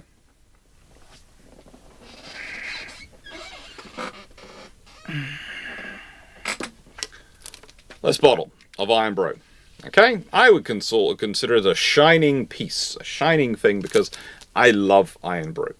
And I think it's a fizzy drink, but I really do love it. But if there wasn't Coca-Cola in the world, would Iron Brew do as well as it did? And it does. Would it shine as much? Because if it wasn't for the fact that Coca-Cola is ubiquitous, would it make this as special as it is? No. And when we're talking about supporting operations, when we're talking about the supporting of things, you really are talking about what's enabling your force to work. If you have a carrier on its own, that's not helpful. A carrier of a task group helps. If you want to have a cruiser force out doing cruiser duties, do you need every cruiser to be the largest, most capable cruiser? Or do they need to be cumulatively more effective? And then you've got your own infrastructure and industry and what available facilities you have. Is every yard, is every dry dock going to be the largest, biggest dry dock? No. So ships like this are useful in terms of being able to be deployed and pushed around. This then leads to the Mediterranean. Okay? Mediterranean in 1941 is pretty darn busy. Pretty darn busy. And it's one of the things which is often forgotten is quite how busy it is. Quite how active it is. Quite how much is going on.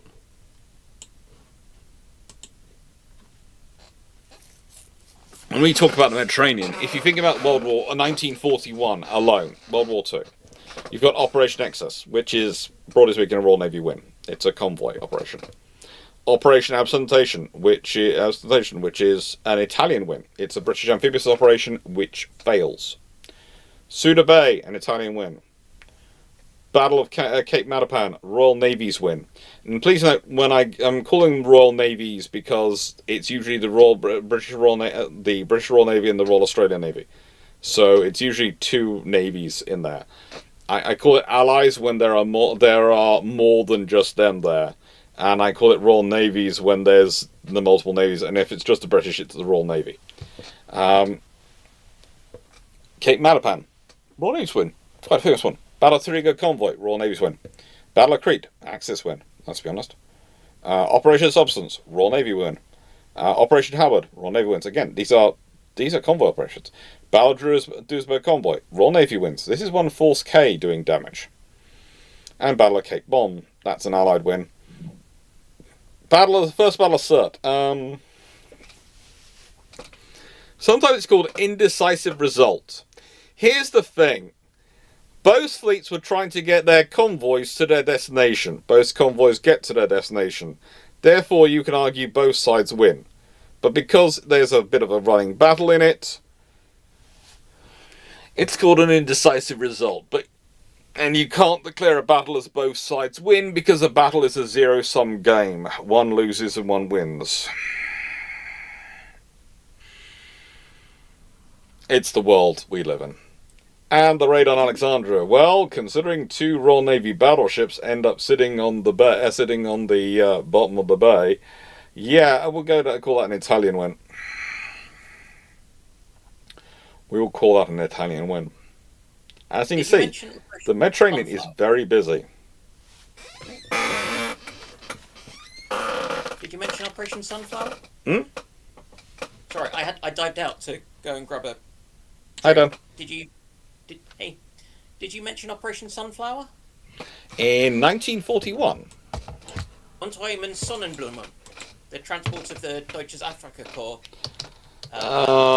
Yeah. Germany. Yeah, but... Which was a whole series of convoys, which saw shockingly little damage done by the Royal Navy or RAF. Yeah, there was that was one as well. I hadn't mentioned that one. So the entire Africa Corps arriving in Germany, in North Africa, is a naval operation. Yeah. So there's a lot of actions going on in the Mediterranean at this point, and the reason why there isn't much... It's going to sound strange in terms of that operation, is because literally how do I put this? It's still a scenario where you are trying to recover the fact that part of the Mediterranean was supposed to be French. It's really interesting is that, well, as it was supposed to be divided up, the Eastern Mediterranean was going to be British, the Western Mediterranean was going to be French.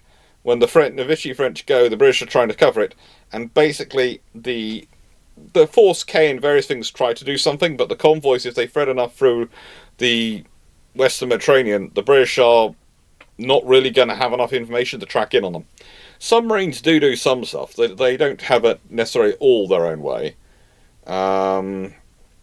They sink 1, damage 3. They- I literally got stuff about it open at the moment. Yeah, they capture. Quite a. There's a chunk of things which are captured, but the Germans and Italians do well on that one. Yeah. So yeah, 1941 is fun. It's a nice mixed year. And yes, hello, Dr. Dan. I'm just back from a long, late, and rather boozy lunch for my mum's birthday. Happy birthday to Mrs. Dr. Dan. Or rather, Mummy Dr. Dan. Yeah. So, with this all going on, you do have a fun time. You have a fun time. And into this, you have Captain William Agnew's Force K. Now, Agnew is one of those captains who doesn't really get enough attention in World War II. He really doesn't. He is...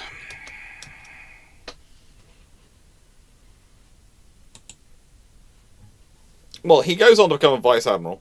He's called William Gladstone Agnew, which tells you exactly some of his familial relations. And he is a... How do I put this politely? He's the sort of officer which you can tell exactly what he's going to end up in very quickly. Because his first command was HMS Deptford, a Grimsby-class sloop. Then it goes to Pegasus, which of course was the former Ark Royal, which was a seaplane carrier by this point. Then it's HMS Corfu, a Royal Mail ship and liner, which had been taken up from the Royal Mail for various duties. Then it's Commander Force K aboard HMS Aurora, a cruiser. He'll also go on to command 12th Cruiser Squadron from HMS Dido. Then he goes on to the Gunnery School, HMS Excellent. Then he goes on to HMS Vanguard, 45 to 47. And he ends up, as said, as a Vice Admiral. He had served during the First World War on Glory and Royal Oak. He did serve aboard a destroyer, HMS Skillful, but basically he is, and I would argue he often focuses on, battleship and cruiser operations and gunnery. However, he is considered, even by Royal Navy standards, to be an eccentric thinker. Yeah. When the Royal Navy refers to you as an eccentric thinker, that is... Dr. Dan, would you like to add in? I mean, it's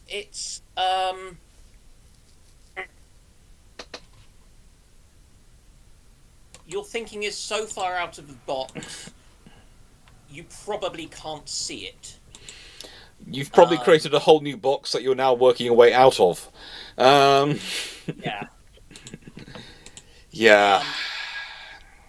But at the same time, it's an interesting series of commands, because there's also a lot about trade protection in there with Sloop Deptford, and Pegasus was kind of what they'd be, a lot of that patrolling, and then an armed merchant cruiser. Yeah. That's a series of trade protection as much as anything for the He's considered to understand trade and transit very well, which is one of the reasons why he's put in there, because with his leadership of Force K, he can go hunting. And he does. You see, his Force K is made up of Aurora and Penelope, 2 L Refuser class, and Lance and Lively, 2 L class destroyers. Hello, I appear to have being raided by a corgi. They're the orange ones, aren't they? I understand you lost your dinner. Yes. What would you like, chicken or pizza? Pizza, please. Pizza, right, and I'll get another pizza tomorrow when I go out. Oh, okay, thank you, sis. Alright. Do you want to stay here, Zeb Zeb? Do I want to stay? Stay, go. What do you fancy doing? I think You're going off for food. Yes. Food and garden. Okay. Corgi's motivated, but the motivations are quite simple. And also there's a camera running, so the corgi's going away. Whereas when the camera isn't running, the corgi goes, I will stay in here. Before anyone thinks the corgi's camera shy, I don't think he's necessarily camera shy. I think it's more a case of he doesn't want his picture on file, so he can get away with more things. This is my honest belief when it comes to my corgi.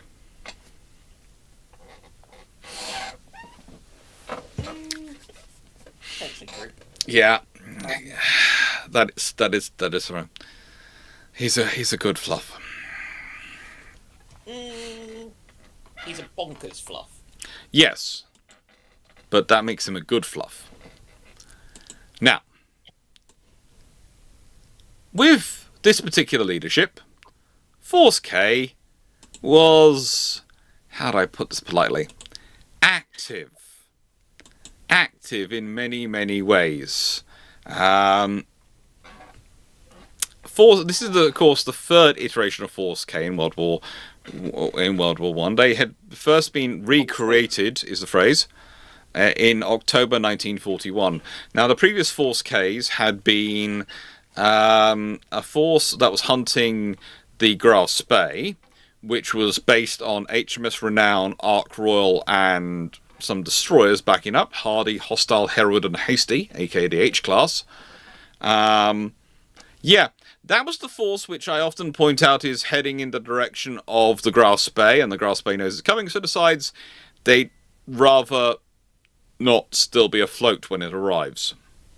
Because they might win the battle, they might not. They might get away, but they're not going to get away from that force hunting them down. No, that's a definite case of, if you'd like to be somewhere else, what are your options? If you could join the U-boat arm. Done. Ay, caramba. You know, it's kind of, this is not to my liking. This was not to my many things. Yeah, and anyway, so this is the 1941 Force K. It's the ships I was designed not to have to take on. Yes, it's the ships I was designed to try and hide from. And they get formed in October 1941, and they have a very active period. And cause lots of trouble in their active period. So much so that the Italians do a lot of effort to try and get rid of them. And one of these active things they get involved is the Battle of the Duisburg Convoy, which I'll be talking about in a bit. And when they do succeed in this, and they do succeed in that, the Supreme Command of Italian Armed Forces, the Comando Supremo, which is a lovely name for an organization, Comando Supremo. That does sound cool. It's definitely better than OKW. They basically declared the action of this force mean that the Tripoli is blockaded. I think they used the words, it's practically blockaded, or some else translation when you translate from the Italian to the English. There's variations on that translation, but practically blockaded seems to be one which most sources agree is the translation. But I've tried to figure out over the years what the difference is between practically blockaded and being blockaded. And I've decided that the difference is we don't like admitting we're actually blockaded, so we're going to put a word in front of it. Because if they said partially blockaded, that means you're still getting some supplies through. But the fact it's practically blockaded.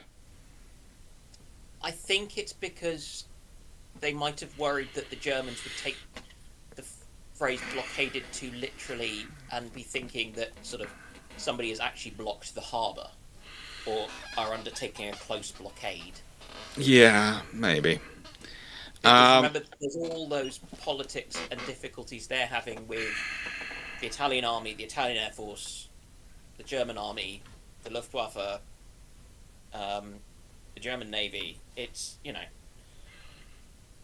yes, the Royal Navy is featuring in their list of problems, but substantially lower down than you might think of. You know.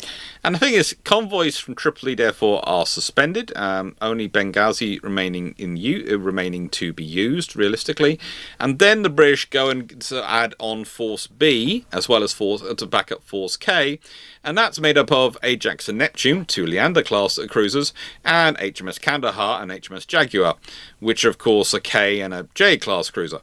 Destroy me, sorry. And So they have 3/4 of the firepower of a tribal, but more torpedoes. yes, and basically you have those two groups. By November 1941, the sort of logistics convoys are running at 60% losses for the Axis because of the effect of these ships, which basically forced how do I put this?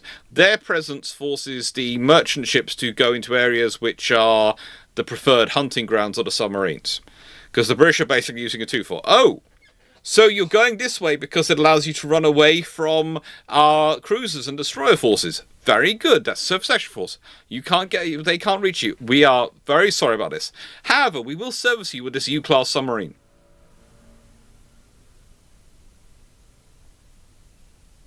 Yeah, the U-class submarine then pops up and goes, "Hello, I'm small, I'm cute, I'm allegedly a training submarine in no way designed for the Mediterranean." Yeah. It's fun. As in, from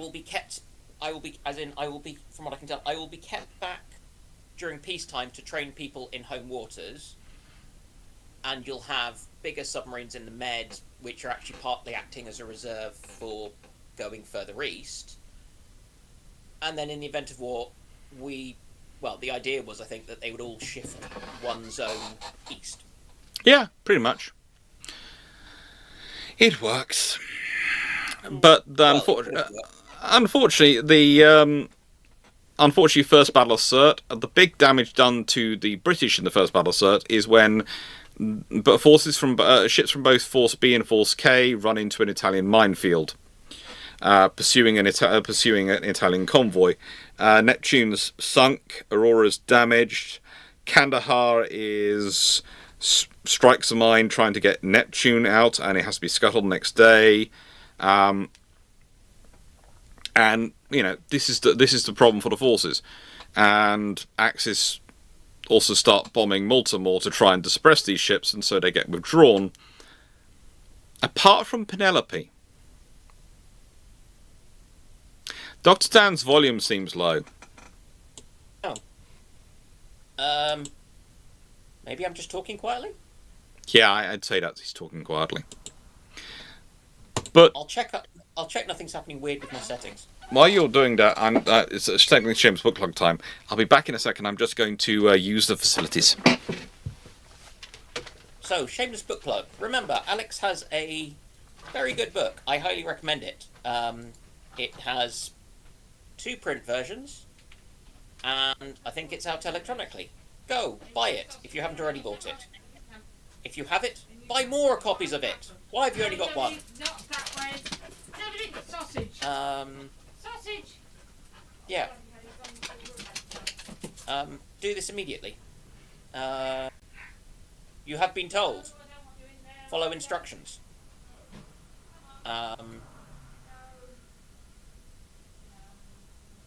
Any questioning of this will be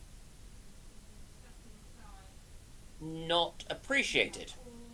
Thank you. Is that hopefully a good enough Shameless book plug for him? I don't have a book to plug. I am unlikely to have a book ever to plug because I can't see myself wanting to put the effort in. But the Mediterranean is a very interesting theatre. Just the backs and forths and the shifting around and everything of forces by both sides, but particularly it's when the Luftwaffe kind of appear en masse periodically and then disappear again, can have quite a big influence. It takes both the Italians and Germans quite a long time to get comfortable with torpedo bombing.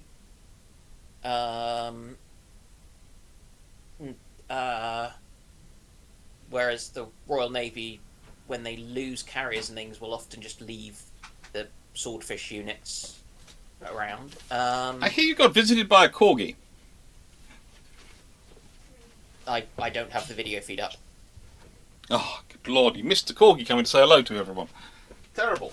I was doing the shameless book plug for you.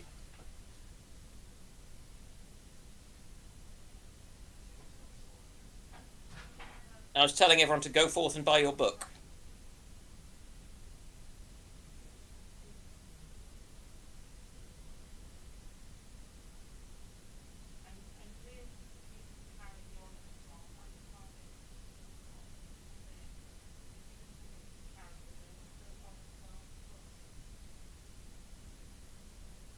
I can't tell if something is happening that's silent on screen or if you're still wandered off.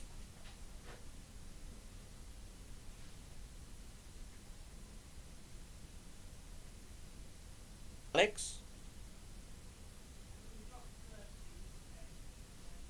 Oh, great.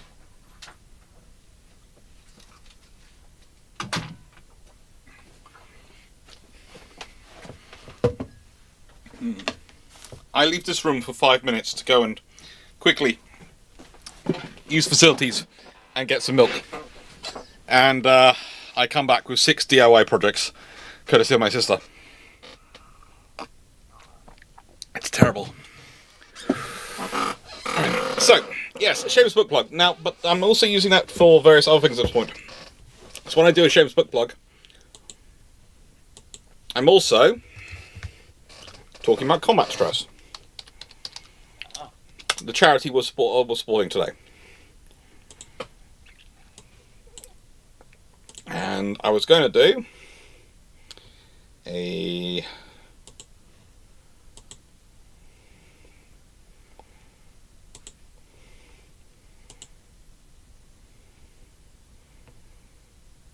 I do that to despair. Yes, this is combat stress.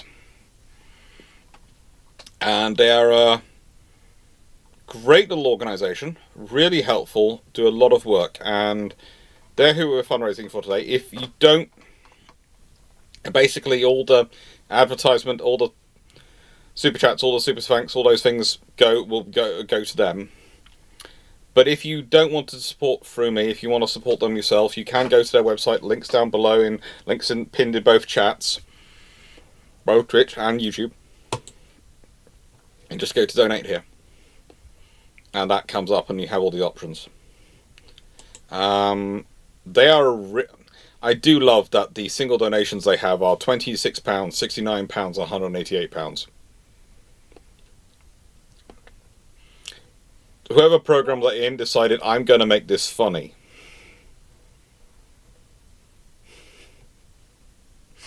Which is always nice. But they are a nice group. They do all sorts of interesting things. They have quite a good section of veteran stories and various people they've worked with. They have a shop, which I always find fun, but yes, they do have a shop, and there's various things you can get there. The fact I actually do have the socks worries me, but we'll leave that to one side, because they are very bright socks, and I'm, as Dan will tell you after having seen me for many months over the years in terms of trips, I tend to wear black. Yeah. Mostly black. Yeah. It's always usually black. But anyway, combat stress. Really nice people. Really helpful, and that's who we're fundraising for today. Thank you, my country. I think one of the important things about them is they seem to have. It's going to sound weird. That they have they've managed to get kind of acceptance amongst the former service personnel. Mm-hmm. And so it's something which they will actually feel more comfortable using the services of, which, because there's the risk at least of kind of, whether you want to call it macho pride or whatever, can be quite a barrier to... As we were discussing it earlier, there is still a bit of a stigma for everyone. I know some people like to put it down to masculinity, but I would say it comes on both sides. There is still a stigma for people when it comes to mental health and mental issues, and there really shouldn't be, because I used the same thing I used earlier about what my grandfather used to describe as everyone has free bank accounts. They have their bank account of money, which when it runs low, you have to go and work to earn more. You have your bank account of strength, which when it runs low, you need to go and rest, and if you go overdrawn, you hurt yourself. And you have your bank account of stress.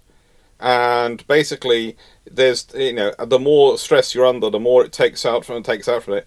Eventually, if you go overdrawn, you have issues. And this is the psychological, this is the physical, and this is the fiscal. And those are your free bank accounts. And in this scenario, you go talk to your bank manager, which is what he was. In this one, you might need to talk to a doctor, but you probably need to rest and take care of yourself and be sensible about yourself. Or his phrase was, you need to talk to a travel agent. This one, you definitely need to talk to someone who is either a good friend or someone who can help you. When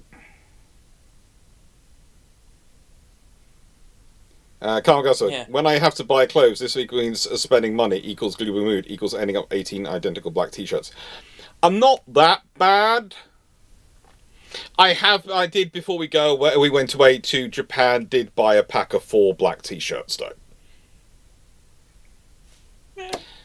I knew I was going to need them. The fact there are people going they have 300,000 channel points worries me, Jonathan Moon. That means it's living large time. That scares me on a level.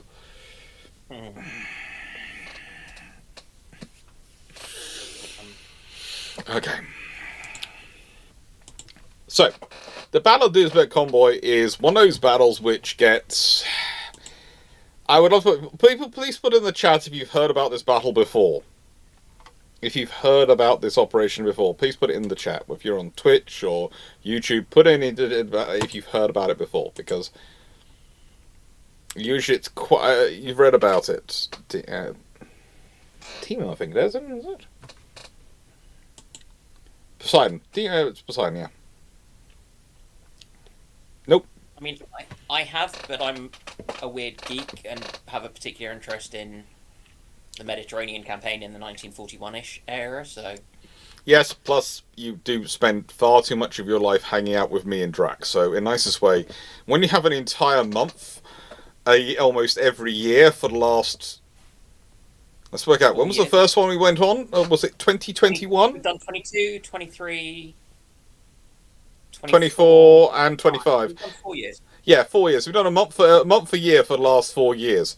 By now, I think you qualify as an honorary naval history doctorate, considering the stuff you've been doing.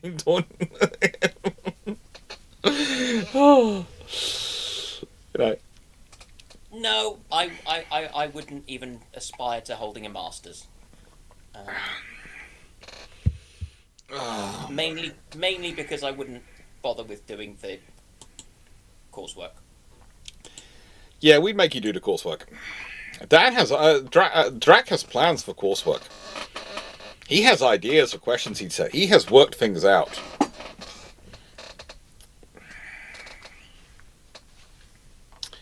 So pretty much, the Battle of Duisburg Convoy is, or the Battle of the Beta Convoy, depending on who you're talking about, is one of those fun little things when there is an Italian convoy its escorts trying to happily get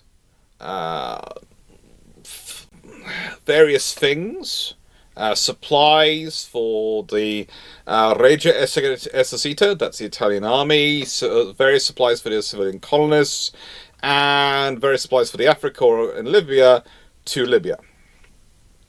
And, well, as you can guess, it has fun. Now, the other thing you have in this scenario is the British have a bit of an unfair advantage going on, which we haven't covered at this point. They're getting decrypts from the Enigma, the intercepts. And whilst the Italians are operating on a policy of, we're going to presume our communications might be compromised, so we're going to start acting like it to an extent, especially their navy. The Germans aren't. And it takes a while for people to realise that the convoys which are moving with German stuff are more easily intercepted by the British, and the British seem to always be in better place to intercept them than the stuff which has no German stuff aboard it. So has no German information going backwards and forwards telling everyone. As the Germans go, are you sending 60 pairs of socks? Yes. We need 61. Okay. Because the Germans, because they believe their communications are so secure, are incredibly sloppy with the volume of back and forth communication they have going on. That's one of the troubles Bletchley, Clarke, and the other systems run into. Is the sheer volume of communications going on. This is why we tend to talk about signals traffic analysis giving away more information more quickly than anything else. Because the Germans are usually communicating quite a lot anyway. When they jump up in volume, they go massively up. Which means they become quite sort of kind of easy to work out. Oh, something's happening, and it's involving this headquarters, and this unit, and this unit, and this unit. Why? Because they're communicating a lot with each other. So what could they be doing with that group? Let's start prepping and figure it out. That's signals traffic analysis. That's going on. Now, this particular force doesn't just run into Force K, they also run into a Royal Navy submarine, which was also positioned along their route. Why? Because if they missed the surface action force, they run into a submarine, and there might have been another submarine beyond that, and a submarine beyond that. The British are efficiently making sure these things are less likely to happen. Now, the British are reading the Italian naval codes as well. But those codes are, how do I put this? To an extent, they're more dependent upon local analysis than going back to Bletchley, Clarke and all the machine analysis. So the Enigma gives you a lot of details, local codes give you a lot of details, but yeah, it's the Enigma intercepts which are really helping the British in this convoy war. And they also make a point of always sending an aircraft out that just so happens to see them, so they have an excuse. Yes, the British were very good at covering their tracks by going, oh, you were spotted by an aircraft. We told the aircraft exactly where to be.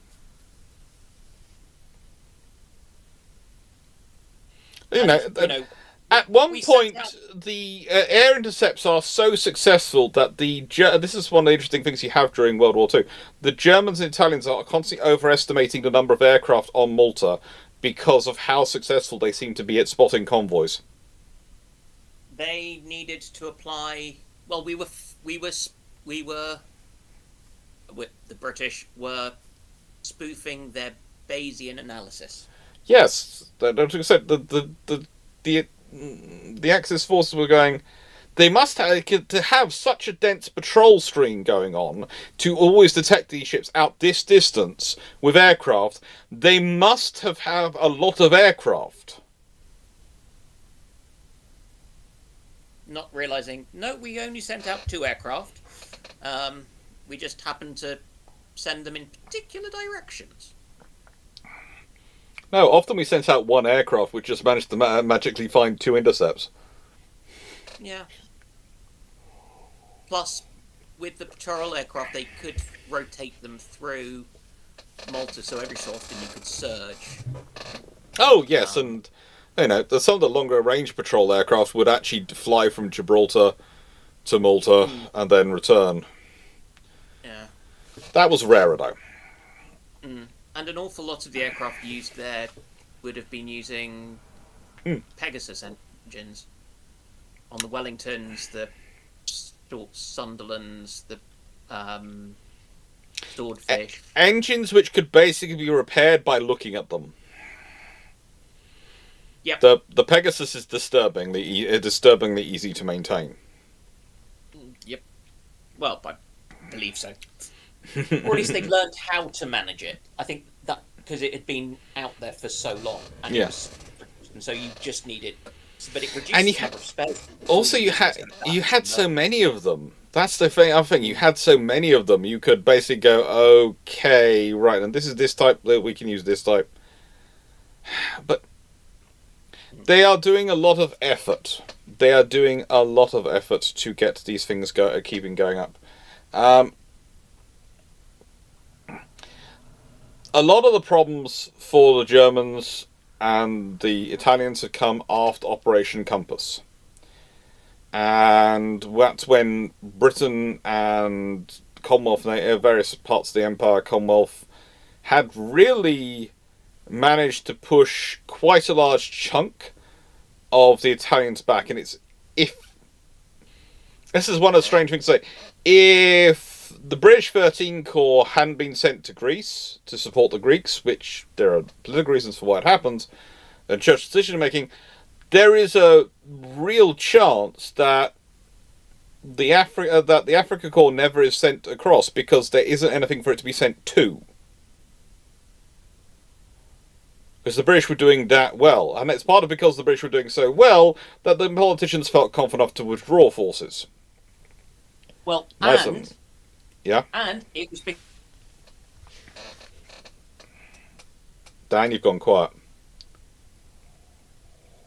The blocking force, and with strict orders to, under no circumstances, go on the offensive. Yeah. We thought he'd obey. We assumed he'd obey orders. Rommel would obey orders. This was before he'd made a name for himself outside Germany, particularly. Because he. Yeah, well, this was a time when they actually supplied, and they had the file they had for him in the British intelligence system actually had the wrong photo. Yeah, because he'd become known to Hitler because he commanded his bodyguard at one point, I think, and was liked because he wasn't a product of the general staff kind of processes. And that's why it was 7th Panzer in the attack on France, wasn't it? And then he got picked for this because he was a favourite of Hitler's. So there's also the whole thing of, he was not a Nazi at all. It's like, no, but he was picked. It was because Hitler had read his book. Infantry Griffith attacks and his wartime experience, and he was an instructor. So Hitler used him, asked him to be his liaison to the Hitler Youth, a military liaison to the Hitler Youth in charge of military training. And yeah, the fact that it was entirely.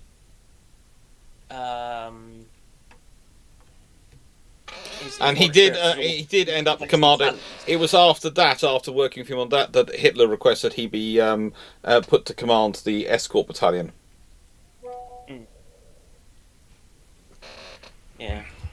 Mm. Yeah. So, yeah. But yeah, it was also amusing that you sent somebody who'd spent basically their entire World War One fighting the Italians to go and work with the Italians and wonder why he doesn't get on with them. Yeah, Try to. thank you. He does. No, he just doesn't get on with the Italians. He spends most of his time being rude about them. And, of course, logistics is something that happens to other people in Rommel's world. Because he hadn't been to Staff College. And he'd gone up I know he was a company commander in World War One. Can't remember if he was a battalion commander. Yeah, well, we're kind of off the topic of Duisburg, but yes. He is, he was an interesting gentleman. Anyway, so the Duisburg convoy takes place after all these things are going on. And pretty much the convoy consists of 2 German vessels. The SS Duisburg of 7,889 GRT, that's gross registered tonnage. And the SS San Marco, which was 3,113 gross registered tonnage. Now, GRT, gross registered tonnage, is the ship's internal volume in tons. So basically, the idea of that is that each registered ton is 100 cubic feet of space. Yeah, so it's a measurement of volume, not a measurement of displacement. Because the volume, it's a volume based on the wine ton. So this is where so it is a ton, which is a size of barrel of wine. So that is the notional thing this is based on. Mm-hmm. It's just unfortunate that it is the same as the word used for weight. Yes. But regardless, it is a standardized thing. Yes. And it is. It's basically. It's unsurprising that Dan remembers that it's based on the wine ton. I knew Dan would bring that up. What can I say? I'm curious about the history of these things.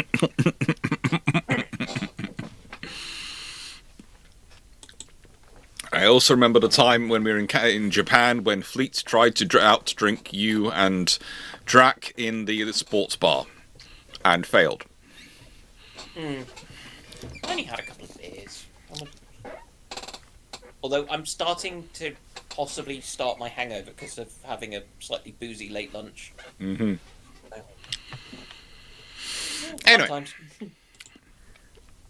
So, the battle's a pretty interesting battle because you have these put together. They are also carrying several Italian vessels with them. The Maria, which has 6,339 GLTs. Sagita, 5,135 GLT. The Rena Conrado, 5,180 GLT. So basically, the Germans have the 2 largest. Have the largest and the smallest, and the Italian ones are all roughly 5,000 to 6,000. So these ships together are carrying about 390 vehicles, about 34,500 tons of munitions, or 35,000 tons of munitions, depending if it's long tons or regular tons. They've got fuel loaded in barrels. They've got troops. They've also got the tankers, the Conte de Missoria, and which is another 7,600 GRT. The Minatilian, 5,000 GRT, carrying roughly 17,500 tons of fuel. Okay? That's a fairly useful sized Mediterranean convoy. Now, they knew about Force K by this point. They'd been dealing with it for the last month or so they're going to give it what they felt would be a strong escort. And they routed the convoy specifically to the eastern Malta, so that it would come in under Libyan airfields, which had aircraft from the Regia Aeronautica to provide protection. Rather than going west of Malta to along the Tunisian coast, they went east. And it was to go at 9 knots. And they were having their escort force would be doing a zigzag of 16 knots. And they would be all fine. Everything was going to work. And various people, the Supermarina, the Brevossi, all these people believe that the Royal Navy would not be able to attack because it would be night. And so they felt the only likelihood for night attacks was aircraft. Now, I'm not sure which person told them that the Royal Navy couldn't fight at night. I have no idea which person had this bright idea to tell them that they couldn't fight at night, but whoever was a very cruel person. And probably quietly had gone to Britannia, graduated, and yeah. I am guessing it was a force which had forgotten that the Royal Navy had operated all sorts of things at night. And Matapat to them. At night, earlier in the year. And we'd done Taranto at night. So why they are thinking that they are unlikely to be attacked by the Royal Navy at night, I am not sure. And we'd done the Torigo convoy. Mm-hmm. In... I can't remember if it was August or May. Yeah. Oh, well. Yeah.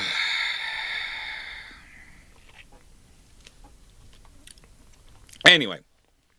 Agnew being a typical Royal Navy captain, merely goes, "Oh, you are gone to fight at night. That's fine. Here is HMS Aurora, here is Penelope, and here are Lance and Lively, and we are going to come out and say hello to you." Now, Lance and Lively are particularly interesting vessels to have in Force H because they are armed with 4-inch. Not 4.7s, 4-inch. Now, this means that whilst they aren't necessarily the best for anti-ship operations, they are fairly good for dealing with high-angle and low-angle air attack, because they've got the quick-firing 4-inch guns. So this is a force which is actually better for operating in the Mediterranean because of the threat of air attack, and they are also carrying 8 torpedo tubes. So basically, your 2 cruisers are each carrying 6 21-inch torpedoes tubes. Your 2 destroyers are each carrying 8. You've got 28 torpedoes ready and loaded to bear. You can do a broadside of 14 torpedoes. Well, actually, no. You can do a broadside of 22 torpedoes because the destroyers are, of course, their central mount. I was divided by 2 because of the cruisers, and then I remembered, I don't know, the destroyers are centre-lined. The other thing with the 4-inch arm destroyers is they can put down a weight of suppressive fire that's really impressive, and a significant chunk faster than you can fire a 4.7 because the shell is that bit lighter. So they can just be pummeling the enemy, and also, to do damage. When you're dealing with merchant ships, you don't need that much. You don't need more than a 4-inch, realistically. But also, if you're getting up close, and if you're pummeling them with 4-inch, then they're less likely to be able to draw a bead on your 6-inch cruisers that are about to land the killing blow. Mm-hmm. It's an enemy warship of kind of cruiser or destroyer or torpedo boat size. Now, the force, all these ships, all these Royal Navy ships, all these cruisers and destroyers, they all have radar. The cruisers actually have brand new searchlights, which are supposed to give them, they've been upgraded for the next generation better searchlights to help them with better performance at night. They're supposed to be a more focused beam, which was supposed to provide illumination at a greater range. Jolly good. I'm not sure why people thought this was a good idea for the Royal Navy, though, because the Royal Navy's night fighting doctrine is literally close and keep closing and only open fire when you see the enemy starting to turn their guns. So the British really didn't need the range for their searchlights. They were planning on closing to the point at which they could probably reach out and touch you. Physically. Not just with the shells, physically. And Jonathan Moon, no, it was not sabotage from the Royal Navy telling them that telling the Italians they couldn't fight at night, because everything the Royal Navy had done to the Italians had shown their ability to fight at night. So why the Italians had started to believe they this force couldn't fight at night, I have no idea. I've seen it repeated in a few books, including one book which was an Italian and a British writing. So I have some veracity, I feel, on that, but it seems to be something which I'm going to have a chat with ITA about, the Italian archives, about, because yeah. Now, with the Convoy doing 9 knots. Force K went out and did 28 knots. They went to the northeast of Malta. Aurora was at the front. Penelope was next, and then the 2 destroyers. They found the Convoy at midnight. This was 135 nautical miles east of Syracuse. So if you think about it in terms of what we're talking about in terms of the spacing, this is a really nice, calm area, usually, in terms of the sea. So just imagine a calm Mediterranean night. And the moonlight is just slightly there. It's slightly to the east, really silhouetting the Convoy against the night sky, whilst the British are in the dark. So the British are in the darkest part of the night, and there's the Italian Convoy being silhouetted slightly, nice, gently by the moon. Yeah, this could not be more perfect for the Royal Navy than you can imagine. There is no scenario this is good for anyone other than the Royal Navy. And at a certain point, the British radar starts to pick up not just their convoy, but also their distant escort. But still. So the British know the escort's there as well, thanks to their radar. But the British, because they realise that they need to engage, and they need to engage accurately, they are nice. They slow from 28 knots down to 20 knots. This is to make it easier for their gunners. And the gun crews are given specific orders to... Accuracy is more important than volume of fire at this range. Accuracy.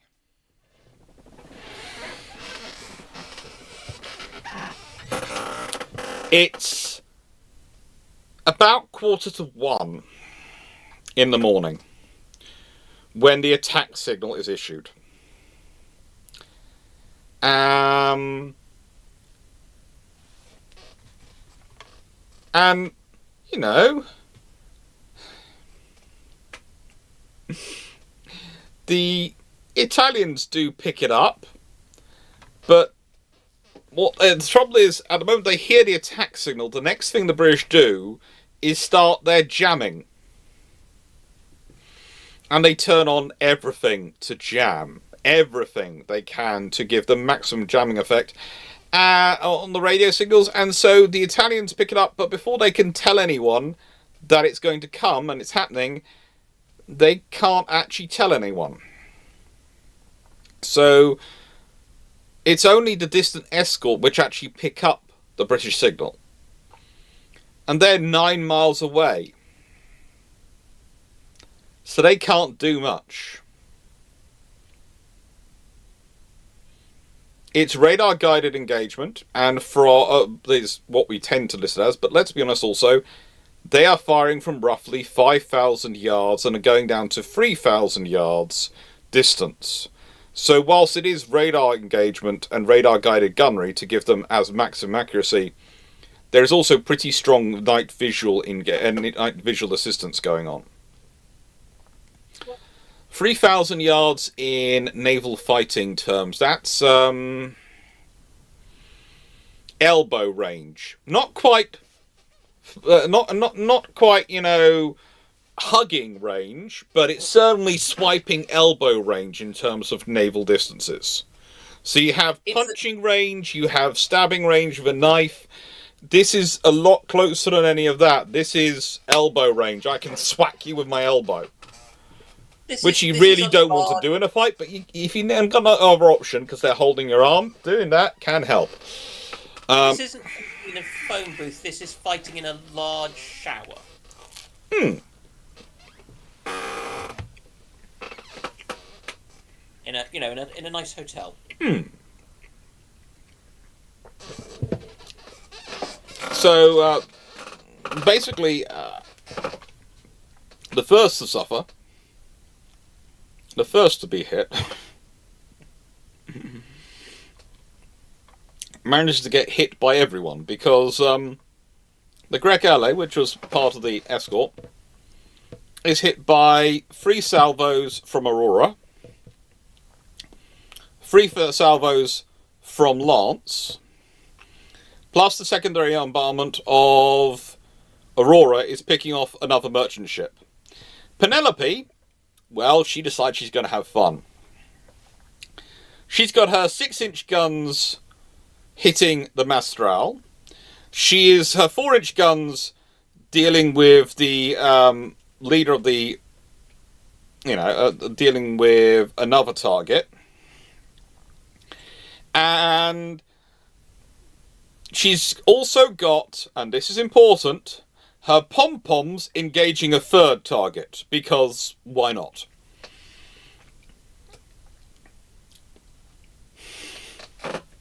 I mean, Lively just goes into the merchant ships and is going, you can have the A turret, you can have B to mount, you can have X mount, you can have Y mount, and I've got torpedoes for anyone who wants them.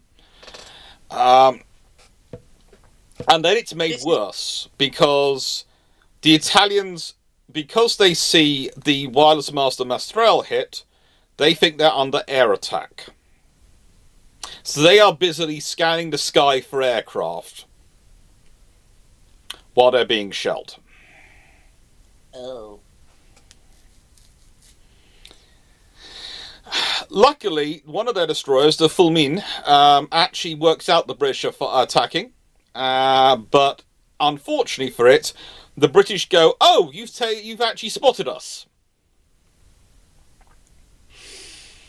At which point, they blast it with every bit of guns they can.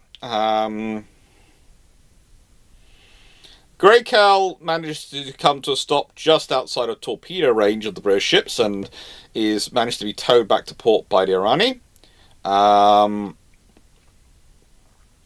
One of the vessels managed to come within 6,600, roughly 2 kilometers, of the Force K, but they then get blasted by everything. They try to get... the Italians are trying to get things organised, but we're talking about a very short amount of time. Okay?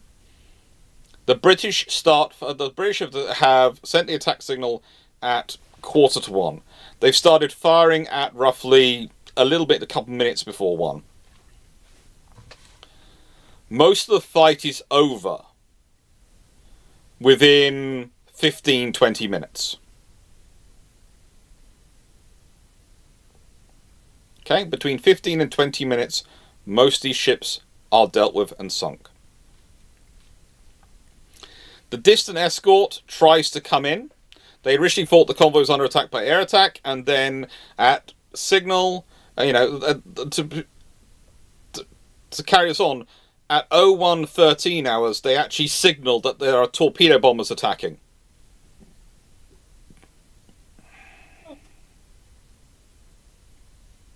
And they actually, when they realised they aren't, they actually sailed for the point where the British ships had they'd first spotted the British ships, not where the British ships were by this point. They were very bad at keeping track of where the British ships were in the distant convoy because of the distance they were at. And they were zigzagging. as well, and had been zigzagging away from the convoy when they finally made a decision. The British ships also had this habit of hiding behind the burning merchant ships so that the convoy couldn't see them. Very cruel of the British. The British are just really not helping at all. That's just not sporting. No.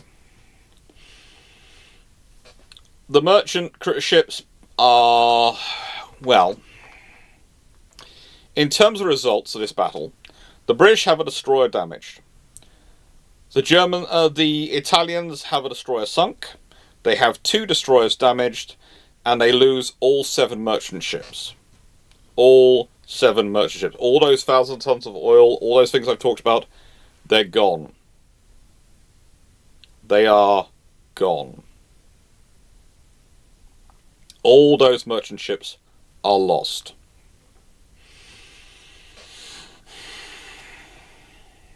And remember, they don't have things like a Liberty ship program. No, they don't. To replace things. They are trying to produce things, but they really haven't got there, and they haven't got the production facility going on it. And then at 0200 hours, the British basically have finished searching for them and are starting to head away. The covering force claims they chased Force K away, but the problem is Force K doesn't seem to notice that they're being fired at.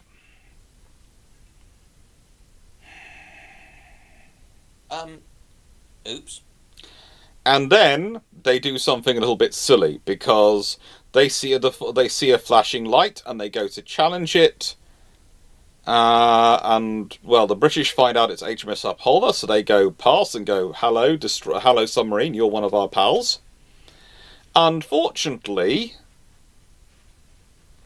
others go past that, and well, the submarine goes, "No, you're not supposed to chase Force K." So, Libico, yes.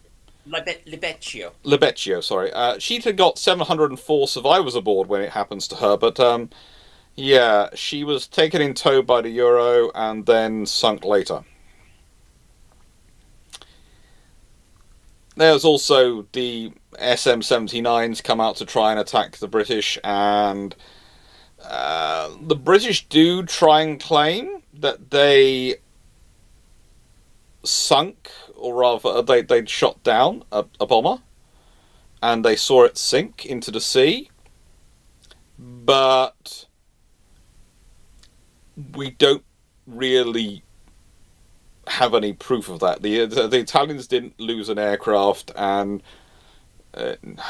these things happen. Basically, if you're dropping bombs and other blasts are going off, then it can look very easily like an aircraft is going down. It was British weird tomfoolery.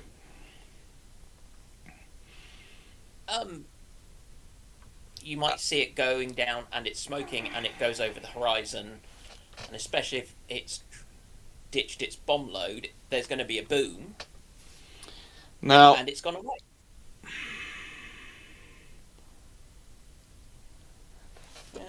A lot of Italians were very, very critical of this. Very critical of this operation. They felt their escort had fallen apart and had good moments, but had not had good coordination. I would argue they were set up to fail, because a lot of the assumptions that their planning was based on were inherently faulty. Very much inherently faulty.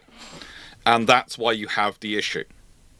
But anyway, after the Duisburg convoy, Force K comes along and carries on doing operations, and they get involved in more operations.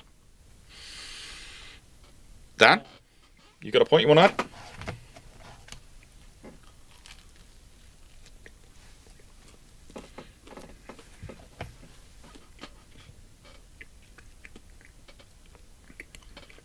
Dan, are you talking?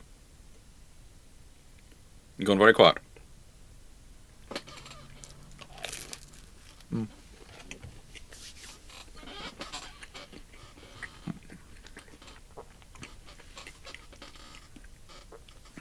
So after the Duisburg convoy, the British sort of carry on, and Force K carries on doing all sorts of operations. Now, 23rd of November, they sail again. If you think about this, we are talking about less than a couple of weeks later. Sorry. And they sink some more merchant ships west of Crete. 1st December 1941, they sink some more merchant vessels, and to destroy Alvisa de Mosta and a tanker.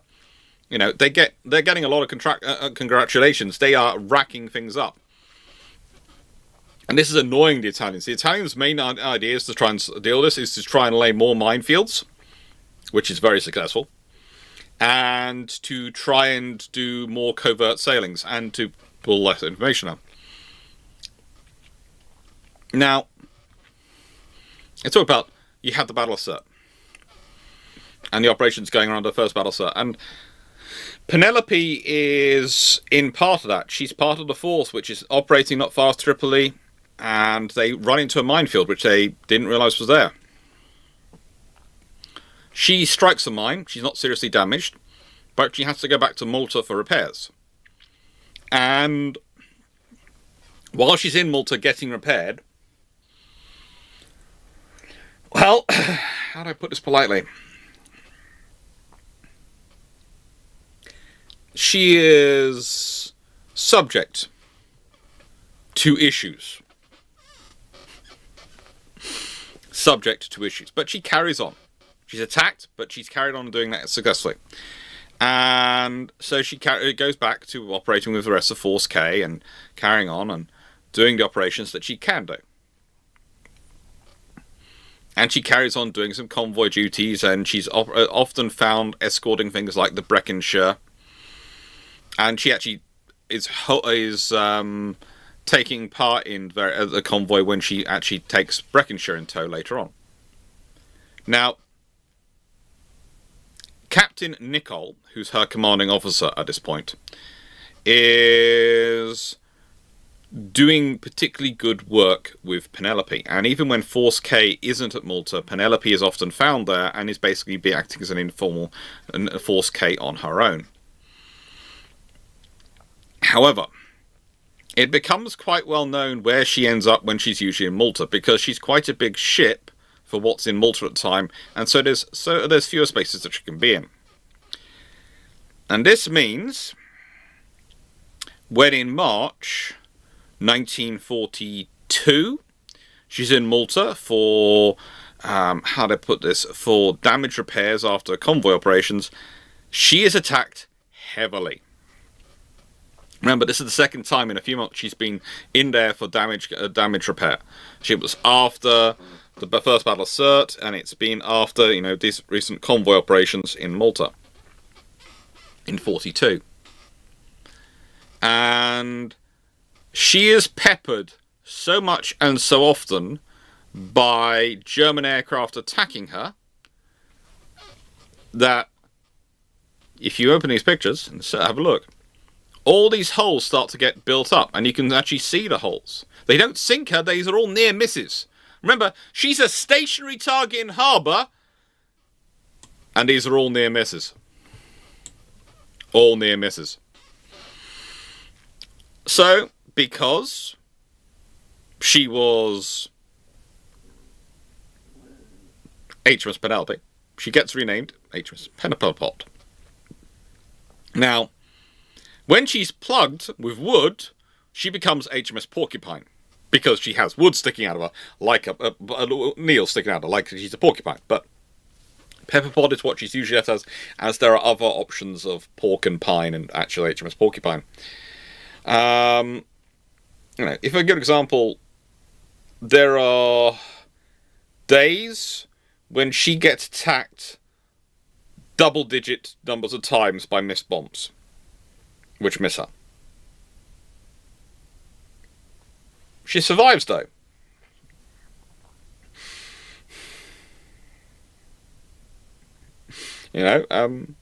She managed to arrive in Gibraltar on the 10th of April that year, and had been attacked en route by air attack as well when she went to Gibraltar, she finally left Malta to go to Gibraltar to try and go back and get properly repaired. She gets attacked en route, and again, it's near misses. So, this is a ship which is incredibly lucky. She took part in the Duisburg Convoy, she does all sorts of operations there, and then she carries on operating, and she just keeps getting near misses. And becomes the Pepper Pot Thane. And then she joins Force Q in 43, takes part in Operation Avalanche, which of course is the landings at Salerno. She'd taken part in Operation Husky. She was part of the bombardment of Catania, which was the diversionary operation. Again, it was her, Aurora, and 2 destroyers going off to do that. At one point, she forms Force P in 1943, which I call it Force P because it's Penelope, Paladin, and Petard. 2 P-class destroyers and HMS Penelope. In fact, they didn't call it Force P. Makes me seriously worried about Cunningham and the other admirals at the time's ability to see a joke.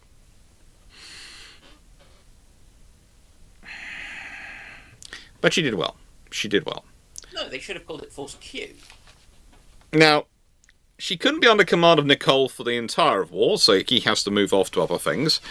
And at a certain point, she's operating from Gibraltar and working off with USS Brooklyn in January 1944, doing bombardments at Formia and other things. And then in February 1944, she's just doing normal operations. She's leaving Naples. She's under the command of a guy called George Devereux Belbon, who is an interesting officer. He's quite successful. He unfortunately dies in this action, but he had a pretty interesting career by this point. He commanded mostly destroyers, Wishart, Daring, Ardent. He'd good ships. He was considered a bit of a rising star in some ways, but he was not necessarily rising star as in we expect this guy to end up as First Sea Lord, but we did expect him to end up as in the lower ranks of the admirals, and probably a rear admiral destroyers was in his future. So getting command of what is basically a large-sized destroyer, aka an Arethusa class, because let's be honest, that does look like a slightly scaled-up destroyer, doesn't it? Makes sense. Makes sense for him. Unfortunately, when they're in the Anzio area, they managed to come across U-410, which is a Type 7C, from memory. Yeah, Type 7C U-boat. Under command of Horst Arne Fenske.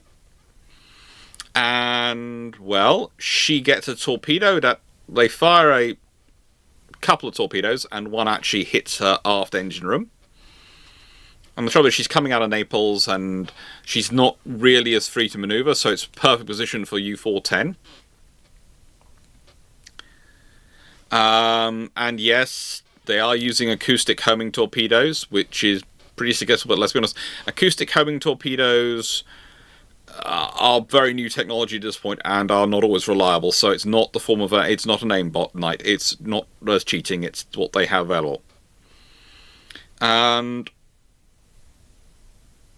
well, it strikes her engine, her aft engine room. And 16 minutes later, another torpedo hits the aft boiler room, which has taken out her aft engines, boilers, and caused, if it hadn't, let's put it this way, they are hits close enough that together they cause a massive damage to the hull. If they'd been further apart, she probably could have stayed afloat and survived. But what happens is, this hit causes enough damage to the hull integrity, she sinks immediately. And 417 of her crew, and if you consider her total crew was roughly 500, so 417 is a huge number of them, go down with the ship. There are 206 survivors from what was aboard. Now, normally you have roughly 500 crew, but it's wartime, they've had gun degrees, they've gone up a bit more, but also they had other visitors, etc. as well. So they're not all crew who survived. So it's 206 survivors, 417 lost out of 623 aboard. She's a good ship. She's a good ship. And that's how she ends. But yeah, I have her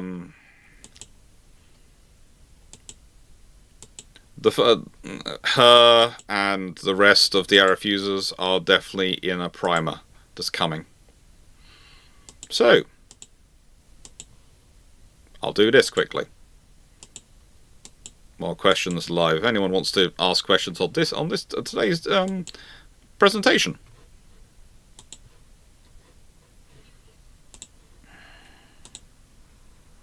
Dan, are you still there?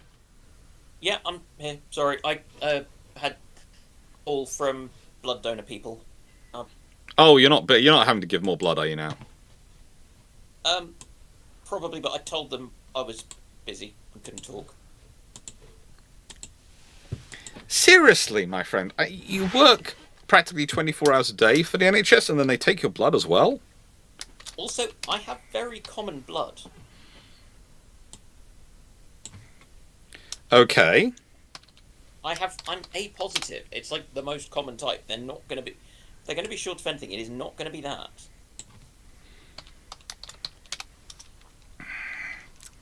So why are they after your blood? Your blood so much? I don't know. I'm slightly worried. Anyway. Oh well, it could be worse. I'll try and book something in for some time, but yeah. Life gets busy. I suppose it's Christmas coming up, and we all know how the party season does affect the need for blood. Yeah. Anywho, yeah, the big issue I have with the Arathusas, and for that matter the Leander class, is the number of personnel loss when they go down. Yes. Has been huge. Yeah. I think they are fantastic. You know, I like them as ships. I'm more a fan of the Arathusas than I am the Leanders. But yeah, it's just how many of their crew end up going down with them, I find slightly disturbing. There is something to do with the survivability of them, because they're not letting their crews get off. It's the speed they go down by. They have all the weights of being a cruiser, but they don't have the size you normally have in cruiser that period that allows them to have the distributed watertight integrity to keep them buoyant for a bit longer. Yeah, to let people get out. Yes, and that's the thing. If you're going down, if you're in combat lockup, and you go down, you're in trouble. Yeah.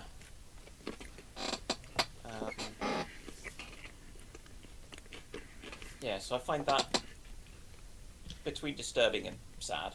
Yeah. About them. Yeah, because of course,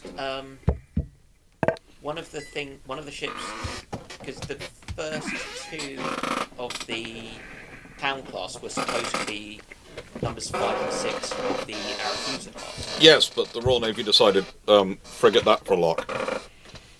Well, they went, we need something bigger. Yep.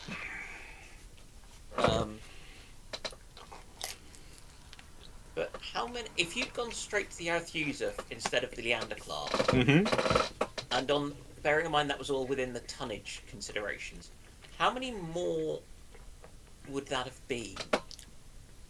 You could build 6 Arefusas for 5 Leanders. So if you consider Leanders and Amphions, You've built 8. You probably have got 9 to 10 Arefusas. That would have been more useful, probably. And they don't have that much difference in firepower if you look at them. No.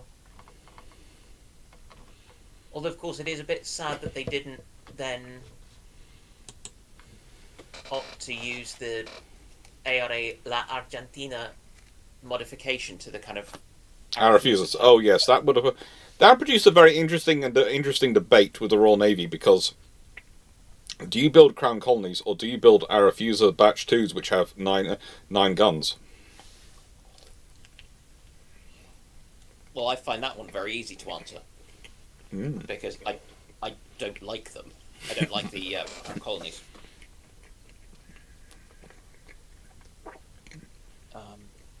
Hmm. Nothing against them personally. Just I think they could have been better. Wonder who's going to join us for tonight's chatting. Don't know who's around. Yeah.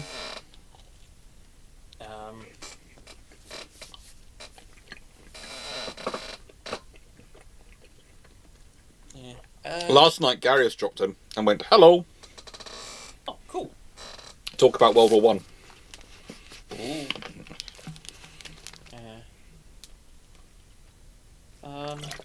So let's see if any questions are coming. Questions are open. If your questions are on YouTube, don't worry, I will grab them. I don't think currently Paul is here. I think he's off getting his dinner. But, you know, I hope there are questions coming in, because it's what we'd like to have. Either about the topic, or we're opening up the questions wider. I don't know. I was just trying to think if there was anything. Paul is back now. I hope Paul had a decent dinner. He deserves it. He's been between him and Steve, with the bot not working because the bot's decided to be bot. Him and Steve this week would not have been possible. Yeah. There are some really lovely people, and I was very pleased meeting Steve and other people at your talk. It was really nice to put kind of faces and, in some cases, real names to people. This is why I'd like to do the. I keep considering doing a bit of a naval history tour of the UK, kind of like Shipshape UK. And my theory is, if you and I hired a car, if we had the time, we could that would be an easy way of getting around of insurance and us sharing a car, as we both be on it and travelling under their insurance. And we could wander around and meet these people, because I was plotting a little bit of a tour in my mind. Because Paul's in Wales, and a few of the other people are sort of up in North England. It'd be quite nice to do a bit on naval history tour up the west coast, Wales, up to sort of Glasgow, because there is so much naval history stuff in that area. You start with the north coast of Wales, start around sort of Carnarvon area, and work your way up. You could spend do it sort of about via Birkenhead?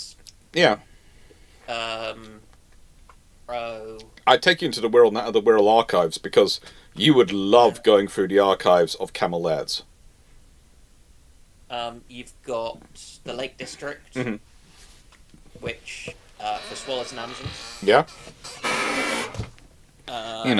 You and I could have a very happy couple of weeks wandering around, meeting lots of people, and doing some going to do some fun naval history viewing. And I wouldn't be surprised, having chatted with them a bit about it, the sort of the idea, if we wouldn't have a third person in the car. I think you'd probably have Gareth along as well. And we could, get to Glasgow. That would be all. And then come back via Newcastle, maybe. And we Which would theoretically be one of the easier trips to do as well. And we'd also be able to bump into Dragon and Foxo. That would be cool. These are all bonuses. She's much further south. Where's she? Yes, but I have a feeling if we're meeting Dragon, I would not be surprised if we were meeting Dragon if Foxo wouldn't show up, because she'd be worried. She's incredibly shy. She'd be worried we'd lead her dragon astray. Who knows what we get him doing? Drinking whole flights of cider. Yeah, why would I drink cider? If you're gonna drink something, at least we'll drink something a bit better than that. Okay, cider aside, to have a very interesting conversation with my brother's girlfriend, who's a part of a large nation RP, and she's basically playing the East India Company. And another player who's based in the Soviet Union wants to get her to break away from this one's British Empire equivalent. Yeah. And is offering to sell her thermonuclear weapons. She's decided that she's not going to break away from the Empire. She's just going to use thermonuclear weapons to reduce corporate tax. Yeah, that sounds fair. Wait, And go, you try and tax us, we nuke you. Which, It's the most East India Company thing ever known to mankind.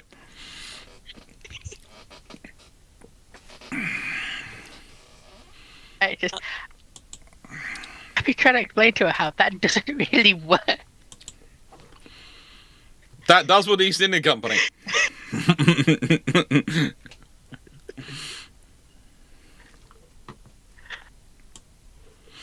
Okay. That does work with the East India Company. Let's see.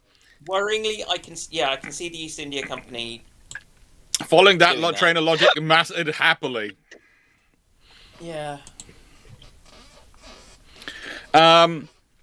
Michael Cooch, thinking about the Haig vid and Haig as an offensively minded follower of doctrine, how do you think Haig would have done if you job swapped him with Beatty and gave Haig command of battlecruiser Jutland?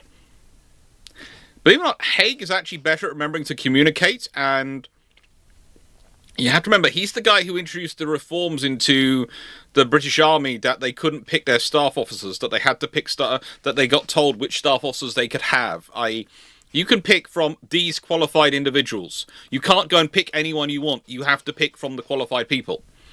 So he would have never had a staff officer like Seymour and gone, I'm going to make you my comms guy.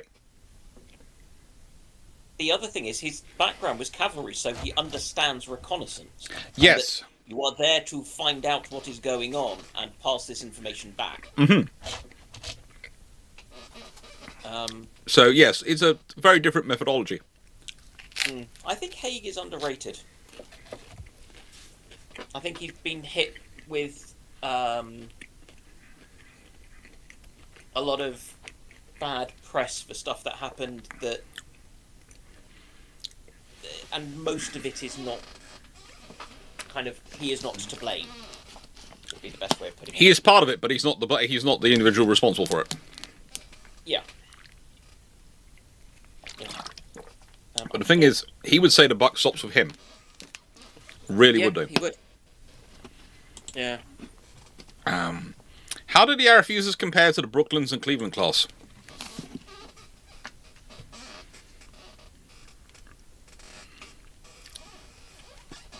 How do the Arrowfusers compare to the Brooklands and Cleveland class? Basically, they're the different ends of the destroyer spectrum. Cruiser spectrum.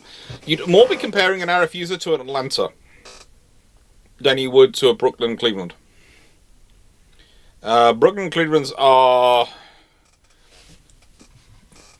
the bigger ships. They are the town crown colonies. They're not the Arrowfusers. The Arrowfusers are much smaller. The Arrowfusers are produced by a nation which is going, we need to build as many cruisers as we can within this limited tonnage. Yeah. The Brooklands and Clevelands are produced by a nation which is going, we don't have to worry about that so much. I mean, the reason that Arrowfusers number 5 and 6 are swapped for town class is because of the Brooklands. Yeah. Basically, Ron overlooks them and goes, oh, frigate. Yeah. And by the time the Clevelands are being built, they are... Well, the Clevelands are nearly 12,000 tons in standard and nearly 14,500 tons fully loaded. So they are more than twice the displacement of an Arrowfuser.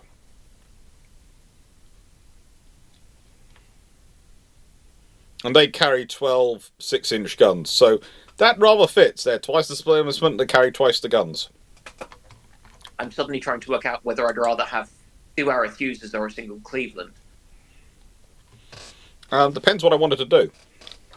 If I want to cruise the Pacific and be protecting carriers, I mean, both options are good.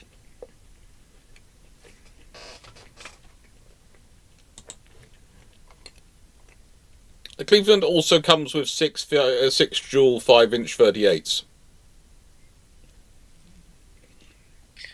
I think an Arethusa comes with 2 twin 4-inch. 4 twin 4-inch. Mm-hmm. 4 twin 4-inch and torpedoes. Yep. Torpedoes are nice. The American cruisers wouldn't know.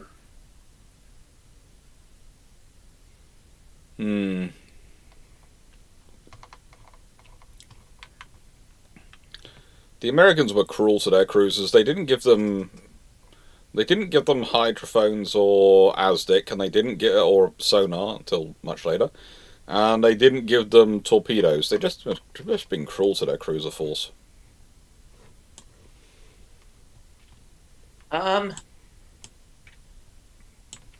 They were building a cruiser force for basically one ocean, the Pacific. They were building a cruiser force which was for one doctrine of warfare, where the cruisers had to fulfill, broadly speaking, a fleet escort and scout and reconnaissance mission. Yeah, whereas the Royal Navy was building for a broader array of eventualities and scenarios, or whatever the word might be. Mm-hmm.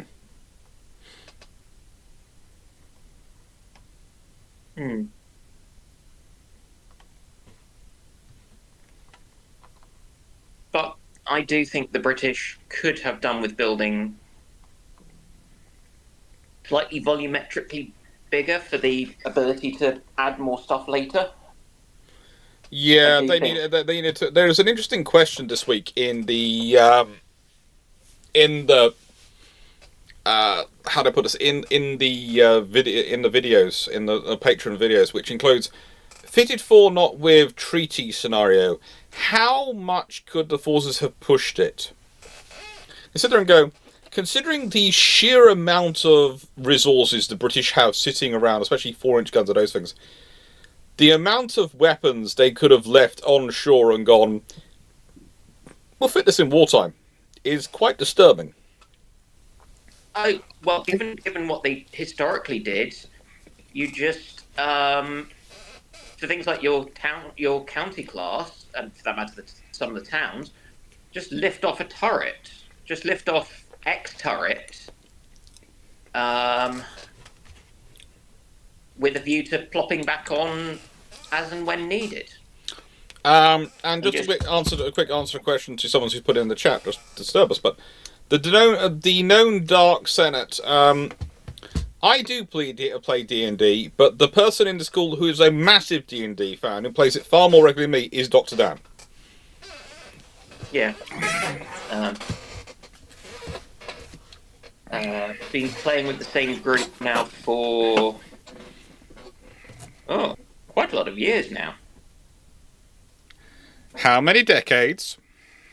Well, I mean, it started off mostly with the group I played with at school from when I was, 13, 14, and I'm so 30 plus years. Yeah. As a core, we're playing 5th edition, but there's a bit of me that would be preferring to be playing classic 2nd edition. The thing is, if she was, the thing is, let's be honest. Let's say 3 decades. It sounds so much smaller than 30 plus years, because it's got a 3 there rather than a 30.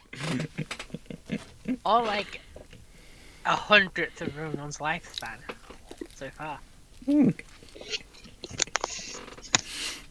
So, as a bit of a question involving the Arethuses, because later we have the La Argentina developed from them, which I presume is most notably the fact that it is about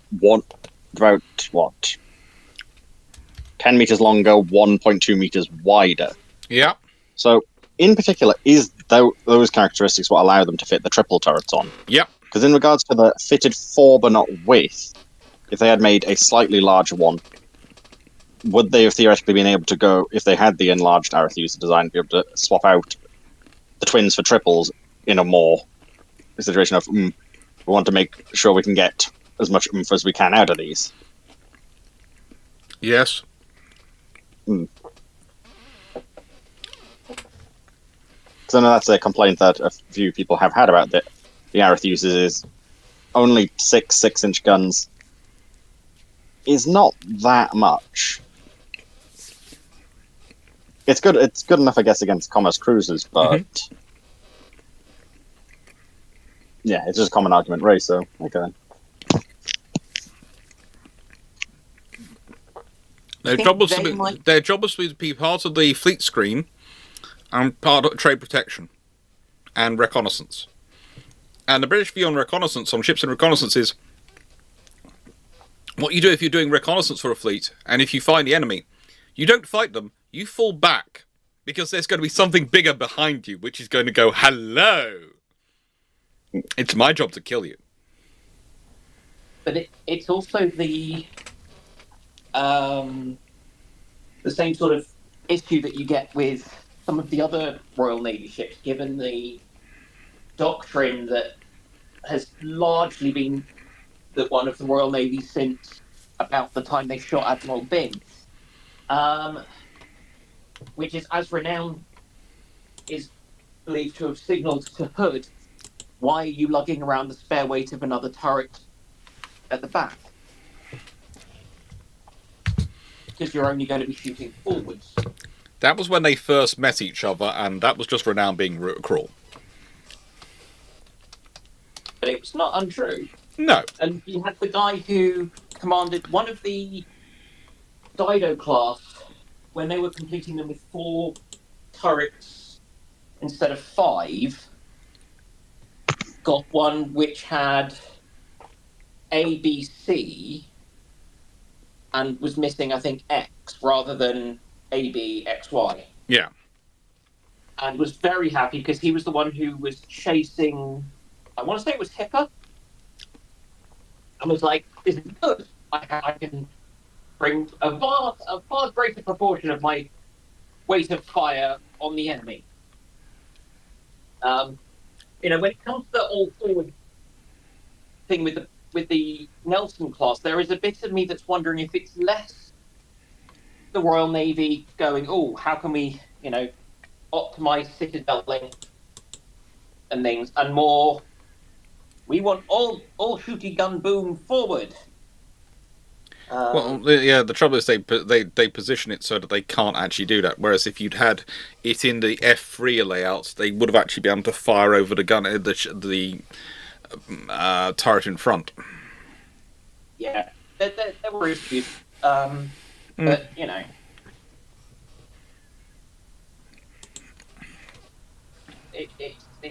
that one I've never understood why they went for that turret being the raised one. I think there are some reasons. It's not there is no reason to do this.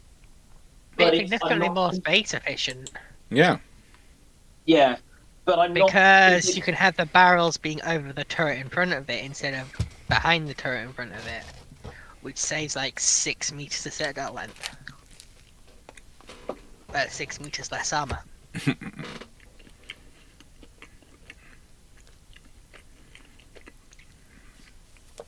Okay. I heard Dr. Frelick, dude. Okay, Paul Emmis, do you think the UK Mark 23 6-inch gun is better than the 6-inch 437 of the Brooklyn and Clevelands? They're pretty much 6 of one and half a dozen of the other, realistically. They really are 6 of one and half a dozen of the other.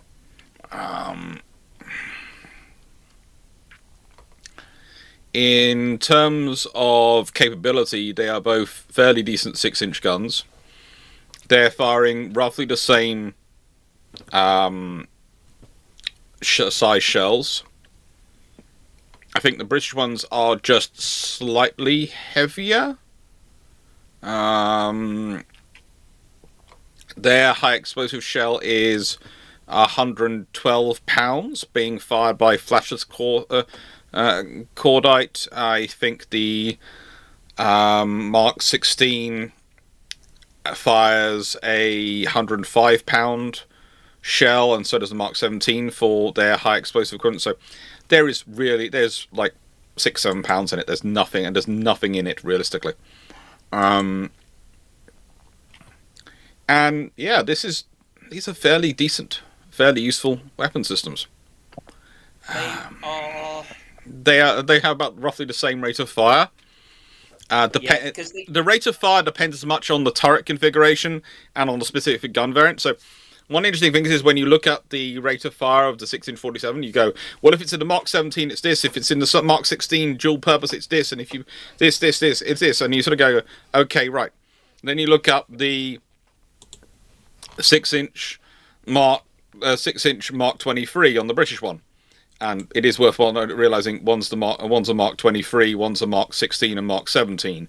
The British have been producing this quick-firing 6-inch gun a little bit longer. They have a few more variants. It's not a quick-fire. That's the thing. For the British, it's a BL. It's a breech loader, because when they do introduce the QF, which was the one that they were going to use in the Neptune, and they did use in the Tiger class, and that's on Minotaur in World of Warships, that's a QF. And that's QF 5, I think.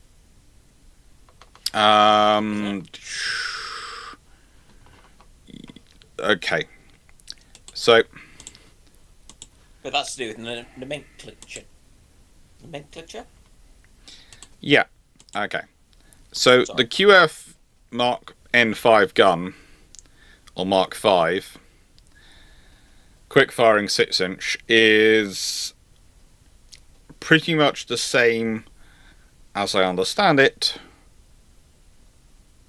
Yeah, it's modified from the Mark 20. It's also known as the Mark 26. Okay, yeah. Which has been. They decided to transition from to QF and BL, and they go backwards and forwards on these ones. It's a fun scenario to get into, and it's a whole video in itself to talk about the British 6-inch guns. There's a reason why I left the guns at the destroyer guns and didn't go into the cruiser guns. I like my sanity. Yeah. I like my sanity. It's the definition of quick firing versus conventional it changes through time, from what I can tell. Yes, and also there is the fact that how to put it, the book I've got in front of me, I've got one of the manuals for the 6-inch Mark 23, is that it goes the quick firing quick firing BL 6-inch. So quick firing is written out on this page. Yeah. Basically, Royal Navy nomenclature is a whole thing to try and cause me stress. But I think it's mostly designed to try and confuse the enemy, and possibly the Treasury. Probably the Treasury, who are the enemy. And yeah, the interesting thing is the maximum firing range. The British list the maximum firing range is 25,480 yards at 45 degrees of elevation. The Americans list theirs at 26,118 yards at 47.5 degrees of elevation. Firing specifically, they're a 130-pound AP shell. The British one is listed as firing their high explosive shell, which is the lighter shell, which is the 111-pound one. So, again, the odds are they are not that different. Muzzle velocity, the American muzzle velocity, the Mark 17 is 2,800 feet per second. Both the rest are roughly 2,250 to 2,500, 2,665 feet, depending on what charge they're running on per second. The British one is 2,760 feet per second. So the British ones are faster than the Mark 16s in muzzle velocity, but about 40 foot a second slower than the Mark 17 in muzzle velocity. So again, they've got a higher muzzle velocity. Yeah, and effective firing range is an interesting thing. The British claim effective firing range up to 22.4 kilometers. That's 24,500 yards. The Americans claim effective firing range up to 20,000 and 20,000 yards. I'm not sure whether realistically either's really what I would call effective at that range. If you consider the British ones claim their time of flights to 20,000 yards is 47 seconds, right? But at least one document I've got lists the time of flight to go from 20,000 yards to 24,500 yards is a full 24 extra seconds to cover 4,500 yards. Now, yes, it is slowing down to an extent, but its impact velocity actually increases during that period. Is that to do with the ballistic arc? Yes, it is. Worryingly close to mathematics for me. It is. There's a lot of maths involved in it. And so there's a lot of discussion of energies. Basically, but if you consider these 6-inch guns we're talking about, and they are the ones fitted to Leander Arethusa. So you remember we talked about the ranges earlier, and we said it will start us at 5,000 yards and reduces down to 3,000 yards. At 5,000 yards, the shells are reaching their target within 7 seconds. They have an impact velocity of over 1,900 feet a second. That's 591 meters a second. So this is why we talk about naval gun ranges and engagements, why we start describing these almost in silly terms of this is knife fighting range, this is slapping range, this is elbowing range. This is what we're talking about. Because you've got those sorts of fire control systems that... And it's... The other thing which I find weird is if you talked about conducting an... At the same sort of time, if you talked about conducting an artillery bombardment with... what would it be? It would be 12 6-inch guns, so 152 to 155 millimeter. Mm-hmm. Plus you've got, let's think, you've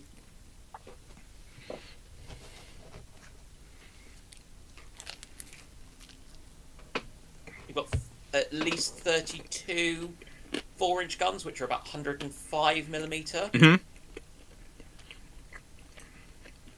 That's more than...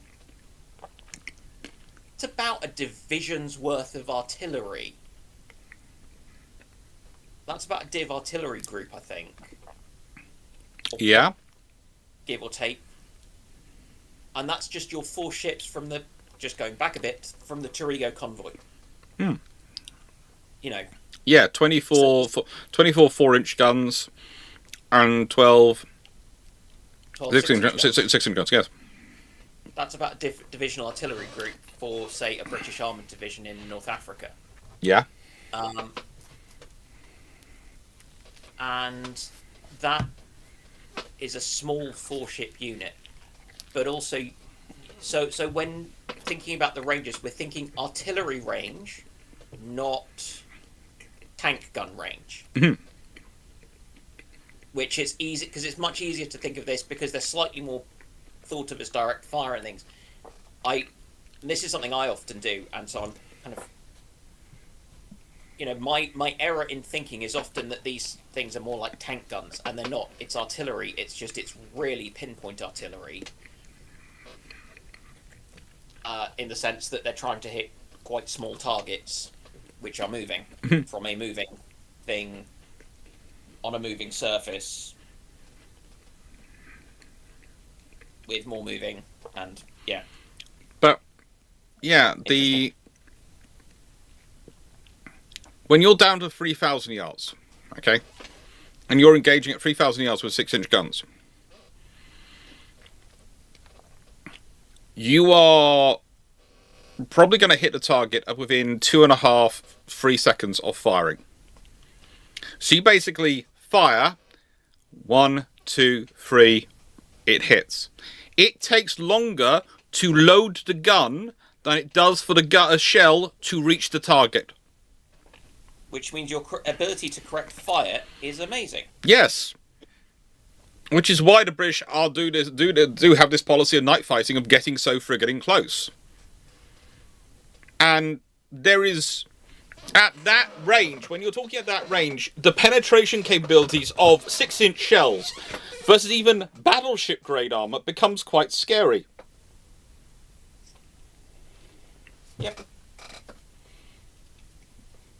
So yeah, they have range tables which go out to 25, 30,000 yards. I.e., well, up to 25 kilometers. Or more. Yeah. These the engagements we're talking about in these naval operations are incredibly close. Incredibly close. You know, and the destroyers are getting down sometimes to 2,000, 1,500 yards. There is the Battle of Cape Bon, where I think at one point they're down to almost 1,000 yards. From memory. I think that's the battle where they get down to 1,000 yards. Engaging with 4.7-inch guns. Narvik, at certain points, they are less than a destroyer's length from each other.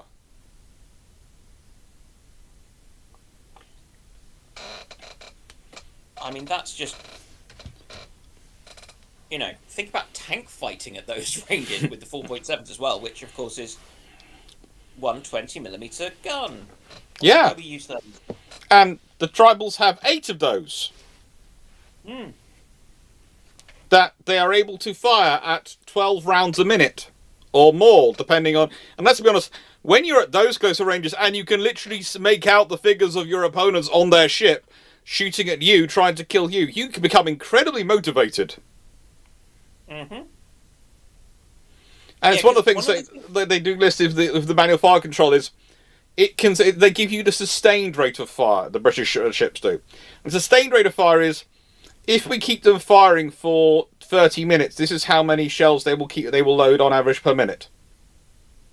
So the sustained rate of fire listed for the 6-inch guns on town class is between 8 and 10 rounds a minute. And may well also be factoring in doing the pause whilst you correct fire. If it's at any sort of range.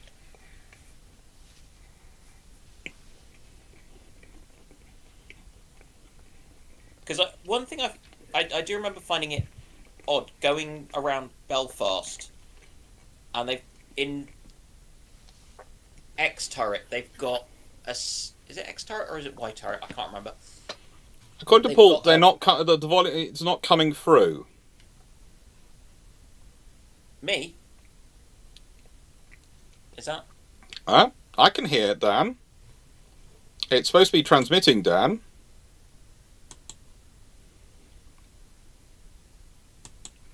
I normally get criticised for being too noisy.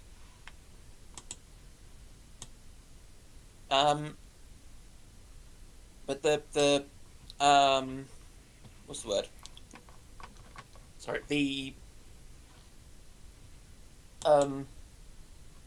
Yeah, he's in there. Let me check there's no sound limit on him. You look at the quoted rate of fire of the 6-inch guns on something like NavWeps, and then they've got the thing talking about how they were firing at D-Day, which I'm guessing was more like a burst fire for the initial ones, and it's substantially faster than the interval.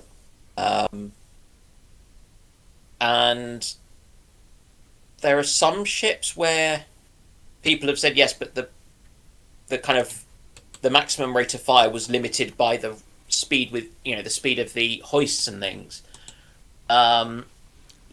which could only be partially offset by kind of stockpiling a few shells higher up and whatnot. But I wouldn't put it past the engineers aboard and artificers to be able to speed those up if they wanted to. And in terms of other lighter weight guns, where a sufficiently large and strong person can pick up and dump in the shell quickly, like the 4.5 inch. There's some video footage of 4.5s on one of the on an Australian ship, and the rate of fire is just bonkers. It's Oh yes. every couple of seconds. Yeah. Very impressive.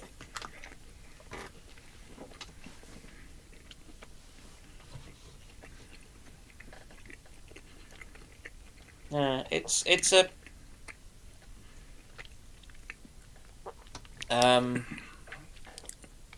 yeah. Hey Rudolph. Okay, carry on. No, carry on.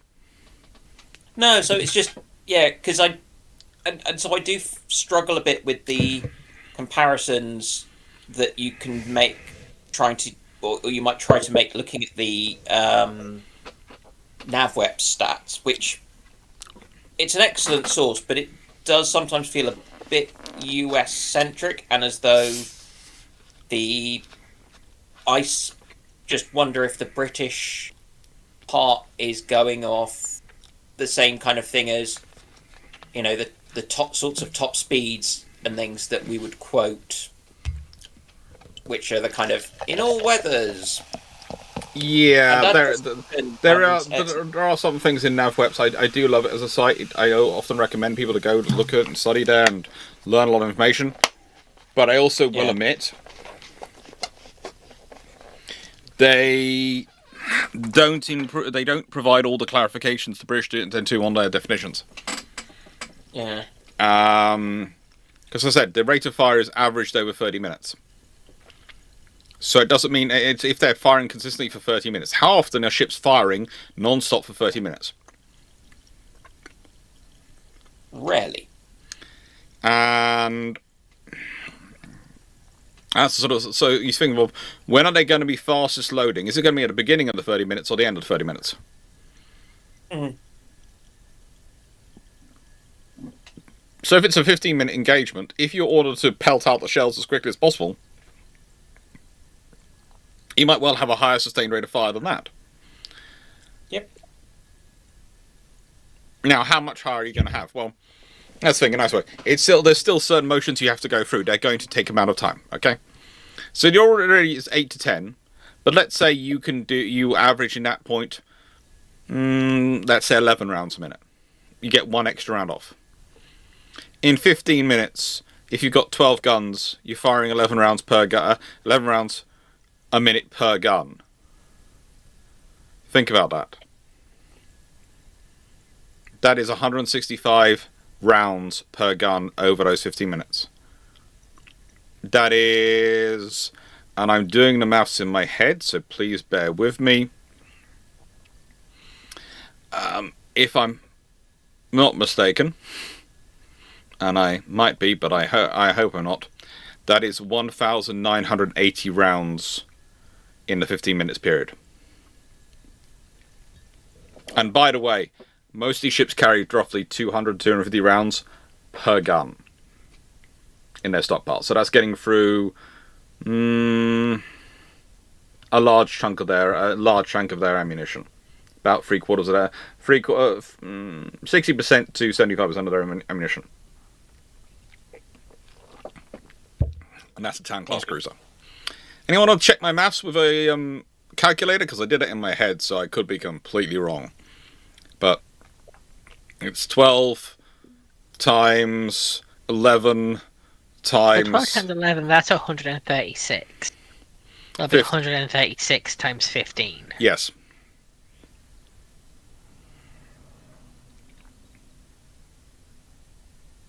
Isn't 12 times 11 132?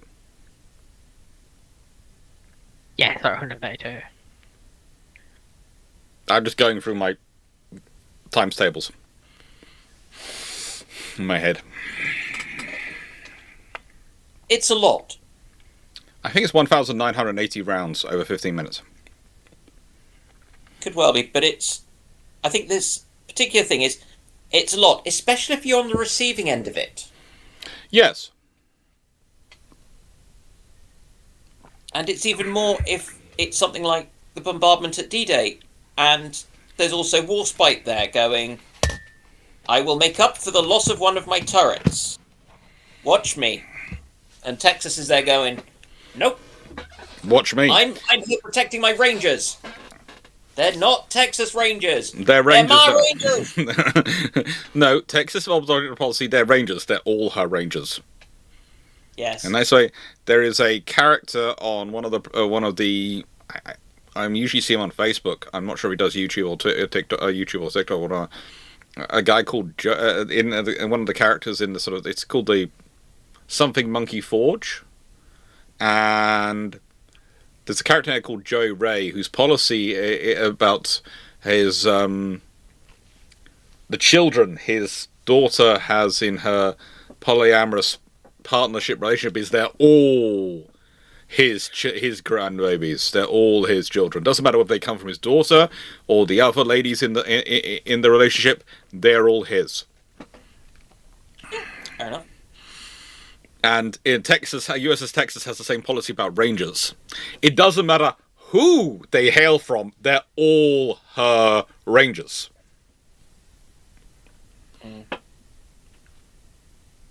Thank you, Also, Peter Dawson. Calculation was correct. Also, by this point, I'm kind of assuming that there's a degree of battleship senility going on with some of these ships. Yes.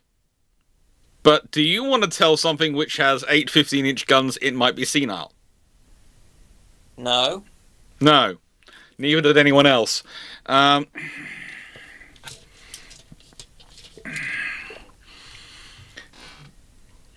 Right. Eddie Rudolph, if the SMS Bayern wasn't scuttled and somehow was returned to Germany, I'm Monkey Forge, thank you, Thomas.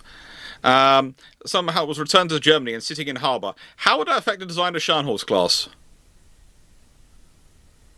Well, probably they get a 15-inch gun, because if they've got it and it's sitting there, they've got some guns to work off, which is going to allow them to more quickly develop something working. So that might mean they have a 15-inch gun, which, the thing is, if they have... It depends if they go for a triple turret or they go for a twin turret configuration. Because there's almost a possibility at this point you end up with something with 9 15-inch guns being built.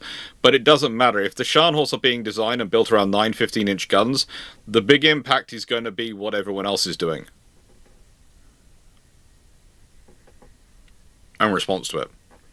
Not so much Germany, but the response of the Brits and the French and the Americans, because 9 15-inch guns, if it has them, or even 6 15-inch guns, if it has them. 6 15-inch guns, you can sort of go, well, yeah, 10 14-inch, that's the top stat. Sort of.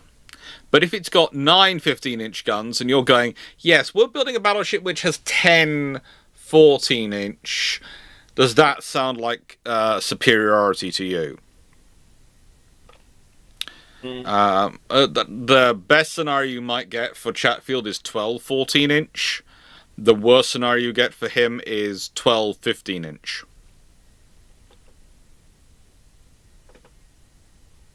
And that's 4 triple turrets.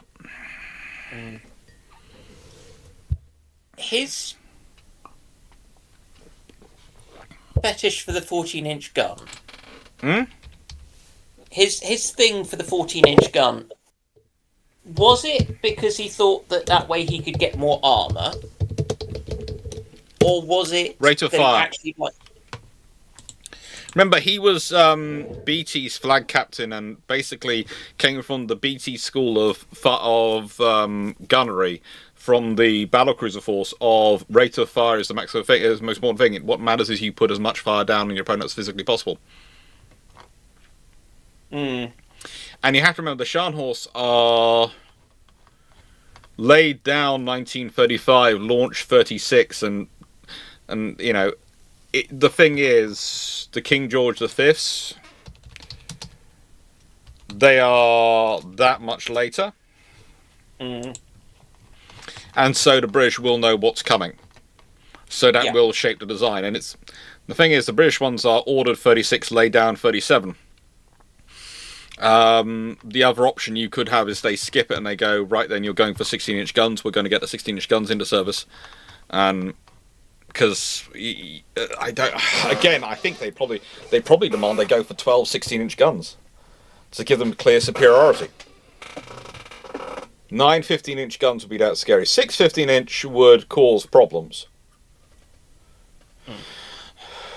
But the thing is, at the time, because that's all the Germans have access to, they can only put 11-inch guns. It's not because they don't want to put 11-inch guns. It's not because they are...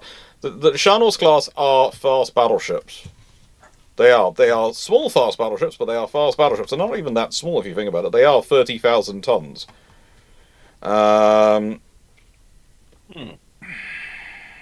The ships which are more of a question, I think, are the Dunkirks, and Dunkirk has thinner armour by a not insubstantial I amount. have this debate with Drek. I think we've basically come down to agreement that Strasbourg is a fast battleship, and Dunkirk basically just about wanders into battlecruiser territory. And I do not agree with that technically, but I will accept that as our compromise. I think it's the open question, but on that sort of basis, the Scharnhorst are definitely in the battleship half. Mm-hmm. I think that's the way of viewing it, is that if the Dunkirks are the questionable ones, or if Dunkirk is the questionable one, then Scharnhorst are very much not.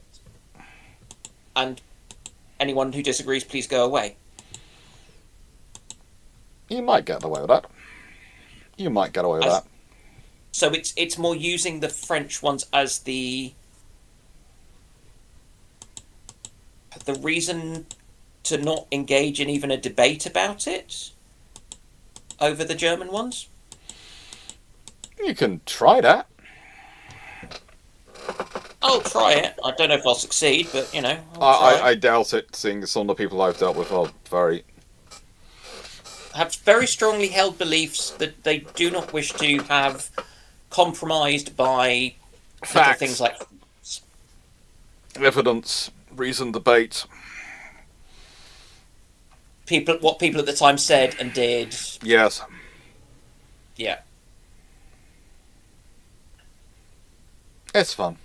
It is fun. But yeah, if they have access to a 15-inch gun, they're going to use it. And they're going to put it through. And that's going to have an impact on everyone else. It's sort of a case of... I think the mere minimum is you see the King George V with 12 14-inch guns. If they have that, and that was originally what they were going to be designed for. And then there was all sorts of compromises put through, and it basically, I think, a nice way the British would go, escalator clause. That's what they claim for them.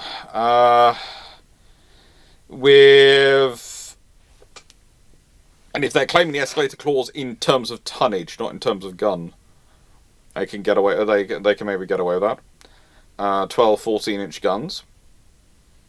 Because let's be honest, 12 14-inch versus 6 15-inch. No one's going to sit there and go, yes, your battleship is better than ours. You have 6 15-inch guns. We have 12 14-inch. Cute. We have a machine gun battleship. But I do think if they did have 9 15-inch, then because they would go for the triple turret arrangement, which in that period they would have time to develop, and they'd have the 15-inch guns. They'd have knowledge. They could scale up the turret design to 15-inch triple. Then you have a problem. Are they scaling up? Because the other thing that you've got with the for a 15-inch at that time is you've had the 16-inch design,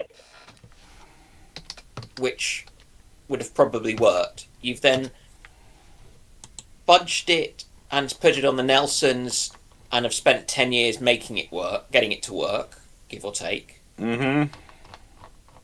And so you could shrink that by a little bit, but actually you're shrinking other aspects rather than I was talking about the Germans than the British turret design. apologies. No worries. The British, with the turret design, if they're going triples, they're literally just copying and pasting the improved Nelrod turret design they worked on. They've got it. Yeah. That really doesn't worry them too much. For the Germans, it's more of an interesting thing. They have a very good practical triple turret design, and then they go down to twins because they are like that. Yeah.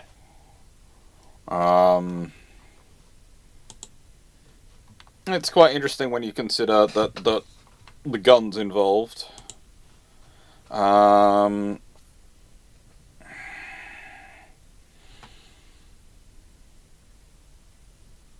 The 11-inch guns that were fitted on the Shanos are 54.5 caliber. The 15-inch guns, or rather the 380mm guns, 38cm guns, that are fitted on the Bayern are 45.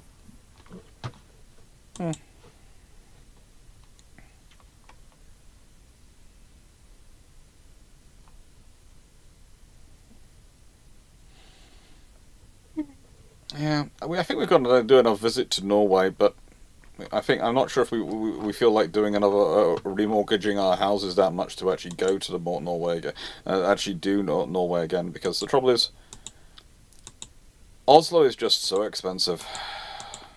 Yeah. It's nice, but it... Yeah. You know how I can tell when a place is expensive? When literally everyone else is joining me in having soft drinks on a ship-shaped trip. Usually, it's basically one or two of them will have a soft drink, and they'll have something else, and Dan will have his water with his small beer or whatever he's having, or cider, whatever he's having, and then the others. When literally everyone at the table has gone for the unlimited refill soft drinks. Yeah. I know it's expensive. That is my key. That was the fun thing in Japan though, was that everything was very reasonably priced. Kobe beef was expensive, but it was value for money. Yes. Yes. The Rook's is a gorgeous place, which I recommend if you go to Japan, you should visit. Rook's in Kobe. Yeah. It was the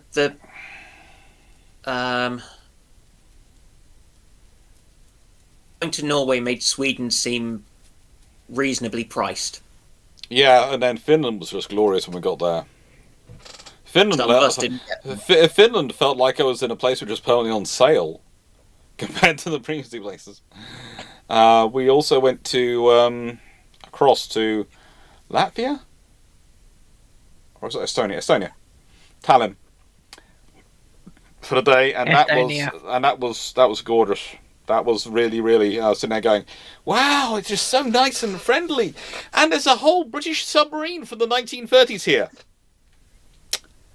Which only me, Gareth, Dan C, and Timu got to see. Because everyone else thought it was a Soviet submarine and had gone home.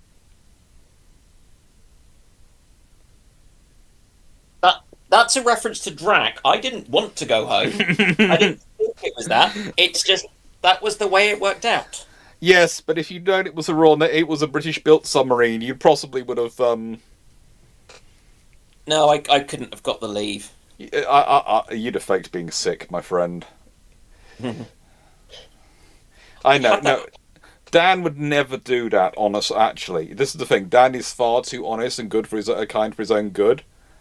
Oh God! But he'd have been tempted. He'd have thought about it, but he wouldn't have done it.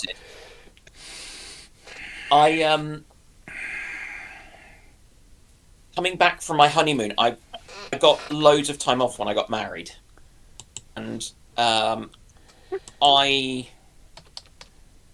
got back, and I was off for. I had basically like a month off around my wedding, and I got back, and I was supposed to work a weekend, and I'd gone down with norovirus. Basically, I'd got ill on the flight home, but I thought it was just the air conditioning and somebody in the seat behind me kind of kneeing me in the back, rather than it being the start of kind of all the back aches and pains and the fever, probably. And I just got home when the horrendousness started. And I was there going, I'm so ill, I wish I was well enough to be going to work. That never happens. Working weekends is horrible.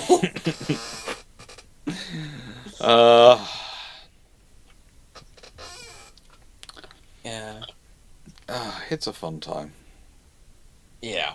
That was less fun than, other things might have been, but never mind. That was also long ago, way back when Foxo was probably, I don't know, infant school. I'm not sure. She might not even have been born. She's disturbingly young. I was born in 2003. You were just about in nursery school. It was. I got married in 2008.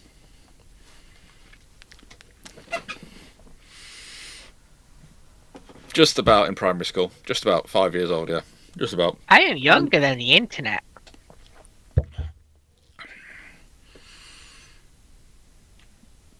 God.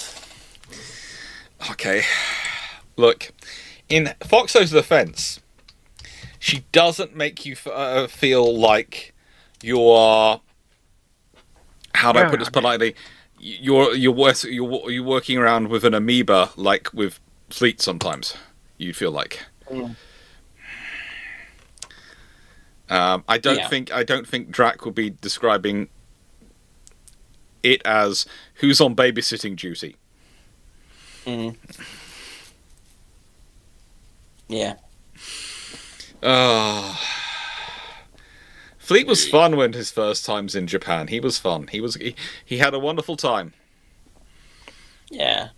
He's a nice lad. He's very enthusiastic. Yeah. As I think I've said, his heart is in the right place. His brain is sometimes MIA.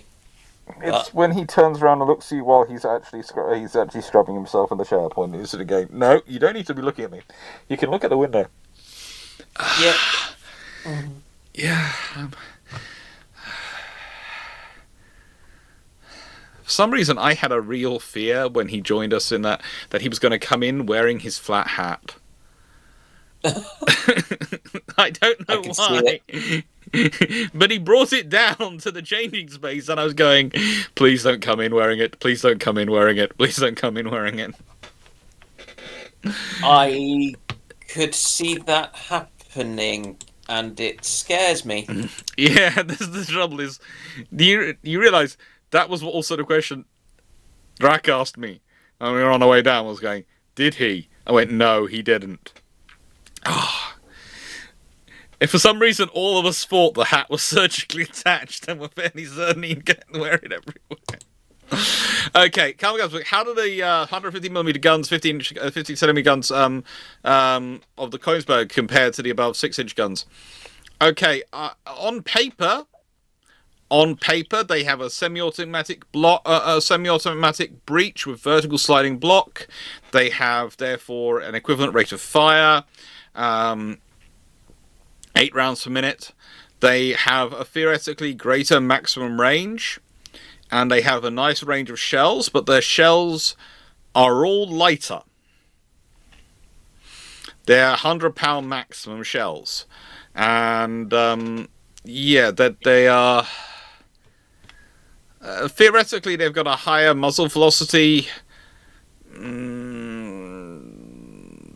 Theoretically, they have a higher muzzle velocity. Practically, things can be interesting on them. They had issues like the rest of the ship.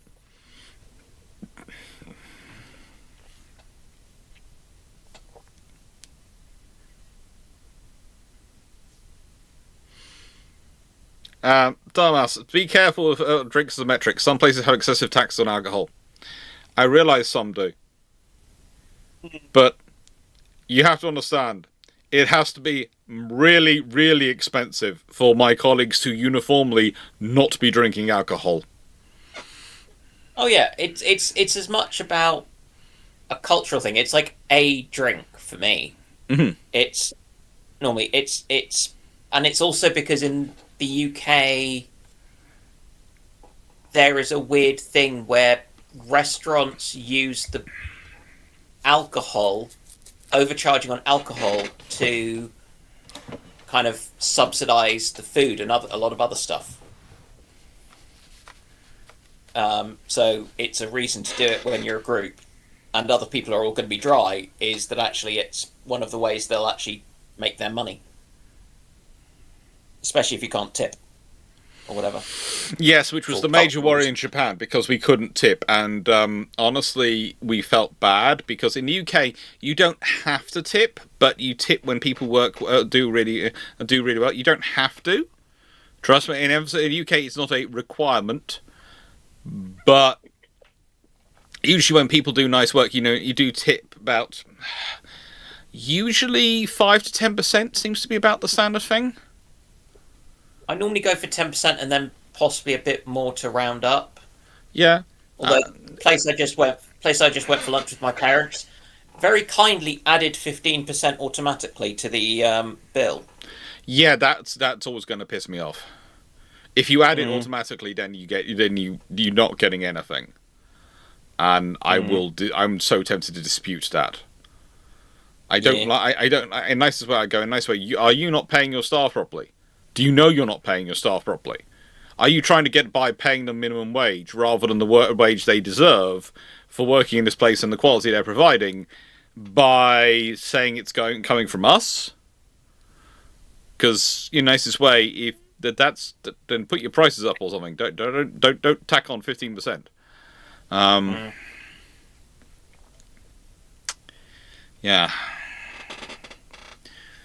But in Japan, you don't tip, and so yes, we were very much. I think we were almost possibly buying extra food and extra because we realised very quickly they didn't add that they put the profits evenly across things, so we were just buying extra of everything almost in a way, which is why we usually only went out to sort of eat a meal once a day. Usually we'd have breakfast, work the whole rest of the day, and then have a meal in the evening. Which is our usual methodology.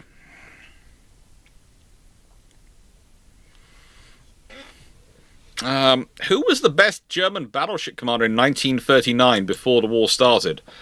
I don't think they have that many. In fact, I'm trying to think.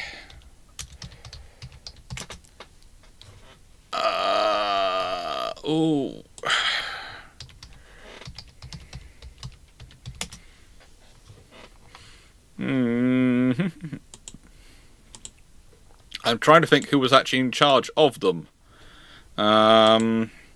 Because the Germans only have in 1939 the Scharnhorst class, and they are literally commissioned. Gneisenau and Scharnhorst, I think, are still in their first commanders. And also, the Germans commission the ships before they're ready, so they commission them as soon as they consider them built and finished. The British will only commission them once they've been through all their testing. So... essentially the Germans commission them for trials. Yeah,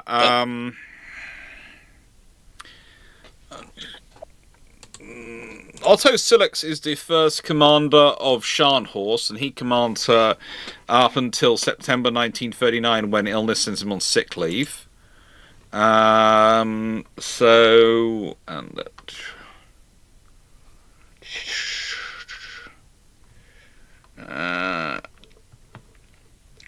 Eric Faust is the commander of the one selected for Gneisenau.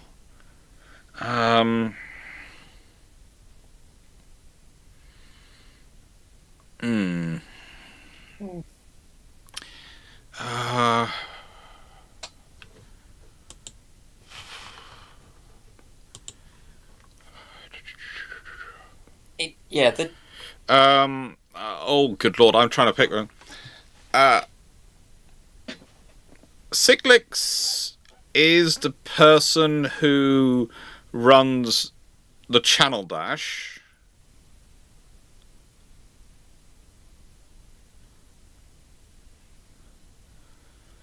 And Which is then definitely- he does various Norwegian operations and ends up as Commander-in-Chief of German Naval Forces in Norway.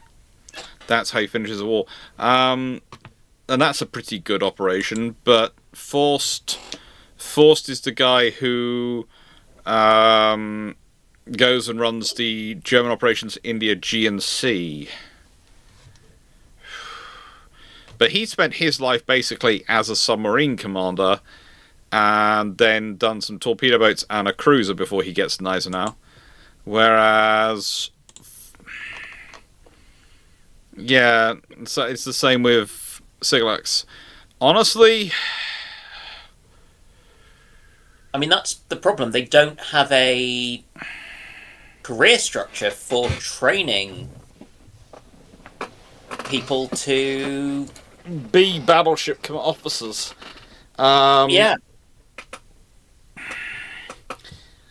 Possibly because he'd actually served on battleships while he was in military dreadnoughts, but battleships in the Kaiserliche Marine, aka the Imperial German Navy.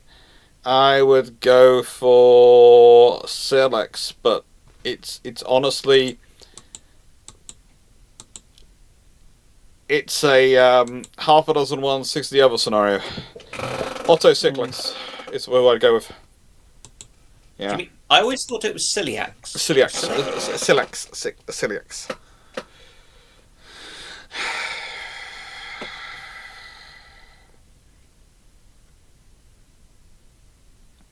Malaga, how did you handle the no-tipping culture in Scandinavia? Well, you just don't tip. No.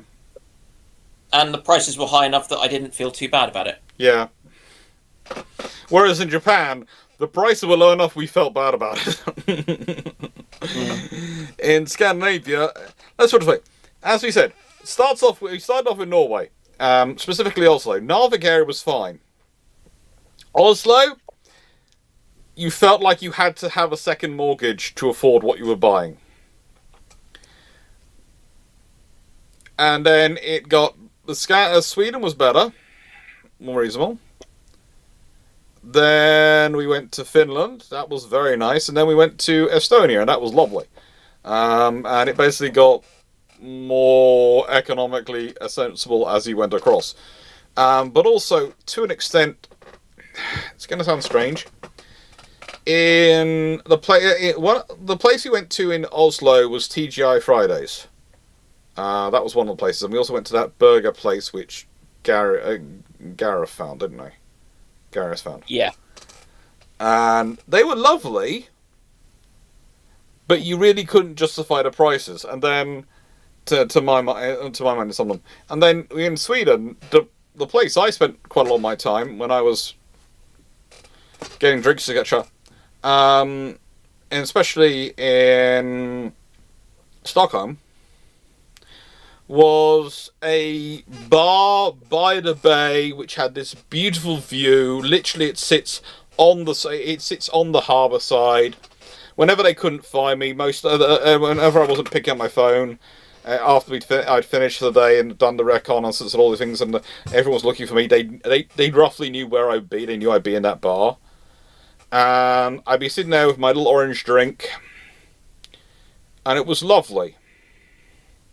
Staff were lovely, everything, and the prices were basically still not central London prices in terms of cost of things, but it felt appropriate for the setting. When you've got a palace on one side, you've got the lovely bay on the other side, you can see all the ships and everything else milling around, everything.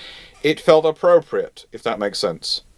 It wasn't and I don't mean this in a nasty way or a bad way, a TGI Friday. It wasn't a generic, oh, this is another one of these 1,000 stores around the world. It was this is a one-off place, this is a bit special. Does that make sense? Or does it sound snooty? Snooty.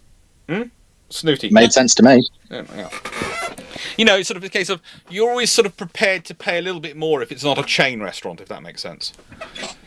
Because you know it's not a massive corporate thing with all sorts of stuff above it. Yeah.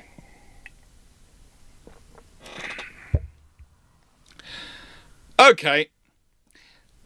Foxo, Dragon, have you drunk enough? Have you had some food? Are you feeling rested and well prepared? I wouldn't say rested, but well prepared, ye. Eaten, ye. Yeah. Because Chandlelord has another question for you too. Right. Now with the same fleet from before, question 1, ping me in Discord if you need to remember what it was. Reinforced with 60 Victory 2 class Star Destroyers, 3 squadrons, 8 ships per squadron of Procurator class Star Destroyers, 10 flotillas of Radar 2 class corvettes, and a Praetor 2 battlecruiser as flagship, must mount a punitive expedition into Happen space. Proceed, Admiral.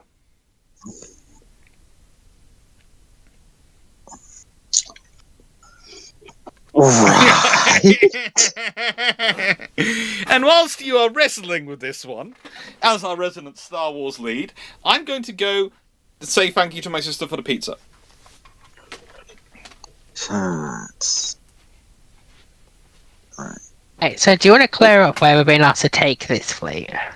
So the Happen space is a real pain. In particular, it's known as the Hapes Cluster. It's basically a supernebula sort of thing. It's a area where hyperspace is incredibly impeded. So this is very annoying. It is full of nebulous gas, which messes with sensors. Yeah. On the other hand, the Hapes are not very powerful. They just have very annoying space and will swarm you with their, one ship class. Before people mention that the really large Happen Battle Dragon, no. You've got the Happen Battle Dragon, you've got the Nova Cruiser, and the Starhome, technically. That's more of a mobile palace. In particular, roughly we're needing to conquer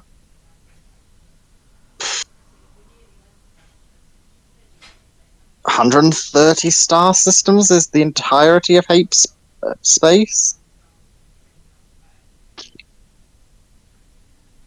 Which is about roughly 100... vaguely. But there's problems where also stuff moves so hyperspace lanes might not be permanent, sort of thing. They have roughly 130 planets we would need to conquer, but it's all in one condensed sector.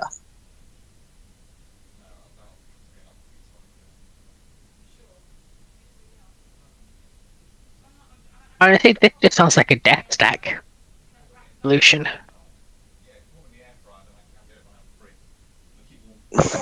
Put it this way, their large capital ship is 400 meters long.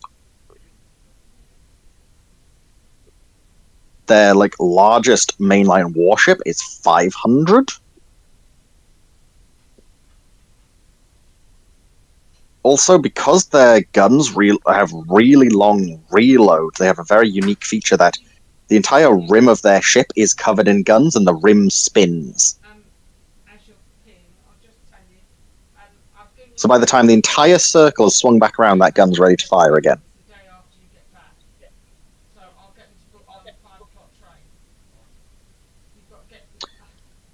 If we have 8 Imperial Star Destroyers, 60 Victory 2s, 24 Procurator class, a Praetor 2, which I'm very glad to have, 10 Raider 2s, we've also then got the Vindicators and the Strike Cruisers from previous, as well as our Quintons and also we have the Tartans. Ooh, questions. More questions coming in? This time we no longer have the Secutors, so we no longer have the heavy carrier element. On the other hand, we've now got a lot more heavy cruiser assets, which Victories can all carry starfighters as well. And you got 60 Victory 2 Star Destroyers. Yes. I actually would have preferred some of these be Victory 1s, but oh well. We've got Victory 2, so we'll use Victory 2s. Yeah. I know, it's such a terrible thing when you just go, I've just got Victory 2s. Well, Victory 2s are technically speaking the superior vessel, but it's less likely they come with the large missile tubes, which, as I said, is a shame, but it's workable. You do like a large missile tube, right? Basically,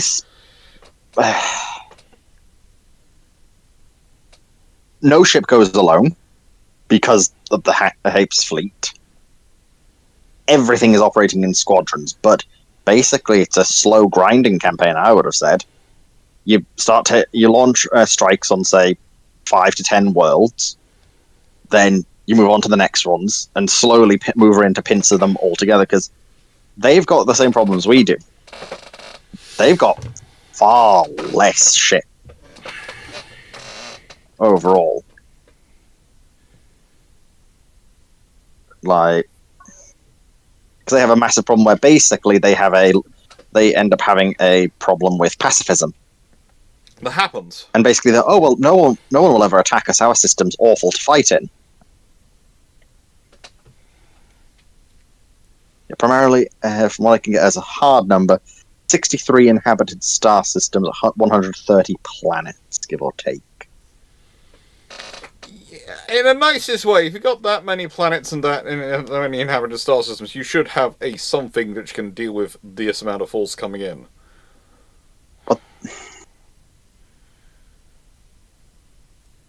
You would think. That's not necessarily true, though. Well, also especially if you have droid technology, you should have a whole load of automated defenses at least. They don't have droids. Oh, well then they're in trouble. I thought that happens. Basically, they've been almost isolated from the galaxy for like 3,000 years.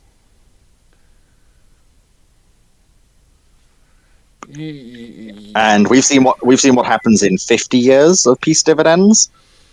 Oh, what about 3,000? Oh, well, in nicest way, why do you need that much force? You could probably go in with about one ISD, one Star Destroyer per planet, and just roll up and go, "You're mine now." Unfortunately, because by the time we get to this period, they actually have started waking up because, we're actually being attacked. Oh. But let's dust out the history tomes and see what we could actually build. We actually have to build. Basically, because it's even mentioned that the Capes Consortium once the Empire did enter their territory, they basically just immediately lost. But basically, the Empire realized it wasn't really worth them at the time, marching in, conquering everything. Because they weren't of enough value. Yeah. Not enough value, and also just, in particular, due to their system, they've only got 2 ways in, and it's both in big spiral arms. So the logistics of such a campaign is going to be annoying. But yeah, basically have fleets on either side slowly march in and crush them.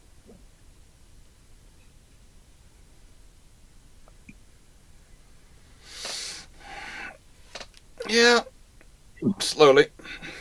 Ever so slowly. But without going into a much longer debate over how things happen, that's probably the best way of doing it. It is a scenario whereby you've got 2 spiral arms, 2 entrance points.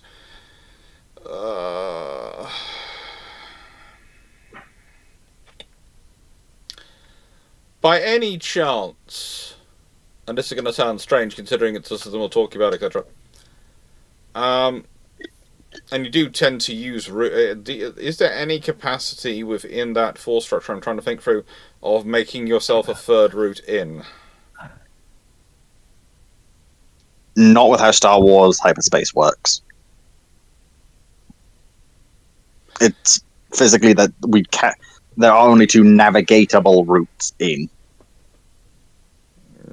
It's only 2 navigable routes. Yeah. Basically, you're trying to do the equivalent across the Himalayas. Get in there. Okay. The Himalayas, if the Himalayas actively got up and tried to kill you with physics. They regularly do. Yeah, regularly do. Yeah. Not quite the same way, but close enough, I guess. And the Himalayas are nice. Take care, Peter Dawson. Take care, Channel. Good luck. You had to go after listening to that. So, any more questions from anyone? Any more questions? Please let there be questions. That keeps going to the point where I think I might have actually finally got taken all the questions out of the naval history community in the world. All the questions gone. All the questions. So here's the question. Okay. In 1910, Yes. if you had a ship armed with 10 12-inch guns Yes. of the 56 caliber, how well armored do you reckon it would have to be to become a fast battleship?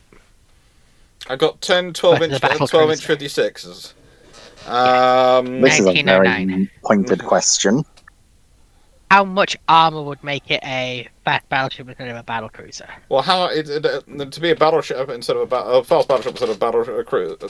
Remember what I've used as my description of it, the differences between them two. Basically, a battle cruiser, 2 words, is someone who's running along who's basically got a plate on the center and is wearing a helmet. A battle cruiser, 1 word, they've got chainmail as well as the plate. Fast battleship has probably got greaves and things, shoulder coverage, and has got stuff on their legs as well. And then a battleship is full plate in the whole coverage, as you know.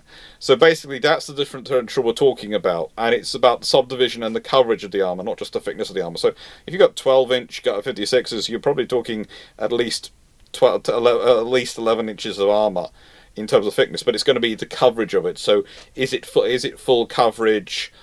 Is it do you have basically 11-inch belt covering from your for your forward magazines to your aft magazines and all the center bits in between, and then have more coverage, sort of slightly reduced armor forward that and aft that? And do you have deck armor, and what kind of armor coverage do you have? What kind of subdivision you have is more of the things, the differential. If you're carrying guns of that many to that size, so you said 10, 12-inch 56s? Yeah. You're going to support guns of that size and length, especially at that time.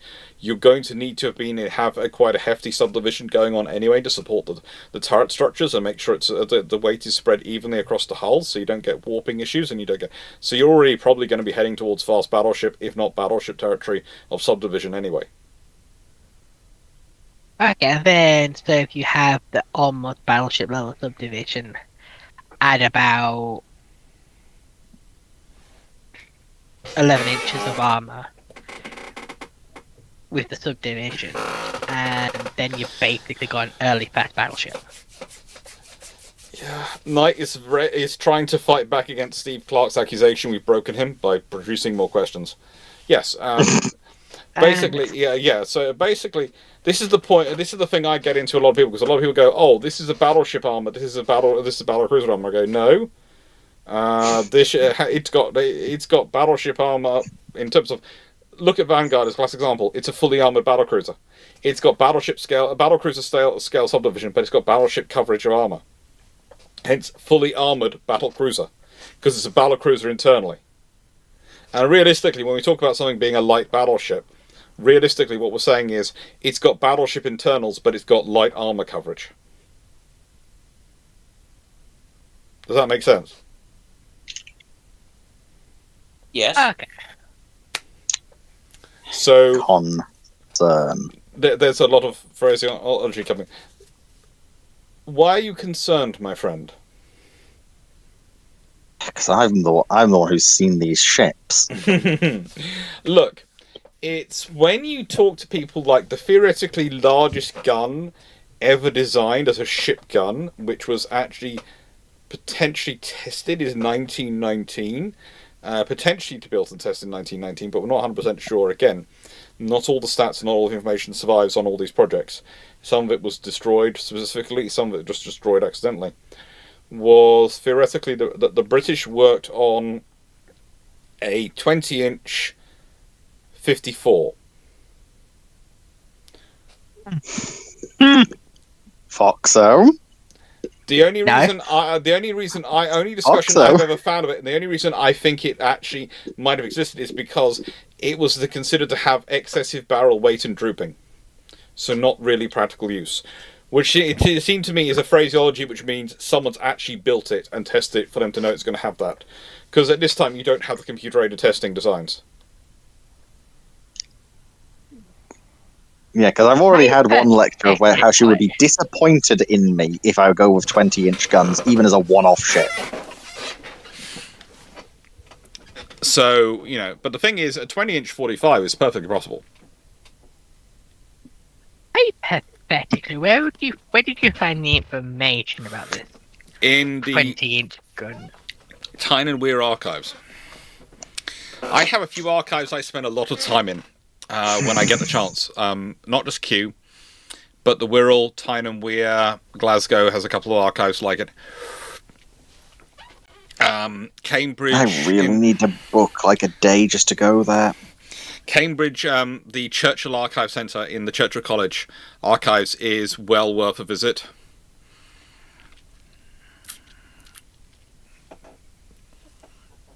You'll find a huge amount in the Roskell papers. A huge amount, because Roskell was the official historian of World War II, official naval historian. And he found so much, and basically he's like me. He goes, okay, I've got one minor source for this, so I can't use it, and I can't say this is be sure this is true. I highly suspect it because it fits all the other sources, but I can't testify to. Unless I have multiple sources which say this, I cannot put it in an official history. And it's like I regularly say in these videos. I go, well, this is what's in my book, because I can back it up with multiple sources. This is what I can tell you verbally, because I can say, look, I have one source for this. I'm not sure of its veracity. But, it's like when I was to give my talk the other day, I said, I've heard from one US Marine this statement. You can make of it what you will. This is not me saying this statement is absolute factual truth. It's just this is a statement that has been said. Mm-hmm. Sorry. Apologies. Jonathan, what if the Suez Canal wasn't dug, but formed as a result of an earthquake 100 years before it was dug? I think we've done this a bit of discussion before, and anything like that happens is going to suddenly change a huge amount in terms of the value and geography of the area and the route to India and the route to the east and the economics going on. So it's going to have a massive difference, and whoever gets control of that area first is going to see a lot of riches. That reminds me, I picked this up this morning and I've got to return it to someone because it's not mine.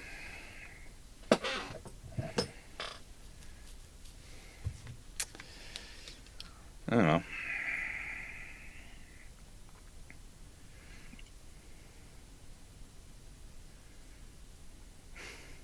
Fun times. Fun times indeed. Dragon and Foxo, would it be correct that if the ship girls could resist Data Live Miku Izaya's brainwashing song called Solo, where people brainwashed retain their perception of other entities, but they nevertheless prioritize Miku's desire and well-being above all else?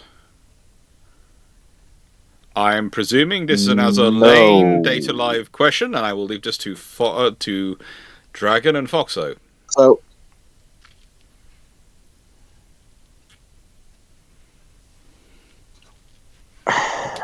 yes, I'm pretty sure that the ship girls would be able to resist it. As for whether people who were brainwashed would retain their perception of other entities but prioritize her desires, it's been a while since I watched that season. Honestly, this question I think I'm going to really watch it at some point, so to a degree, thank you. mean, needing a good excuse to do so.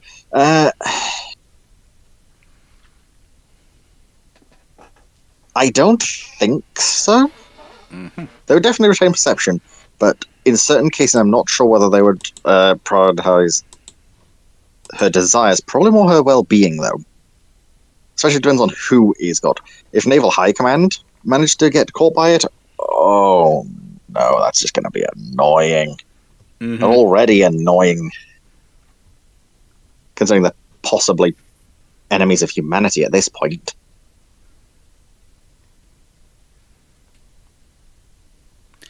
Naval High Command, already the biggest enemies of humanity. That explains so much about that world. Yeah, they just keep doing certain actions which are incredibly suspicious.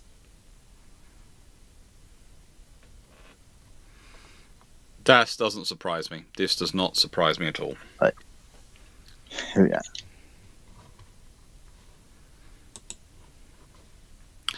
Okay, next question is a fun one.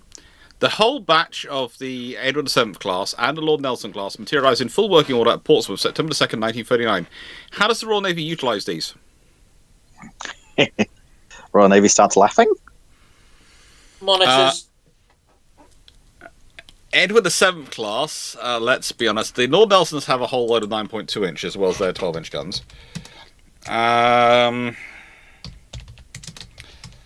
The Edward VII class, they also have 4 9.2-inch guns, as well as their 4 12-inch.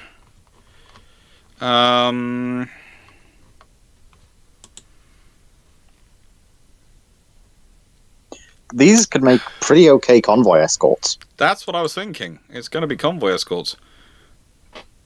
Because while they're not the 15-inch guns of, an R-class, 12-inch guns are still not something the German ships would want to deal with, especially if the whole batch of both Edward VII and Lord So you end up with, Nelsons. you've got 10 of these ships. Yeah. Well, let's be honest. There's also the fact is, a nice way, does a Deutschland class want to come across them too much? Probably not. Yeah, you get It might all win. HD It might win the fight, but it will be sufficiently damaged. It won't want to take them on. So there are things you can put around the world as extra security, and also you can replace cruisers on station with them, and they can be the presence in the ship. But they are coal powered though. That's a good thing because it means. You how don't long of a refit would it take to swap them to oil? I know that's a pretty hefty thing, swapping the coal bunkers out, oil storage, and also swapping out them from coal burning to oil burning things. But You're probably talking you about also a year. want them to have turbines now instead of triple expansion. You'd probably be talking about a year. Correct me if I'm wrong, but I think these ships are small enough to fit in some of the more secondary dockyards and cruiser dockyards. Yes, at this point. So you can still keep your capital ships going while these are being refit. Alternatively, you can send them to places like Canada and Australia to do in their facilities. Because most of them have facilities which can take these ships, in India.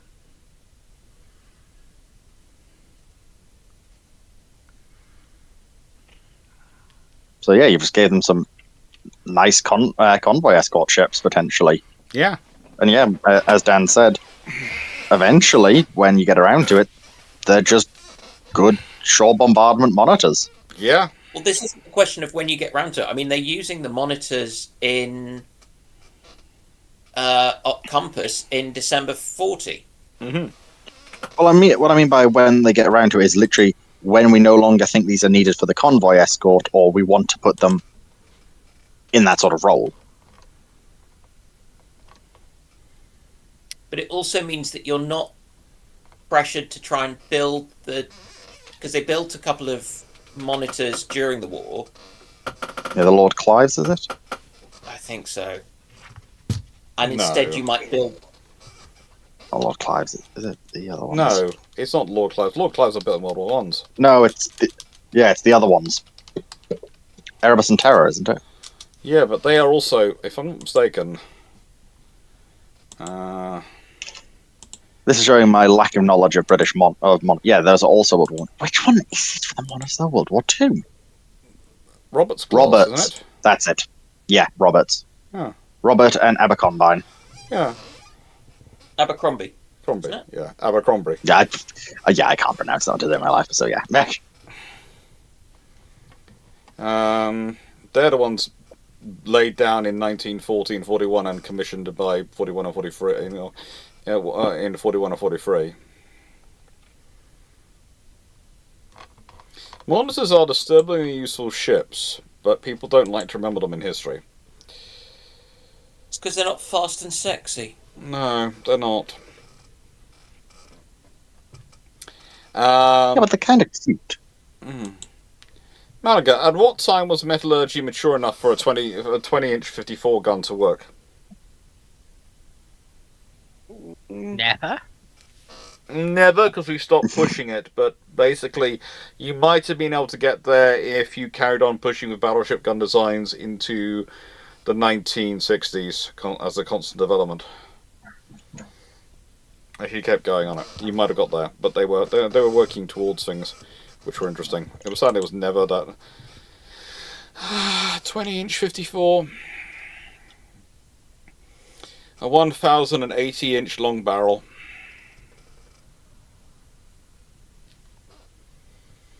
Lions, what is the largest caliber gun that's falling sliding block breech works before you have to use an interrupted screw breech? Ask Crook. That is a question for Krupp, and that is a question which, frankly, yeah, I'm not sure Krupp would ever admit to. There is no great largest size. We have the sliding breech for the 900 million inch gun. Or we would if we had the funding. Do you know what's disturbing about that very bad accent and that phrasing which Dan just came out with? He's not wrong. That's not necessarily the worst. Yeah. Krupp are so obsessed with the sliding breech as falling sliding block breech system, and that is the engineeringly perfect system to use. I honestly do not think there is a gun large enough they would not fit it to it. I do not think there is a gun large enough they would not fit it to it. I'm sorry, there just isn't.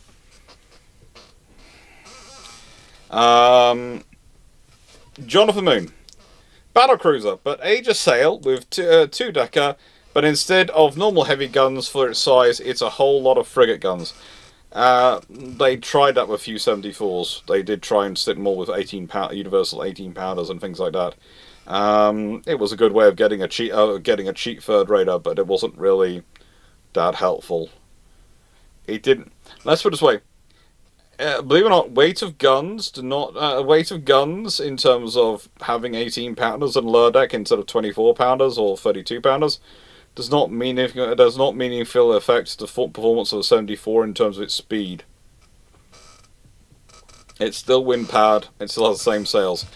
Razé is a better way to increase speed because you cut off the top deck and you still have the framing and hull strength of being a ship at a line third rate and have the sail space and the mast strength of a third rate, but you have the weight of a frigate because you've lost the whole deck.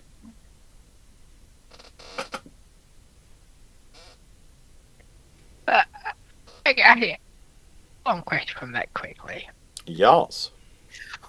Looking at the framing of a Rosé frigate, shouldn't losing the top deck make those ships structurally weaker? Not really. Because you've got less bracing behind the actual ship walls. Not really, because they're still proportionally supported,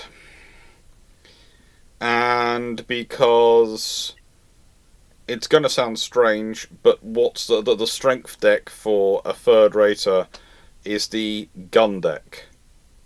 So it's actually the top. What is the gun deck on a two-decker becomes the top deck at a top deck when the Razé drops down. Okay, except for... No, that makes a lot more sense. Because it's the reason that's the strength deck, and it's usually all gun decks are strength decks, and designed so they can take the weight of the guns on them, and the pressure of them firing. Yes, I was just thinking, if you're a Zeta, you would take away a lot of the ship's ability to distribute the force of being hit. But if it's still got the strength and gun deck, no, that works. Thank you. Yeah, pleasure. That's what I'm here to do. On to questions. From Steve. So be scared. I have a weird question. Alright. Which wargame or computer sim, in the opinion of the panel, has completely misunderstood our weapon system capability the most? Anything that has steel packs.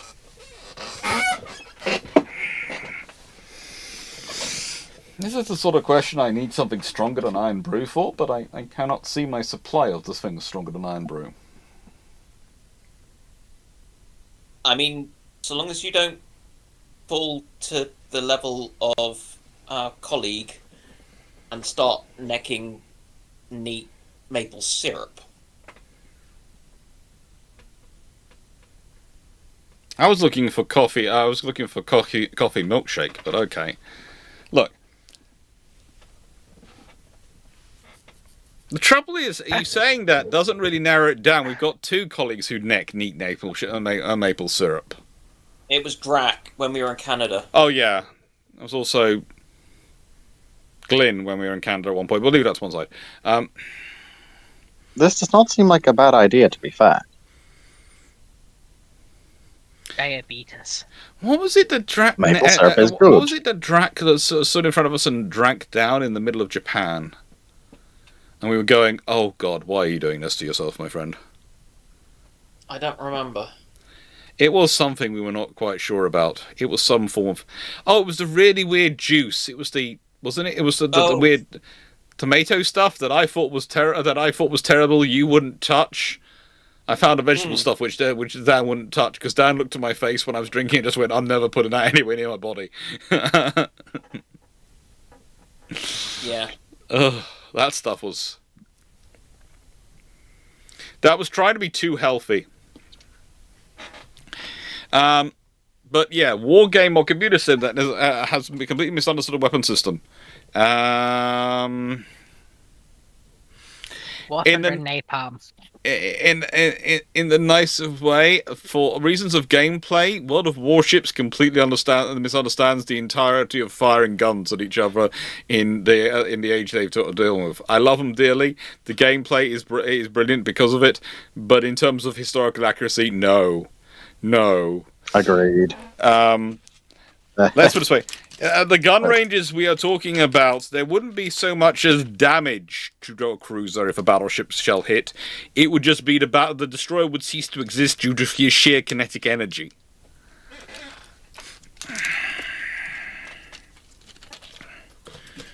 Like, very specific. War thunder and napalm against ships. Yeah?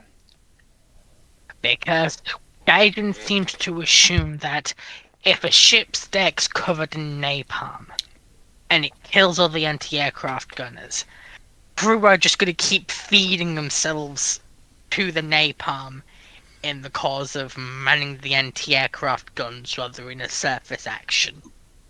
No, they'll just turn on the deck sprinkler system. Yeah, which the ships don't have. Why According do to Gaijin. Well, that's a bigger issue. That's a core part of their firefighting systems. Well, but then again, right, just naval in general, I think you could use as an example, Foxo, as according to Gaijin, the British 15-inch never had a HE shell. Yep. Or even better, some ships didn't have a way of putting out fires in their engine rooms.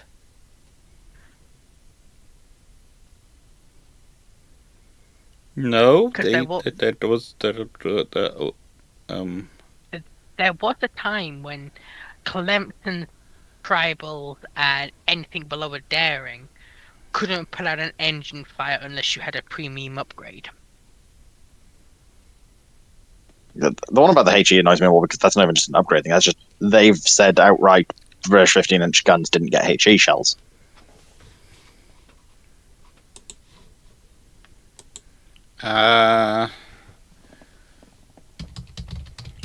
Despite them being given plenty of examples of where they have them. Also, the British 4.5-inch never got a VT shell.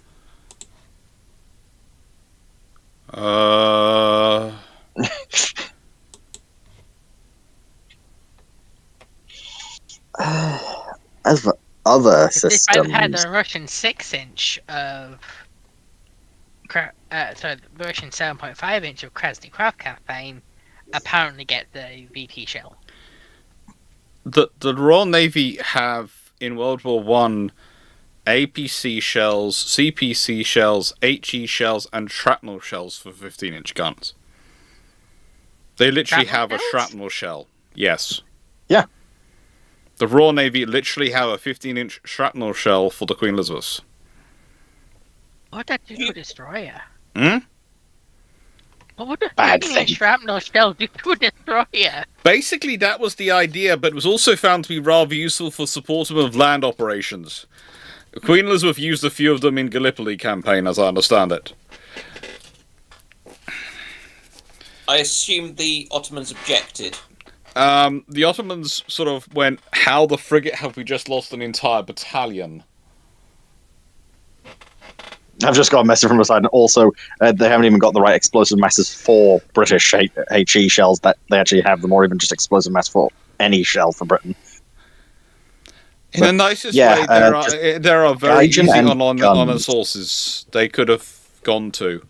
Okay. Yeah, but they refused. They're not prime. Muslim, quote, not prime sources are contradicted by other sources and all sorts. Okay. Do they want my book? I've got the stuff in there. I've got a book. I got for them. There are. If they don't, they're probably still saying nope. If they want primary source materials, I can go to the National Archives and just send them the manual, the British Army Gunnery Manual, the Royal Navy Gunnery Manual, and the British Army one. People have done this. Okay, here's the thing. Someone's actually shown them the Royal Ordnance Manifest of we made these shells and that they were dispatched to X unit, and they declined that. At this point, they're just being willfully ignorant and stupid. Yeah. I'm sorry, Yes. I don't often use those words to describe people, but people can be willfully ignorant and stupid. And what's annoying is, if you're a computer game, it's fine to say, yeah, but we like having this as a quirk for this line. Yeah. So we're just not going to. It's That is absolutely fine. that's what wargaming do. They just say this is part of the gameplay, and we all just look at them and go, "Yeah, it's stupid, but it's part of the gameplay, so we accept that." Yeah. Like British light cruisers not getting HE. Wargaming doesn't say they never got HE. It's just special AP only makes them cool and interesting. Yeah. Yeah. It does. And amusing because they didn't have proper AP. They didn't have proper armor-piercing shells, historically. There are people commenting on the face of confused distress up there. Yes, there is a lot of confused distress up here going. But I can point you to the physical documents in the archives if you want. I'll send you photos of them. I've got files on my computer where I photographed them. And by the way, and I do want this to be honest, I would love to have... one of my friends has, and I would love it to be part of the core gameplay, actually provides the shrapnel shell as an option for UAD. He's done it as a mod. You can get the shrapnel shells for the nations which actually produce shrapnel shells for their big battleship guns. And you select whether to fit it as well to carry them as well as HE shells and others. And it can be fun using the shrapnel shell.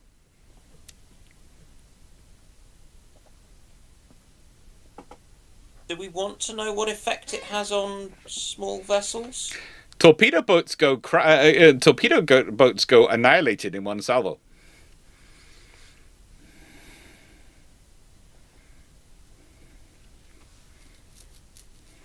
Yeah, Gaijin just seems to hate British stuff, honestly. Poseidon says they fought Gaijin's people for 6 weeks to try and get Nelson's armor system correct, and they still haven't got it. Air still hasn't got it. They finally gave up and just gave up and said they were stressed. I don't know. Oh, yeah, this one will probably annoy you. So you know how the Nelson class have that really, really thick bulkhead in front of a turret Yes. that protects the magazine when it's bow on? Yeah. Just is not modelled in game. I know. If you shoot the Nelson bow on, your rounds immediately hit the magazine and the Nelson explodes.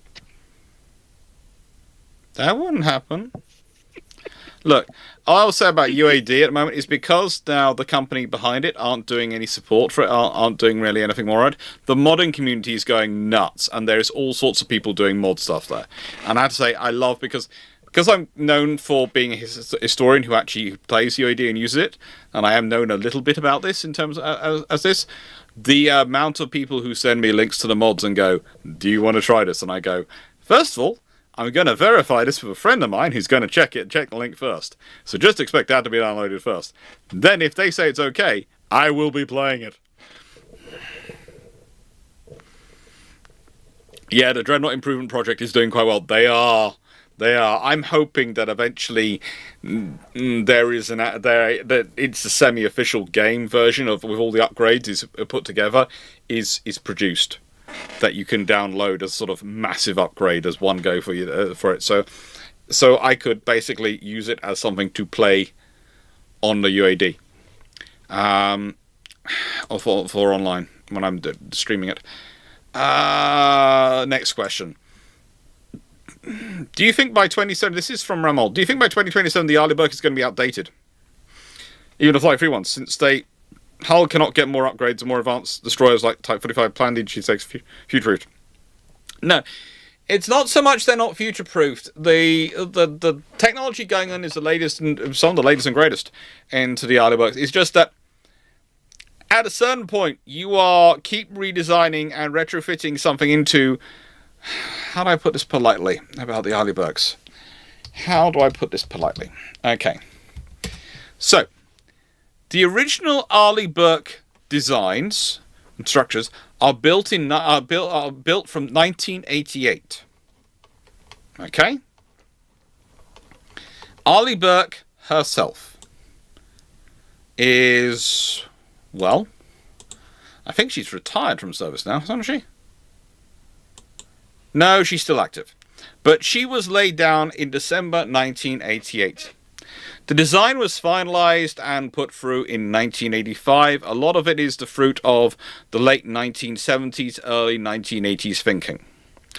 In simple terms, the core design structure of the hull, the shaping and everything, is about 40 years old. Okay? We can design better now. They keep playing around the internal volumes, they keep playing around with things to put in better new engines and this thing. But basically, there's a certain point you're reaching, there is a limit of what you can do with this hull design to make it take modern equipment and fit the modern stuff in the spaces it has. The structures of the things like the crew accommodation, the access hatches and the passageways, all these things. There is a limit to how much you can change them around to better fit the modern systems. So, yeah, there needs to be something done. This is nothing, though, new. This is nothing the US Navy hasn't been saying themselves for the last 15 years. And this is why some of us, when people went, oh, we're stopping the Zumwalts because this gun hasn't worked, looked and went, are you friggin' nuts? You've designed this ship, a gun system's not working. Fine,